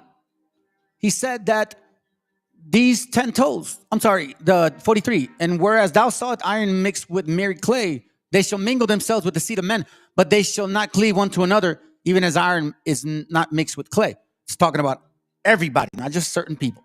Okay? So check, here's go. Even though they want to mingle with themselves, it won't be possible. So again, excuse me, It goes back to the topic here. Revelation 12 and 2. 12 and 17, I'm sorry. It says here, and the dragon was wroth with the woman and went to make war with the remnant of her seed, which keep the commandments of God and have the testimony of the Meshiach.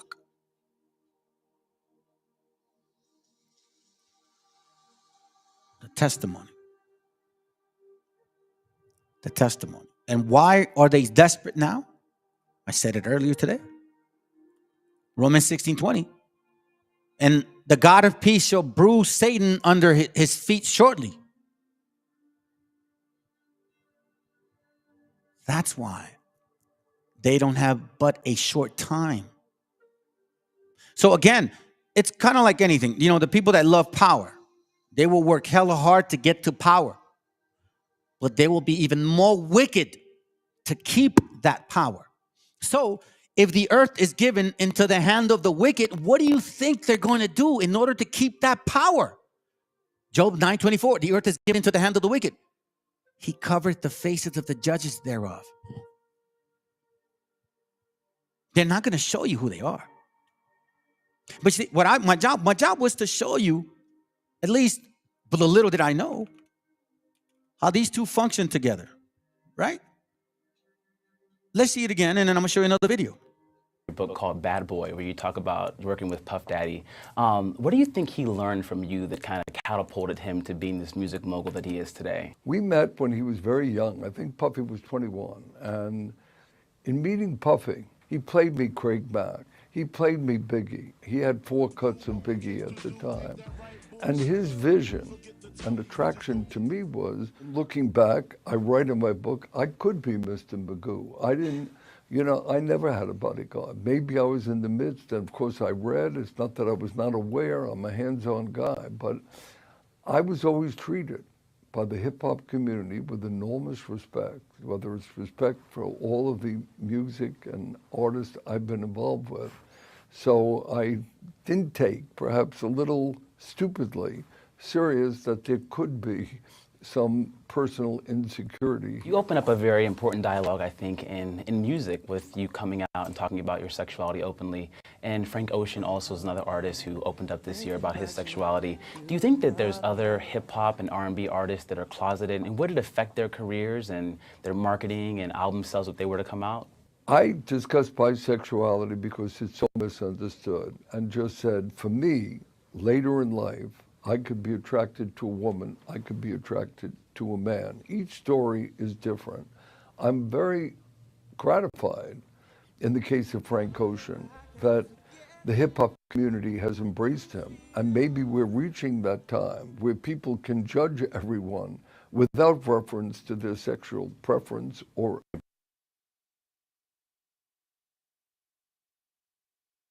travel all over the country. I fly commercially. Like I'm all, I have seen and witnessed now more than ever, the amount of African-American men that have come up to me, literally like, hey man, you're my hero. I'm like, what? Really? I did not have that in my bingo card. The lights are so bright in my eyes that I can't see too many people out there. But I can only see the black ones. I can't see any white ones, you see? That's how far I've come. That's how far I've come. That's a long way. She was going to pick a female vice president in 2020. What qualities are you looking for in your vice presidential pick? Well, always the first quality has to be somebody that you think will be a good president, because if something should happen, you have to have somebody that's going to be a great president. A lot of people are talking about that gentleman right over there. And he's been so great. He's been such a great advocate. I have to say, this is in a very positive way, Tim Scott. He has been much better for me than he was for himself. I watched his campaign, and he doesn't like talking about himself, but boy, does he talk about Trump. And I said, I called him. I said, Tim, you're better for me than you were for yourself. But he's fantastic, and he's a fantastic person.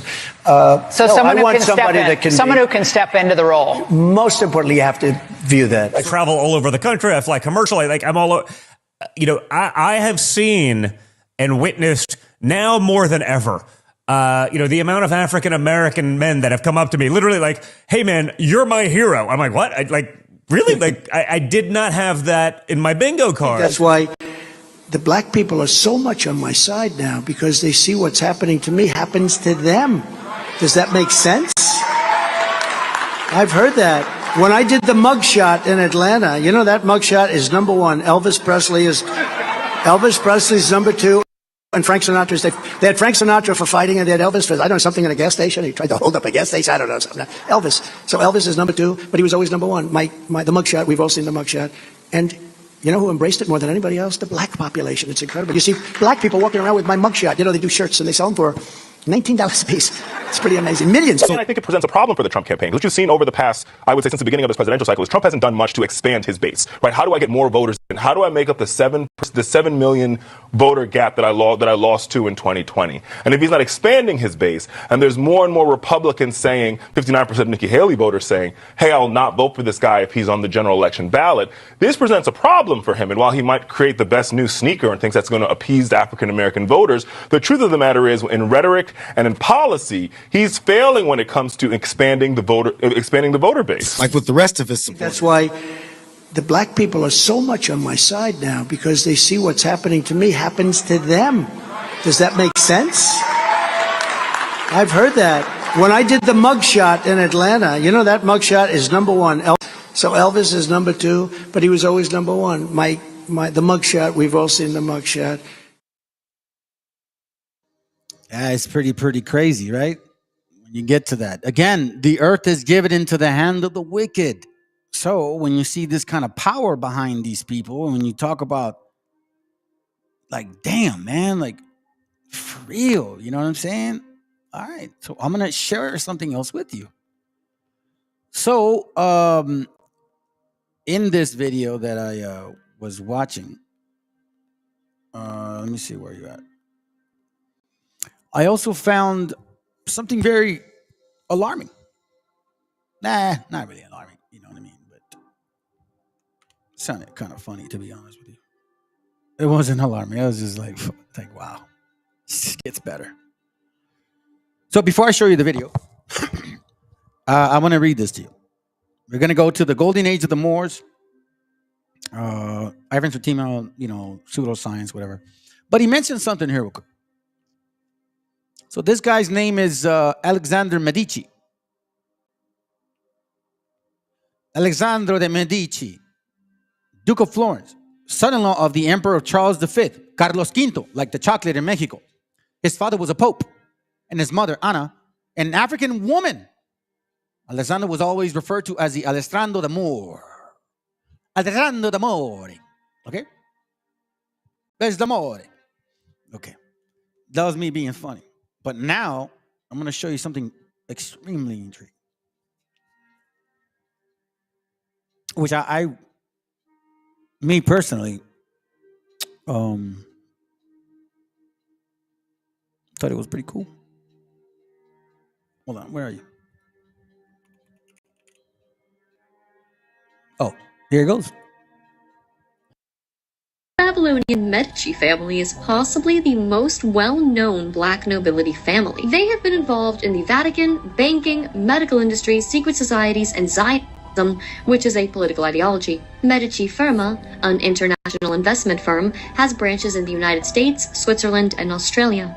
They operate in collaboration with banks such as HSBC, Liechtenstein Global Trust, HNA Group, SoftBank, and BlackRock as a behind-the-scenes partner. Medici Firma utilizes a financial intelligence division to collect information on economies, governments, banks, and markets. The name Medici means medical. The family has been linked to practicing sorcery, and the word pharmacy derives from the Greek word pharmakeia, which means sorcery and poison. It's used in all of its contexts in Revelation 18:23, which is about Mystery Babylon. For your merchants were the great ones of the earth, and all nations were deceived by your sorcery, or... You see that? Which is why when I show you this Medici character, it means medicina. Medici. Medicine. Right? Very, very weird to me. Black nobility family once again. And she was right. She was very correct. Revelation 18:23 says that. Revelation 18:23 talks about let's see, in the light of the candle. Oh, hold on a second. Revelation 18:23. Yeah, and the light of the candle shall shine no more at all in thee, and the voice of the bridegroom, and the bride shall be heard no more in all more that all at all in thee. For thy merchants, slavers, black and white conquistadors, were the great men of the earth. And for by thy sorceries were nations deceived. By what sorceries? But sorceries does mean that, and it means a couple of things, but it also means pharmakia, farmacia, medicina, right? Magic, so to speak. So to speak. Magic. That's why Luke 16:8 says, and the Lord commanded the unjust steward because he had done wisely, because, he got caught. So now he's trying to do right, trying to do well. So Meshiach says, for the children of this world are in their generation wiser than the children of the light. So that's why you guys got to be mindful that these bastards are tricky. Very, very tricky. Through their sorcery, to pharmakia, or to, like, say, for example, vaccines. And I'm not saying I'm against them. Hey, you guys do decide what you want to do. But it also means the root word of vaccine, son vaca, the bull. Witchcraft. And through this witchcraft, this is why we are where we are. Again, the multitude of your heathenish ways will be destroyed, you heathenish nation. The book of Enoch, chapter 68, verse 18. Watch this, because they learned every imaginable thing. Remember I showed you in chapter 64? What did they do? It says, where you at? Okay, here it goes. 64, verse 10. They have discovered secrets. Verse 10. They are those who have been judged, but not thou, my son. They have discovered secrets. What secrets? Verse 9. Respecting the moons, they have inquired, and they have known the earth will perish with those who will dwell upon it. They have gone very deep into the understanding of things. Why?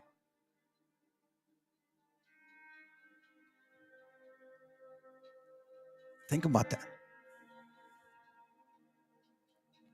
They have gone so deep, so deep. Check this out. This is why it's a sad thing, man. And he knew this was going to happen, because we understand that Judaism or Canaanites, Christians, all of that idolatry, they believe in abortion. They believe in mixing DNA, so-called cloning. Supposed to be their fight against it, but check this out. The stroke of the embryo in the womb. This is the book of Enoch, chapter 68, verse 18. This is their witchcraft. The stroke of the embryo in the womb, to diminish it. The stroke of the embryo in the womb, to diminish it. How did they know that you could kill a child by injecting something in there? That happened to one of my kids. The stroke of the spirit by the bite of the serpent, and the stroke which is given in the midday by the offspring of the serpent, the name of which is Tabayet.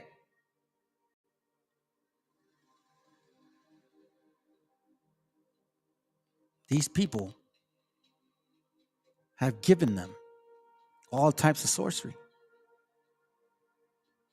Verse 5, Jezebel, who pointed out evil counsel to the sons of the holy angels. Gadrel, he discovered every stroke of death to the children of men.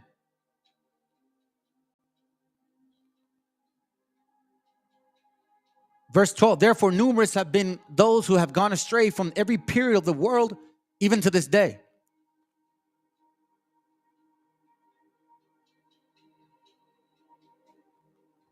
Verse 18, the stroke of the embryo in the womb, to diminish it. This is actually a good clear way of seeing why the Most High did what he did.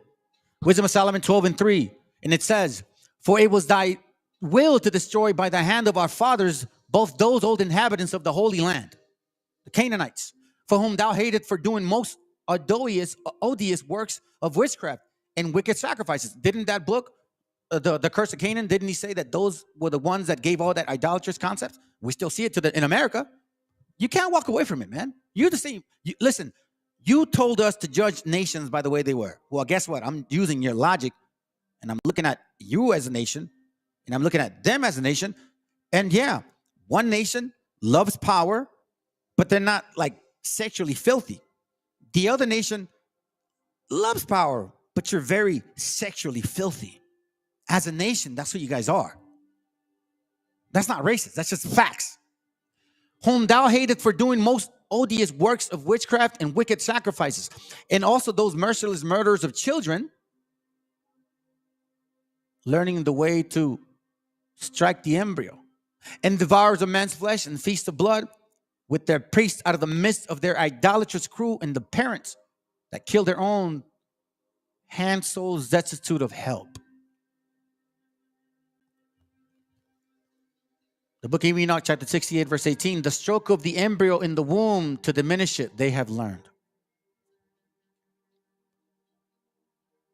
They have learned.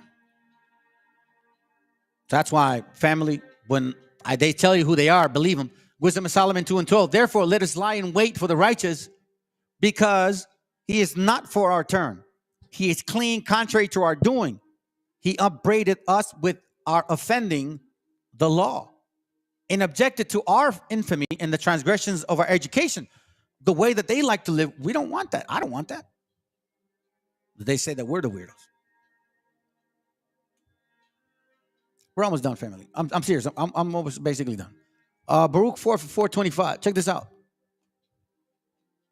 Hopefully I leave it on a good note. My children, suffer patiently the wrath that is come upon you from the Most High. For thine enemy hath persecuted thee, but shortly thou shalt see his destruction, and thou shalt tread upon his neck. Shortly thou shalt see his destruction, and thou shalt tread upon his neck. How will we see his destruction? Because we'll start finding out that they've been lying for some time. You see how they go around saying that white people are the Jews and the black people are the Jews now, right? Okay. This is the book that I told you guys before, written in 1739, A New Voice to Italy, with curious observations on several other countries, together with the use of the instructions of those who shall travel thither. Okay? So this guy, he's dissecting these Jews. So he says this on page 139. This also a vulgar error that the Jews are all black, for this is only true of the Portuguese Jews, who marrying always among one another beget children like themselves, and consequently the swarthiness of their complexion is entailed upon their whole race, even in the northern region. But the Jews who are originally of Germany, those, for example, I have seen in Prague, are not blacker than the rest of their countrymen. You see this right here, family? So the Portuguese were what? Blackety black. And the Spaniards were blackety black. Yeah, you mix with the white man. There's no denying it, but that's not my point. So anyways, though nobody can doubt that those of Jewish nation are destitute of all their authentic tradition. Hold on a second. Though nobody can doubt that those of Jewish nations are destitute of all authentic tradition. What does destitute mean? Destitute. Hold on. Anyway. Oh my God. Oh, there you go, right? Destitute. Without the basic necessity of life. Penniless, impoverished, devoid, bankrupt. So what are we seeing?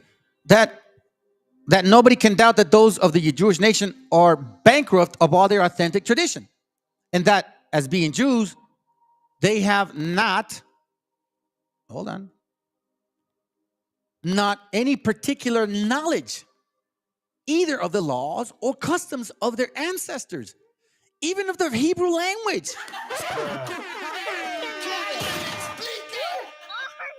So these white Jews and black Jews, Sephardic and Ashkenazis, cannot prove that they're Sephardic or Ashkenazi Jews.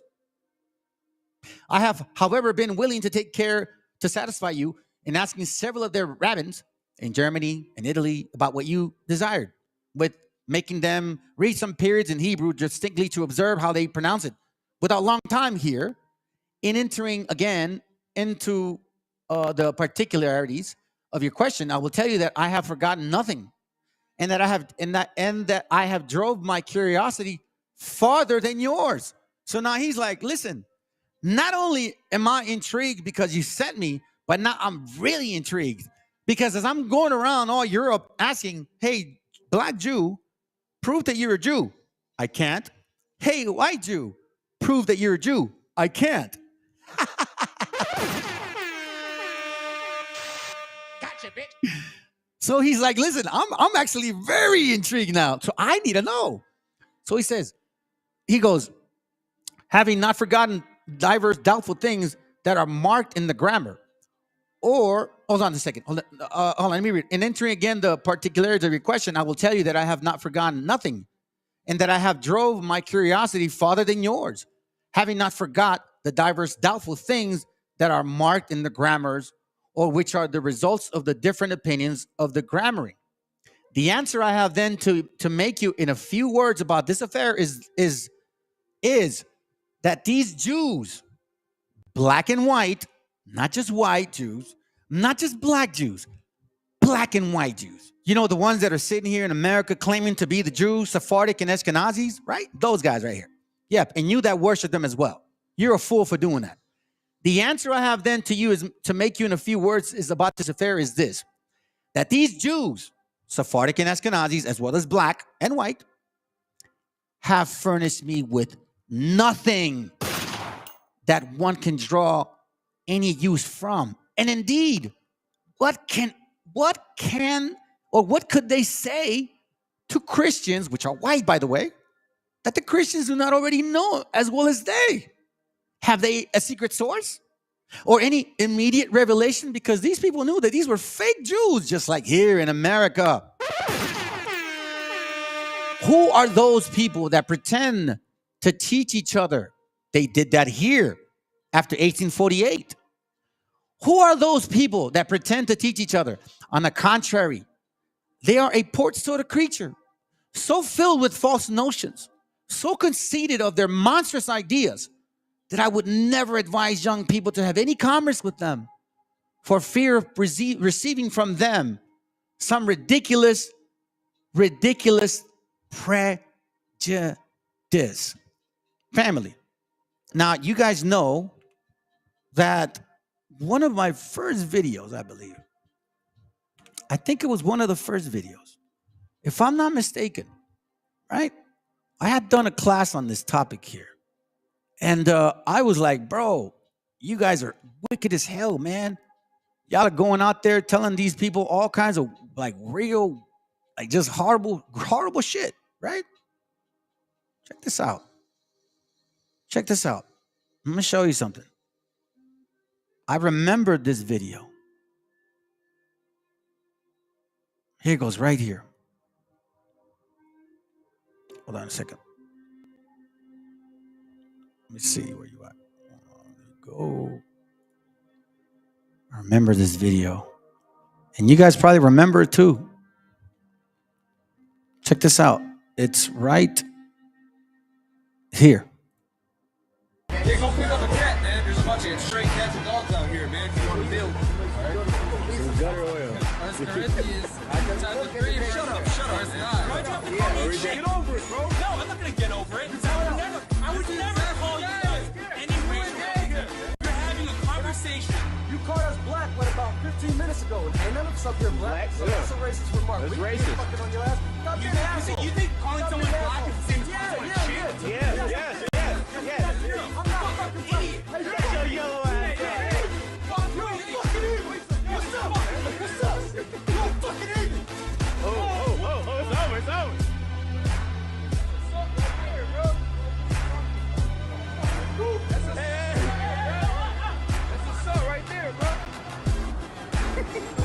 All you so-called white people are racist, man. Whoa! Right? It's coming out. Right. What you so-called white people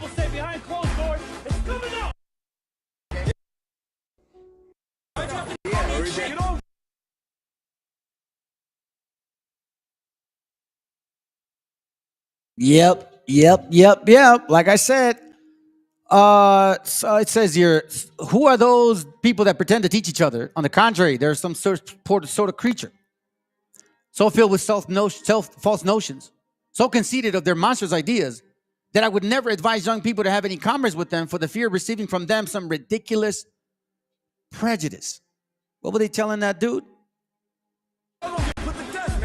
Watch this. I'm going to show you something. Let's enjoy this real quick because we're almost done. You gonna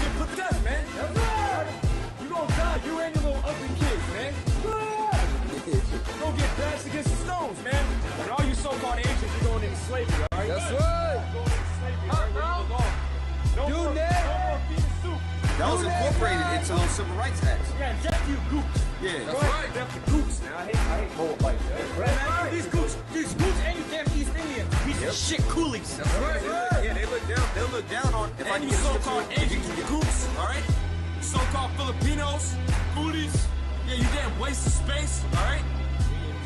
Because a damn goop, see, a goop ruling over you niggas, that should anger you, man.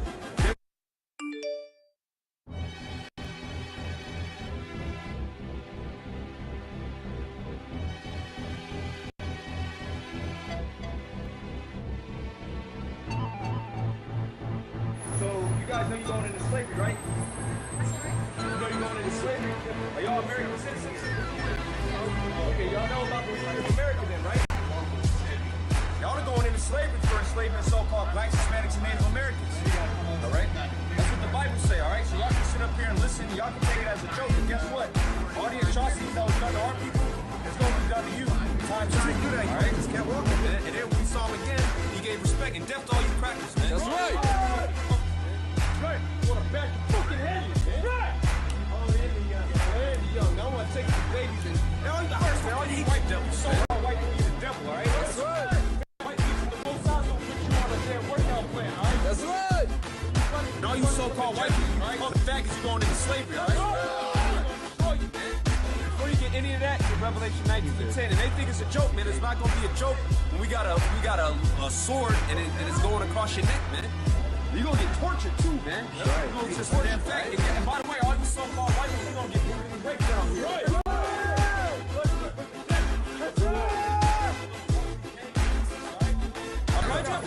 Get over it, bro. No, I'm not going to get over it. I would never call you guys any racial. We're having a conversation. You called us black, what, about 15 minutes ago? And none of us.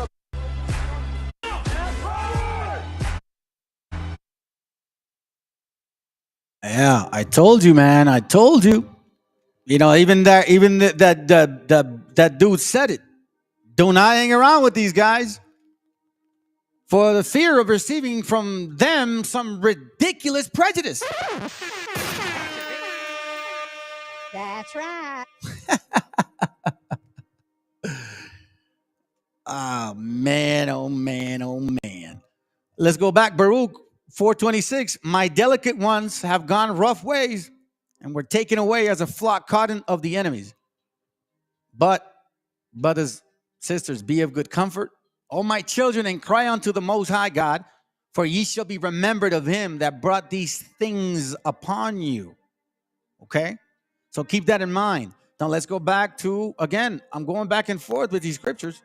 Let's go back to Enoch, chapter 48. All right? Here we go real quick. Verse 7. It says, for in his name shall they be preserved, and this shall be their life. In those shall the kings of the earth and the mighty men who have gained the world by their achievements become humble in countenance. For in the day of their anxiety and trouble, their souls shall not be saved, and they shall be in subjection to those whom I have chosen. Now keep in mind, that's like Lazarus. Remember Lazarus? He didn't have it good all life. And all those other rich people did. And then they switched balls. I will cast him like a hay into fire. Remember, he said, just one drop of water, please, Lazarus. And like lead into water, they shall burn in the presence of righteousness and sink in the presence of the holy. Nor shall a tenth part of them be found. Wow. But in the day of their trouble, sword shall obtain tranquility. The world shall obtain tranquility, In his presence shall they fall and not be raised up again. Nor shall there be anyone who take them out of his hands and to lift them up, for they have denied the Lord of spirits and the Messiah and his Messiah. So those that don't believe, you like to go to the scrolls, the lost scrolls. You want to mention Enoch, but then you don't believe that there's a Messiah. The name of the Lord of spirits shall be blessed. 105. Enoch chapter 105, verse 23. Let's get it real quick. He said, there into that place which thou beholdest shall be thrust the spirits of sinners and blasphemers, of those who shall do evil and who shall pervert all which God has spoken by the mouth of the prophets, all which they do ought to do. For respecting these things shall be their writings and impressions above in heaven, that the angels may read them and know what shall happen both to sinners and to the spirits of the humble. So that's why, family, when you got people talking shit behind my back, I learned my lesson. I made my mistakes. Just as the scripture said, learn everything from everything you do, whether good or bad, you learn from it. Because in case if you guys really knew, and the brothers that I talk to know the real facts, so it's like, wow, yeah, for real, wow. So again, I'm keeping it humble. To those who have suffered in their bodies, but have been rewarded by God. So me particularly, that pertains at least to me, because I suffer from alcoholism, and I know how hard that's, man, that's painful, man. For you that have suffered from any type of crazy addiction like that, I understand what you mean. It's crazy to be in that body, bro, and you can't even handle yourself in that skin. That's why a lot of them commit suicide, but have been rewarded by God, who have been injuriously treated by wicked men, who have loved God, who have been attached neither to gold nor silver, nor to any good thing in the world, but have given their bodies to torment, meaning to repentance.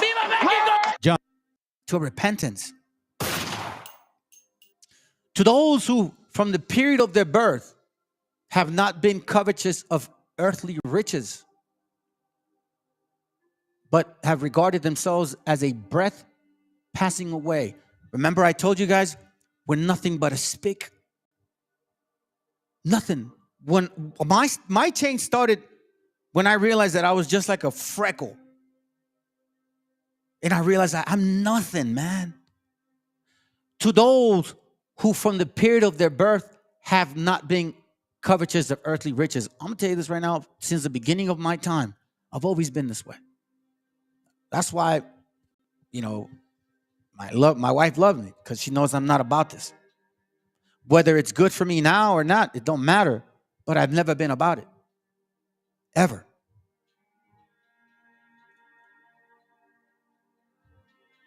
These things right here. This is a heavy duty point.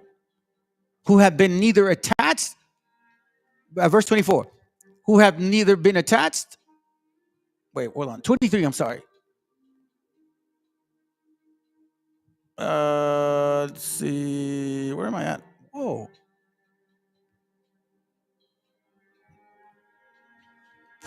Let's see. Angels did what's happened to sinners. Yeah. I don't know why I read it like that. That's weird. Give me a second.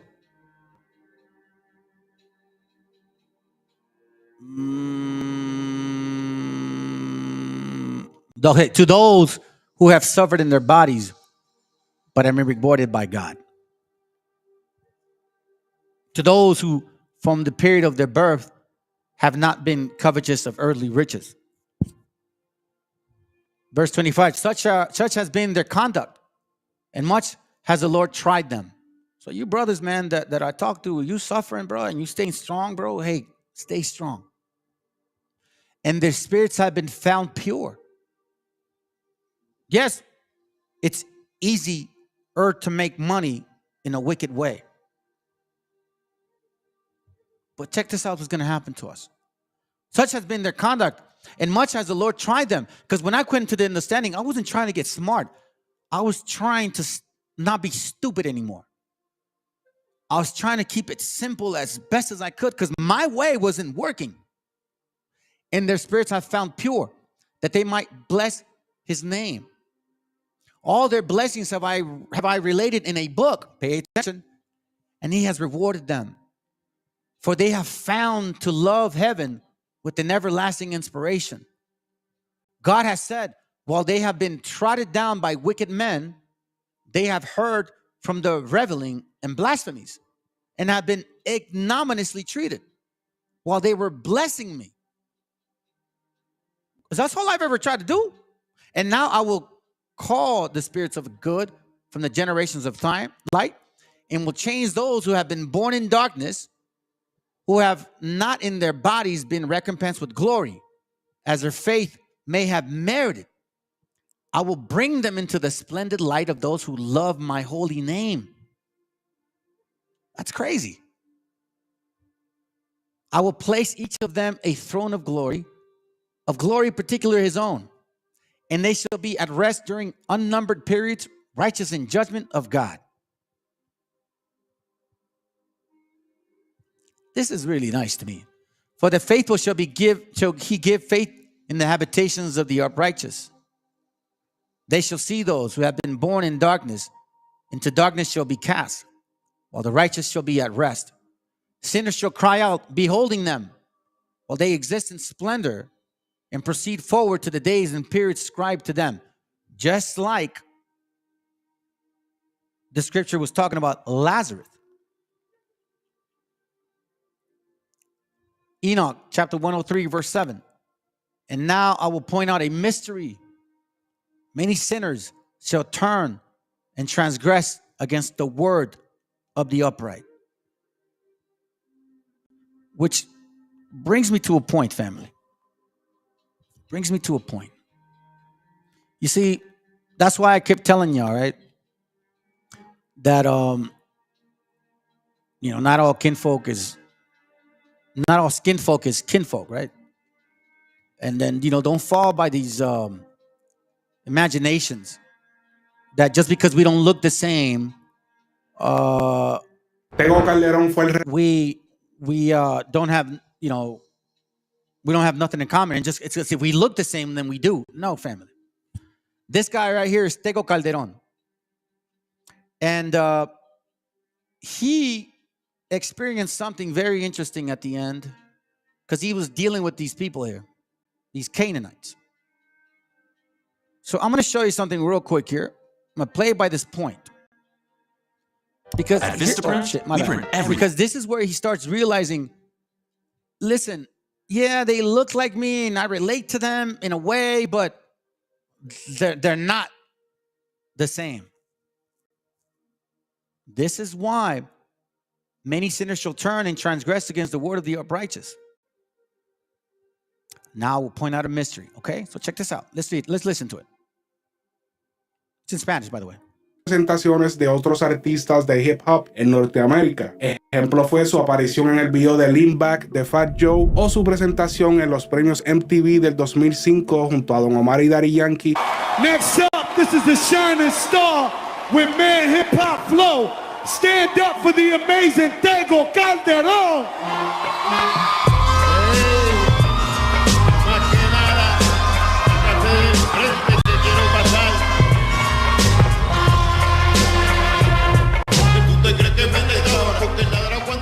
Como también su aparición en los BET junto a Ja Rule, Fat Joe, Lil Jon y el Terror Squad. Lo empezamos a ver utilizando prendas ostentosas, tal y como los demás raperos no.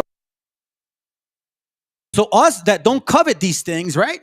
He's like, estamos viendo cosas que ellos, es como esas prendas, meaning these chains that we don't grow up with. Like, I can afford these things, family. I don't buy gold and chains and neck. I don't buy that shit. I don't give a hell about that, man.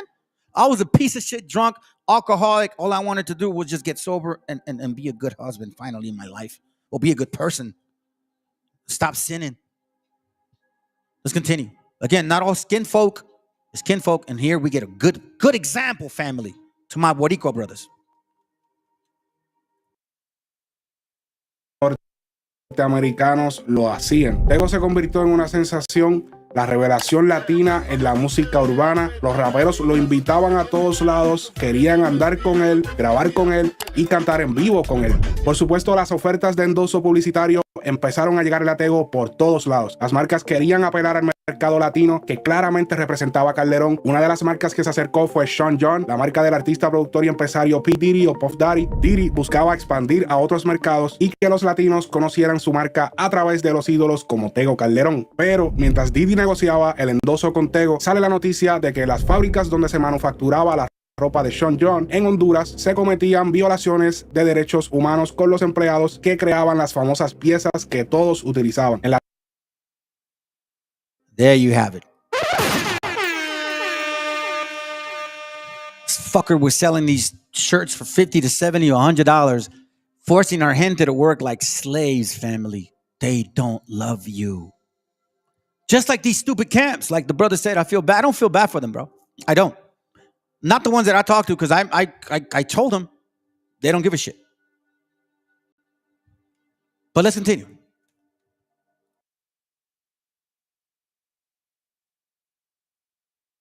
Las fábricas ofrecían agua contaminada a beber a los empleados y también eran sometidos a turnos de 12 horas y solo les pagaban 24 centavos por cada pieza que cosían, las cuales en su mayoría eran luego vendidas por encima de los $50 en las tiendas. Además, lo peor de todo es que las trabajadoras eran sometidas a pruebas de embarazo de rutina y aquellas que estuvieran en proceso de gestación eran despedidas. So Sean John, you know, the ones that all these black people glorify, but now, oh, I didn't know Sean John. I didn't know what you would. Well, I mean, I kind of knew. You know, everybody knew, but nobody was. No, listen, if you don't know, you're an accomplice to this whole thing. So all of a sudden now, everybody know about it, but then yet when he was doing it, nobody knew about it. You allowed it. You allow your gente to get raped up the booty hole, and you didn't give a shit for the love of money. We're not the same people, family. Wake the hell up.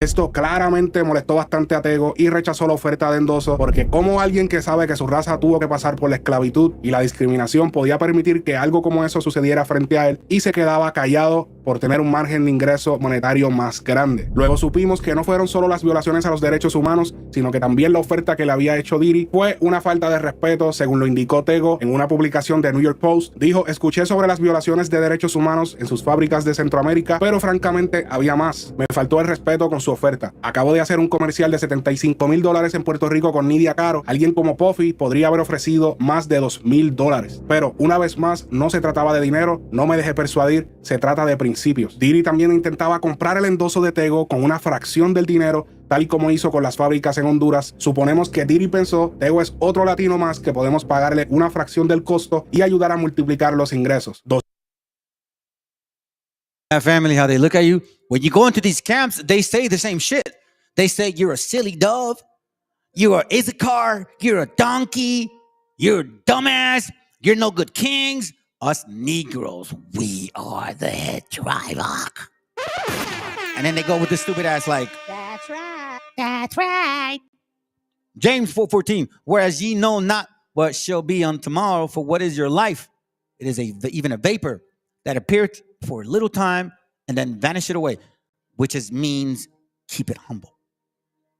Keep it humble. Matthew 3:13, he told many stories in the form of parables, such as this one. Listen, a farmer went out to plant some seeds. Oh yeah, that's a good one, bro. For sure. Let's go. $2,000 fue la oferta de Diddy para Tego, pero nunca se supo la cifra final que terminó tomando Daddy Yankee para modelar la mencionada marca Sean John tiempo después. De hecho, Tego comentó en el mismo artículo: lo que más me duele es que mis colegas aceptaron la oferta pensando que era una gran oportunidad. Esto se trata de respetarnos a nosotros y a lo que hacemos. Algo que pocos recuerdan es que tiempo después, Residente Calle 13 le hizo una tiradera a P. Diddy en su primer álbum llamada PDDD, en la cual le reclama por querer tratar a los puertorriqueños como ignorantes. Si Pop Daddy me ofreció $1 millón, yo le digo que no. Hay un chorro de... Have you tried Wix or Squarespace but never finished your website? You're not alone. With these websites,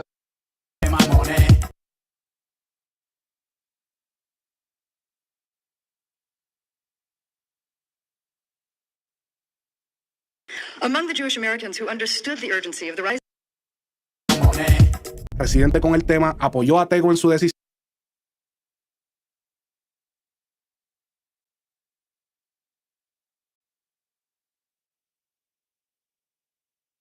What's going on, family? Let me see if I can close some windows here. Maybe that's what it is. Yeah, let me close that. All right, hold on.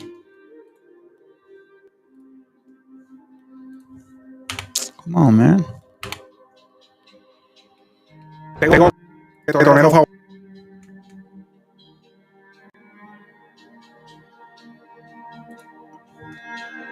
Por querer tratar a los puertorriqueños como ignorantes. Si por cariño ofrece un millón, yo le digo que no. Hay un chorro de mamones. Residente con el tema apoyó a Tego en su decisión y llamó mamones a quienes aceptaron la oferta. Tego ponía mucho hincapié en el valor que debían darse los artistas latinos. De hecho, en el 2004, para la canción Oye mi canto, del rapero norteamericano mitad puertorriqueño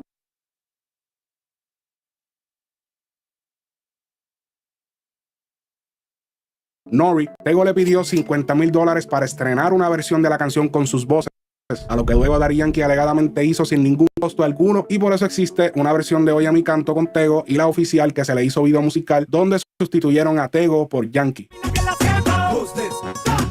Pero esto no fue lo único que decepcionó a Tego. En el 2006 vivió una experiencia que lo cambiaría de por vida, y él mismo ha descrito en entrevistas que esto lo marcó, y hablo de cuando visitó Sierra Leona en el oeste de África para participar en el documental. Pay attention to this, okay? Here is where he's like, okay, you guys heard it earlier. You people, supposedly, that suffered through slavery, you out of all people should understand that. But yet you're the same people that are oppressing my gente, because Tego feels Latino, like us, right? It's Hispanic. Hondureños is our people. So he's like, wait a minute. Hondureños is our gente. Why are you paying them like chump change, bro? If you say you went through slavery. So now check this out, family. So now he says that when he sees our gente, right? Like what I see with me, with my people. But then to make it even worse, he sees it, they doing it to them as well. Again, not all skin folk is kinfolk. Documental Blink a Planet Rock de VH1 junto a distintas figuras del rap como Raekwon de Wu-Tang Clan. Dicho documental mostraba los estragos que estaba ocasionando la compra de diamantes en la guerra civil de ese país. Después del viaje, en una entrevista, Tego dijo: Sierra Leona cambió mi vida. La gente de Sierra Leona no quiere que dejemos de comprar diamantes porque entonces no comen. Lo que aprendí es que hay una esclavitud moderna en donde los que están buscando diamantes no conocen el valor de lo que están encontrando y los están timando.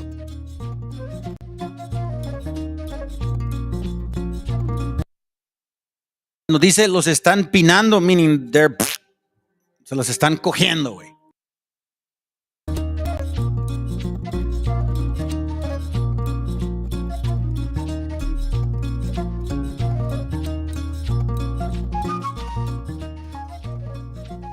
Cuando le preguntaron sobre los rumores de que grabaría música en inglés con otros artistas, dijo: ya me cansé de todas esas bobadas, yo estoy para mis latinos. Mi próxima canción tiene que ser con un Juan Luis Guerra o un Rubén Blades. Hay gente que decían que no eran boricuas y ahora son boricuas, gente que no era latina, ahora es latina, gente que odiaba el reggaetón y ahora lo canta. No quiero ser parte del circo, ya desperté, ya estoy para los míos. El Tego Calderón del 2006 en Hear what he said, ya desperté, ya estoy para los míos. Chapter 7, verse 38. That's what we're talking about. Man, shut up, bro. That's not the right button. Gosh darn it. I don't know why it does that, fam. We're almost done. Let's adelante fue diferente. Desde aquel entonces no solo dejamos de verlo con las cadenas que usualmente lo veíamos, sino que dejamos de verlo tratando de pertenecer al grupo de artistas norteamericanos negros que se quejaban constantemente del maltrato y discrimen, mientras ellos mismos eran responsables de la esclavitud moderna que se vivía en países como se quejaban constantemente del maltrato y discrimen, mientras ellos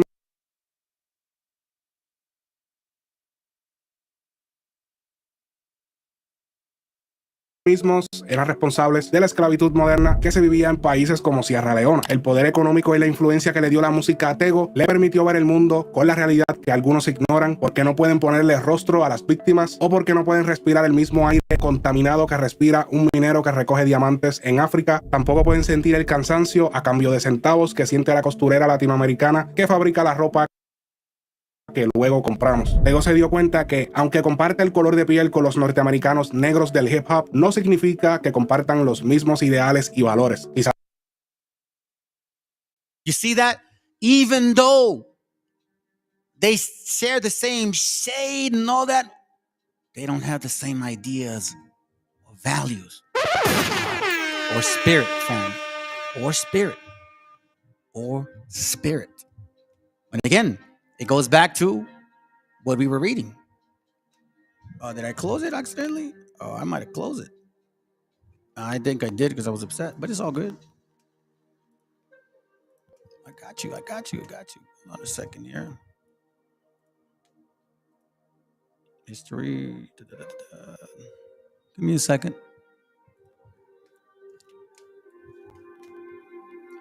All right. So we're going to go back to the book of Enoch, chapter 103, verse 7, and then we'll continue. Now will I point out a mystery. Many sinners shall turn and transgress against the word of the uprighteous, against the word of uprightness. They shall speak evil things. They shall utter falsehood, execute great undertaking. We see it. And compose books in their own words. We saw that, right?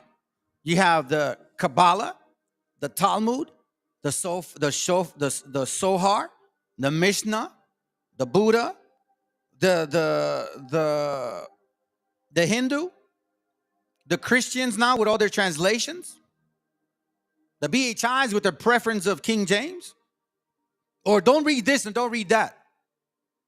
But when they shall write all my words correctly, and compose books in their words, but when they shall write all my words correctly in their language, they shall neither change nor diminish them. Meaning you're going to embrace all the scroll, but shall write them all correctly. Which is why I always go back to the beginning of the milk, the basic milk, the basic understanding, which is basic. It's this one. 1 Peter 2:1, wherefore laying aside all malice and all guile and all hypocrisy and all envies and all evil speaking, as newborn babes, desire the sincere milk of the word that ye may grow thereby. So the milk is going to help you get rid of this shit here.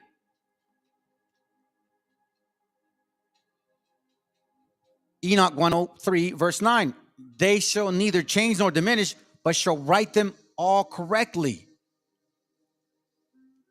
Right? As newborn babes, desire the sincere milk of the word that ye may grow thereby. Why? So then you could understand the scriptures correctly. Isaiah 28:9. Whom shall he teach knowledge? And whom shall he make to understand doctrine? Them that are weaned from the milk and drawn from the breast. And if you get rid of malice and guile and hypocrisy and evil envy and all that shit, for precept must be upon precept, precept upon precept, line upon line, line upon line, here a little and there a little. So again, neither shall they change, Book of Enoch 103, verse 9, neither shall they change or diminish, but shall write them all correctly, all which from the first I have uttered concerning. Another mystery also I point out, to the righteous and the wise shall be given books of joy, of integrity, and of great wisdom. You see, integrity is a big deal, family. Integrity is a big deal. The quality of being honest, being whole, undivided, sound in construction. If you have a foundation, then he will see your integrity and of great wisdom, meaning that the little that you know, you're going to do it to perfection. More than those that know so much more, and yet they can't stop murmuring about people. Even though that's a simple commandment, to them shall books be given, in which they shall believe. The pattern, the history, the historical books that were kept from us, because for 500 years they did not let us have a Bible in our wording, in our language, in our understanding. No, they gave us el credo, Ave Maria, 10 mandamientos, pinche rosario, and all that dumb shit. And the stupid Virgen Maria. Ave Maria, Madre de Dios, you know, all that shit, right? All of it, all of it. All of it. But no, here it says another mystery I shall point out to the righteous and the wise shall be given books of joy, of integrity, and of great wisdom. We're going to be showed the path of who we are and where this is heading. To them shall books be given. For 500 years, they destroyed our history, family. Sumarraga made sure that they destroyed all the buildings, all the codices, everything that had to do with us. All they told us was that we were just a bunch of uncivilized Indians. That's it. And in which they shall rejoice. You damn right I just wrote this. All the righteous shall be rewarded. For who from these shall require the knowledge of every upright path. That is why the scriptures don't lie. They never have lied to us. It says it here and there. 2 Ezra 7:3. And I said, speak on, God. Then he said unto me, the sea is set in a wide place, that it might be deep and great. But the case the entrance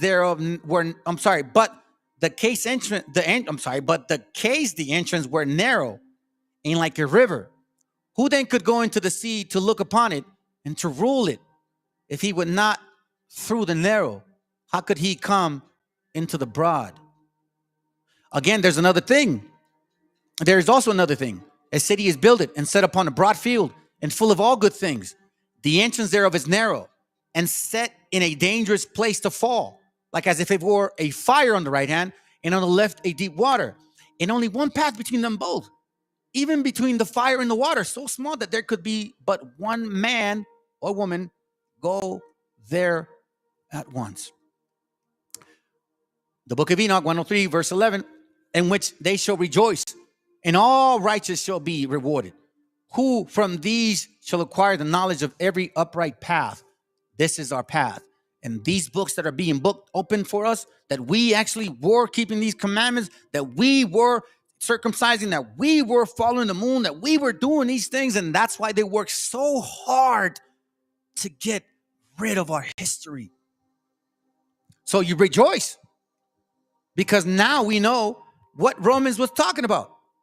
Romans 15:4. It says, for whatsoever things were written aforetime were written for learning, that we through patience and comfort of the scripture might have hope. And that's the hope that I shared to y'all. That's the hope that I felt when I started reading this and when I started getting a little more clarity. So let's go now and finish it off. The book of Enoch 102 and verse 1. But now I assert to you, ye righteous, by that greatness of his splendor and his glory, by a illustrious kingdom and by his majesty, to you I swear that I comprehend this mystery, that I have read the tablet of heaven, and have seen the writings of the holy ones, and have discovered what is written and impressed on it concerning you.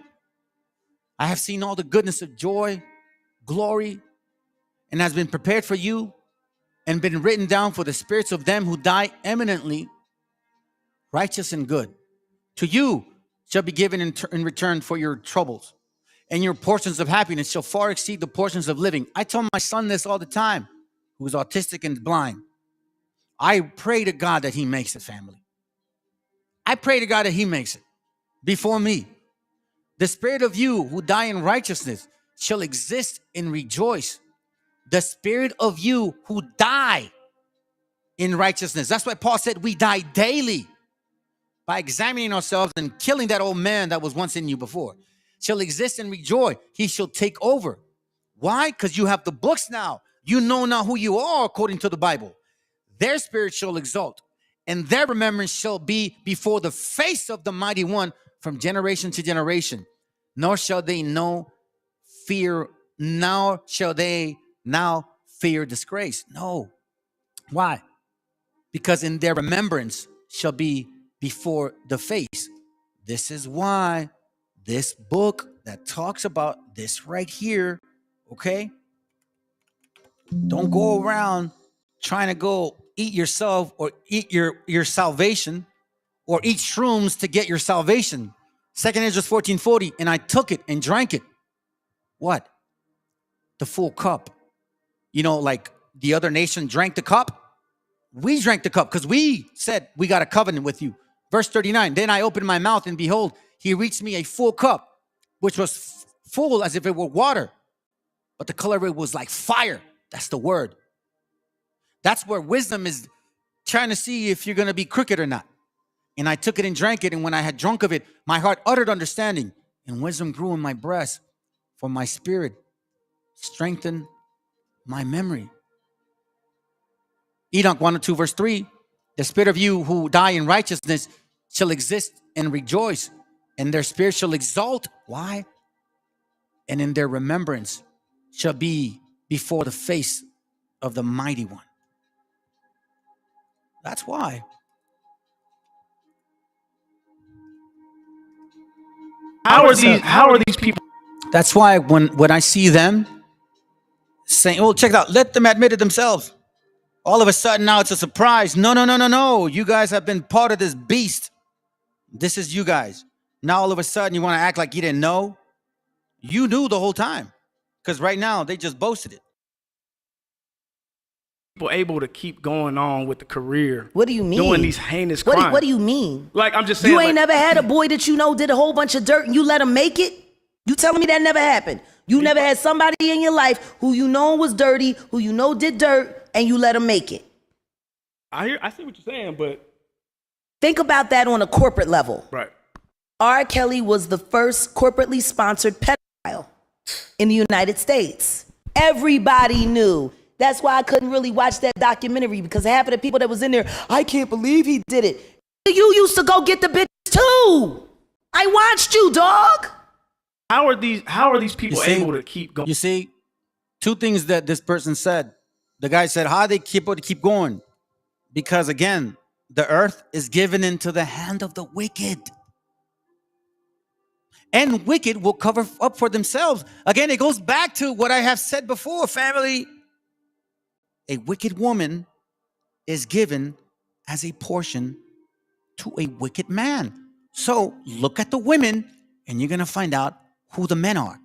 Revelation 13:9, if any man have an ear, let him hear. And we're done. After this video, I'm done.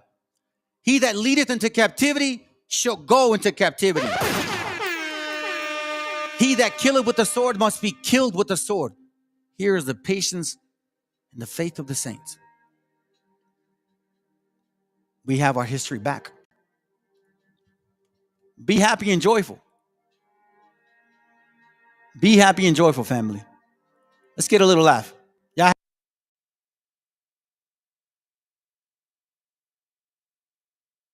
I'm gonna cut this out because they might give me another so-called not strike, but you know. All right, hold on a second, real quick. Give me a second, fam.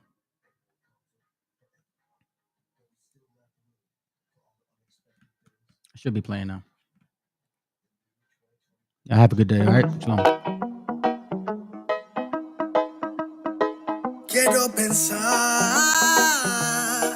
pero no puedo, no. El ruido en la ciudad está consumiendo, Quieren pensar, sin ni siquiera estar al mando. Tanta publicidad subliminal te está matando. Les cuesta decidir por sí mismos cuál es su mando. Publican sonrisas con el corazón llorando. Quieren brillar, pero sin tener que valerse de tener sus ideas propias. Los veo a todos igual, solo son la réplica de la imitación de una triste copia. Obedece, la vida es un suspiro y envejeces. Te dejas distraer por estupideces y pierdes el eje. Te duele por dentro, entonces te creces, pero aceptas mucho menos de lo que mereces. ¿Y quién te ha dicho a ti que no puedes pensar sobre lo que decís, sobre cómo actuar? Lucha por ser feliz sin a nadie dañar, y solo así podrás brillar. ¿Y quién te ha dicho a ti que no puedes pensar sobre lo que decís, sobre cómo actuar? Lucha por ser feliz sin a nadie dañar, y solo así podrás brillar. Conserva tu juicio y tu intuición, más activos que el que lucha por lo suyo y no se rinde. ya sé bien cuál es mi misión, y es contarte que el mal por su propio pie pronto se extingue. Me no caigas bajo su control, pues por la televisión es normal que mal lo pinten. Tú mantente firme en conexión con la fuente de creación, vivirás siempre de fin de. Dios abre los ojos, dime lo que ves. A tus propios hijos matándose por billetes. Niños mueren cada 2 por 3. Pa' unos es bendición, con otros por su causa pequeña. Y yo que intento ser un ser crístico, voy bendiciendo hasta los diablos. Piensan que es cierto el mensaje típico. Dicen que invento lo del engaño, y mientras lucho contra mis errores, demonios escucho, me ofrecen soluciones. Pero sé que hay un ángel que quiere que mejore. Me dice haz un trabajo interno antes de que lo ignores, antes que otra vez llores y se llenen los mares de pena y de dolores, ya que en mi mente no caben. La paz no va en un sobre, somos algo importante. Nunca te revelaste y por eso no lo sabes. ¿Y quién te ha dicho a ti que no puedes pensar sobre lo que le di, sobre cómo actuar? Lucha por ser feliz sin a nadie dañar, y solo así podrás brillar. ¿Y quién te ha dicho a ti que no puedes pensar sobre lo que le di, sobre cómo actuar? Lucha por ser feliz sin a nadie dañar, y solo así podrás brillar. Me desperté tan cansado, me sentía mal herido de todo lo que he pasado. No me quita lo aprendido, por dentro me he perdonado, pero casi no me olvido. Me desperté tan cansado, me sentía mal herido de todo lo que he pasado. No me quita lo aprendido, por dentro me he perdonado, pero casi no me olvido, no. Todos repiten lo que dice el referente. Discursos vacíos lejos de ser coherentes. De lo que no sabes será mejor que no inventes. Que investigues y no te dejes lavar la mente. ¿Y quién te ha dicho a ti que no puedes pensar sobre lo que le di, sobre cómo actuar? Lucha por ser feliz sin a nadie dañar, y solo así podrás brillar. ¿Y quién te ha dicho a ti que no puedes pensar sobre lo que le di, sobre cómo actuar? Lucha por ser feliz sin a nadie dañar, y solo así podrás brillar. Quiero pensar, pero no puedo, no. El ruido en la ciudad está consumiendo,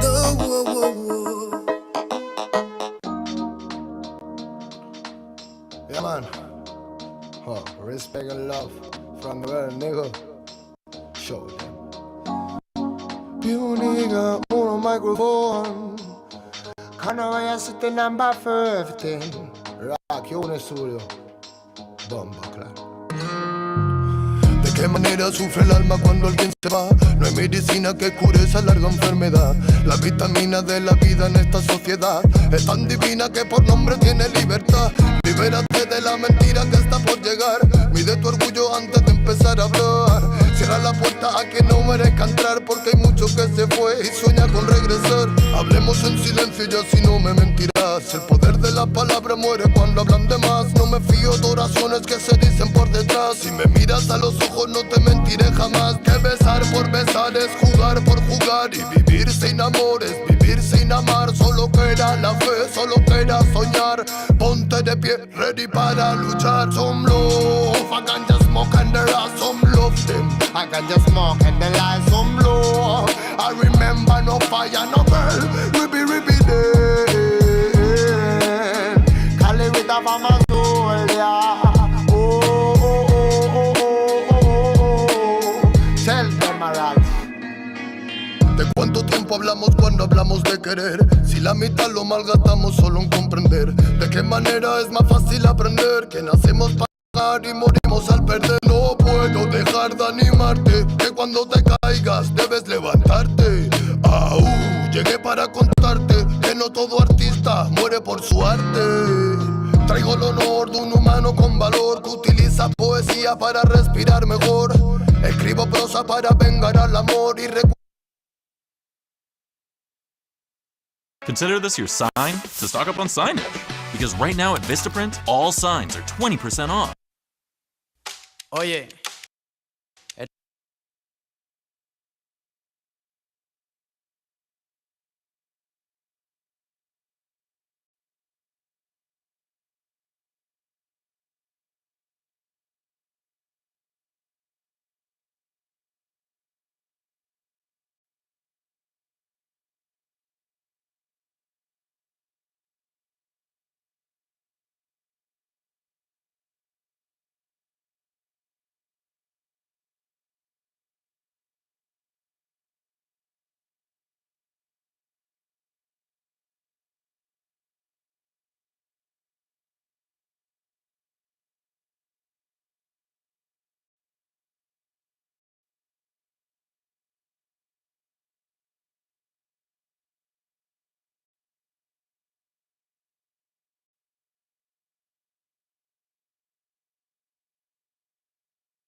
Yeah, man. Huh. Respect and love from the world, nigga. Show them. Più nigga, uno microphone. Can't wait to sit in number 15. Rock, you in the studio. Bomba, claro. ¿De qué manera sufre el alma cuando alguien se va? No hay medicina que cure esa larga enfermedad. La vitamina de la vida en esta sociedad es tan divina que por nombre tiene libertad. Libérate de la mentira que está por llegar. Mide tu orgullo antes de empezar a hablar. Cierra la puerta a quien no merezca entrar, porque hay mucho que se fue y sueña con regresar. Hablemos en silencio y así no me mentirás. El poder de la palabra muere cuando hablan de más. No me fío de oraciones que se dicen por detrás. Si me miras a los ojos no te mentiré jamás. Que besar por besar es jugar por jugar. Y vivir sin amor es vivir sin amar. Solo queda la fe, solo queda soñar. Ponte de pie, ready para luchar. Some love, I can just smoke and there are some love them. I can just smoke and there are some love. I remember no fire, no girl. Ribby day.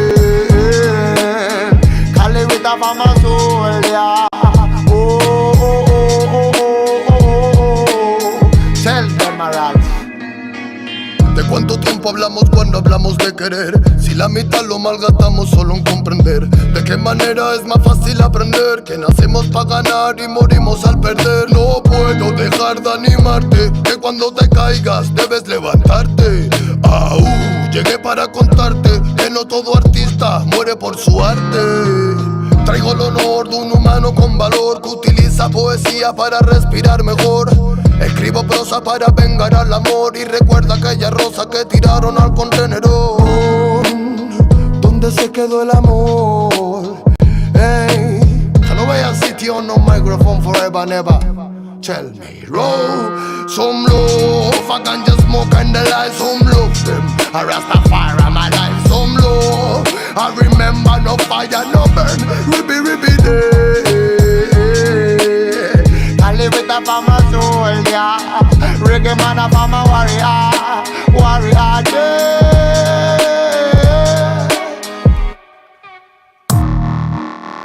Not a really thing. Oh, yeah, man. Y se piensa que la música es un juego, lo lleva claro, hermano. Desde España, internacional, bombo, clack, un Lego. Not really easy. No. Pure nigga on a microphone. Hey, tell us what. Tell us anything. Tell if I'm a Rasta feeling on my sin. Hey, more love.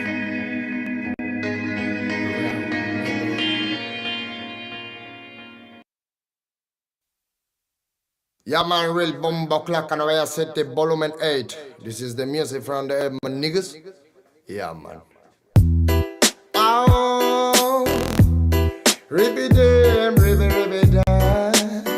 Hey, la la la la la la la la la la la la. Human attribute from Black Uhuru Ray. Hey. Broken microphone, mystic lover sound, a dream of soul. Will my head alone, living in Zion, but Babylon. Broken microphone, mystic lover sound, a dream of soul.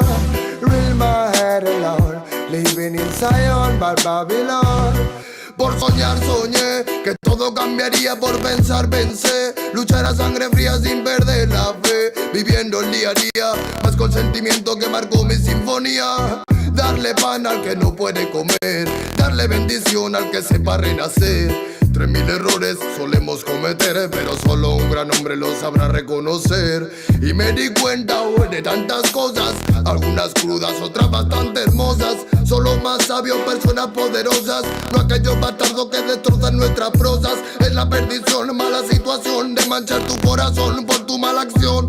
Dame una razón para darte mi perdón. Siento que tu alma se consume como el humor esteblón. Derramo poesía, arte mensajero que reclamo cada día. Pretendo ser sincero, más comparto mi alegría con todo caballero que mantenga la presión cuando andamos bajo cero.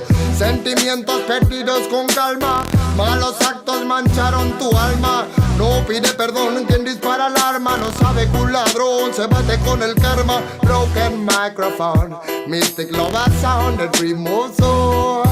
Real my head alone, living in Zion, but Babylon. Broken microphone, mystic love sound, a dream of soul. Real my head alone, living in Zion, but Babylon. Wanna ganja respect from Volumen 8. My niggas on Volumen 8, this is key on the studio respect. Alright. Bad boy kills, criminal of sound and rich. Money is a gun for me. Respect the nation. Below the time like this. Bad boy kills, criminal of sound and rich. Money is a gun for me. Respect the nation. Below the time like this. Bad boy kills, criminal of sound and rich. Money is a gun for me. Respect the nation. Oh. La la la la la la la la la la la la. When I got just smoking from the studio up the on. And when I can just your nigga on the floor. When I live a sound. Oh them, ah. Bye bye rhythm, bye bye sound in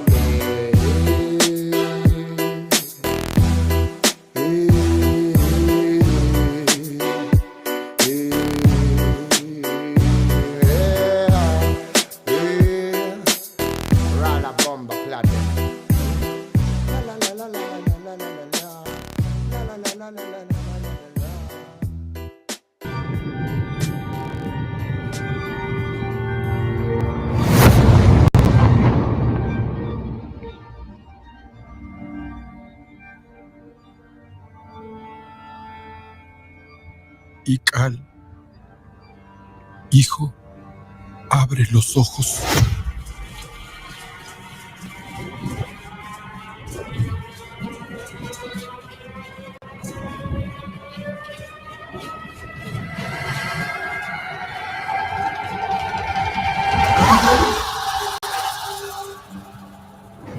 Tu cuerpo se queda con nosotros, pero tu espíritu debe seguir.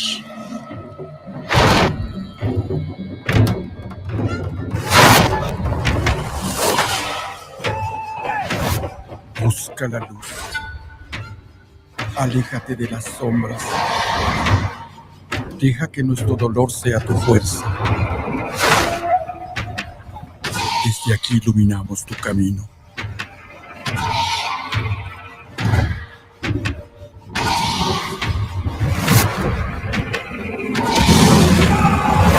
Lucha como nosotros ante esta pena tan grande.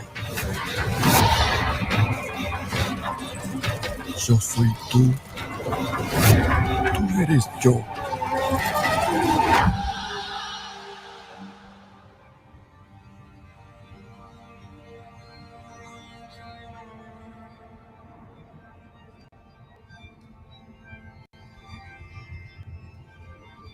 La muerte que hoy nos separa, mañana volverá a unirnos.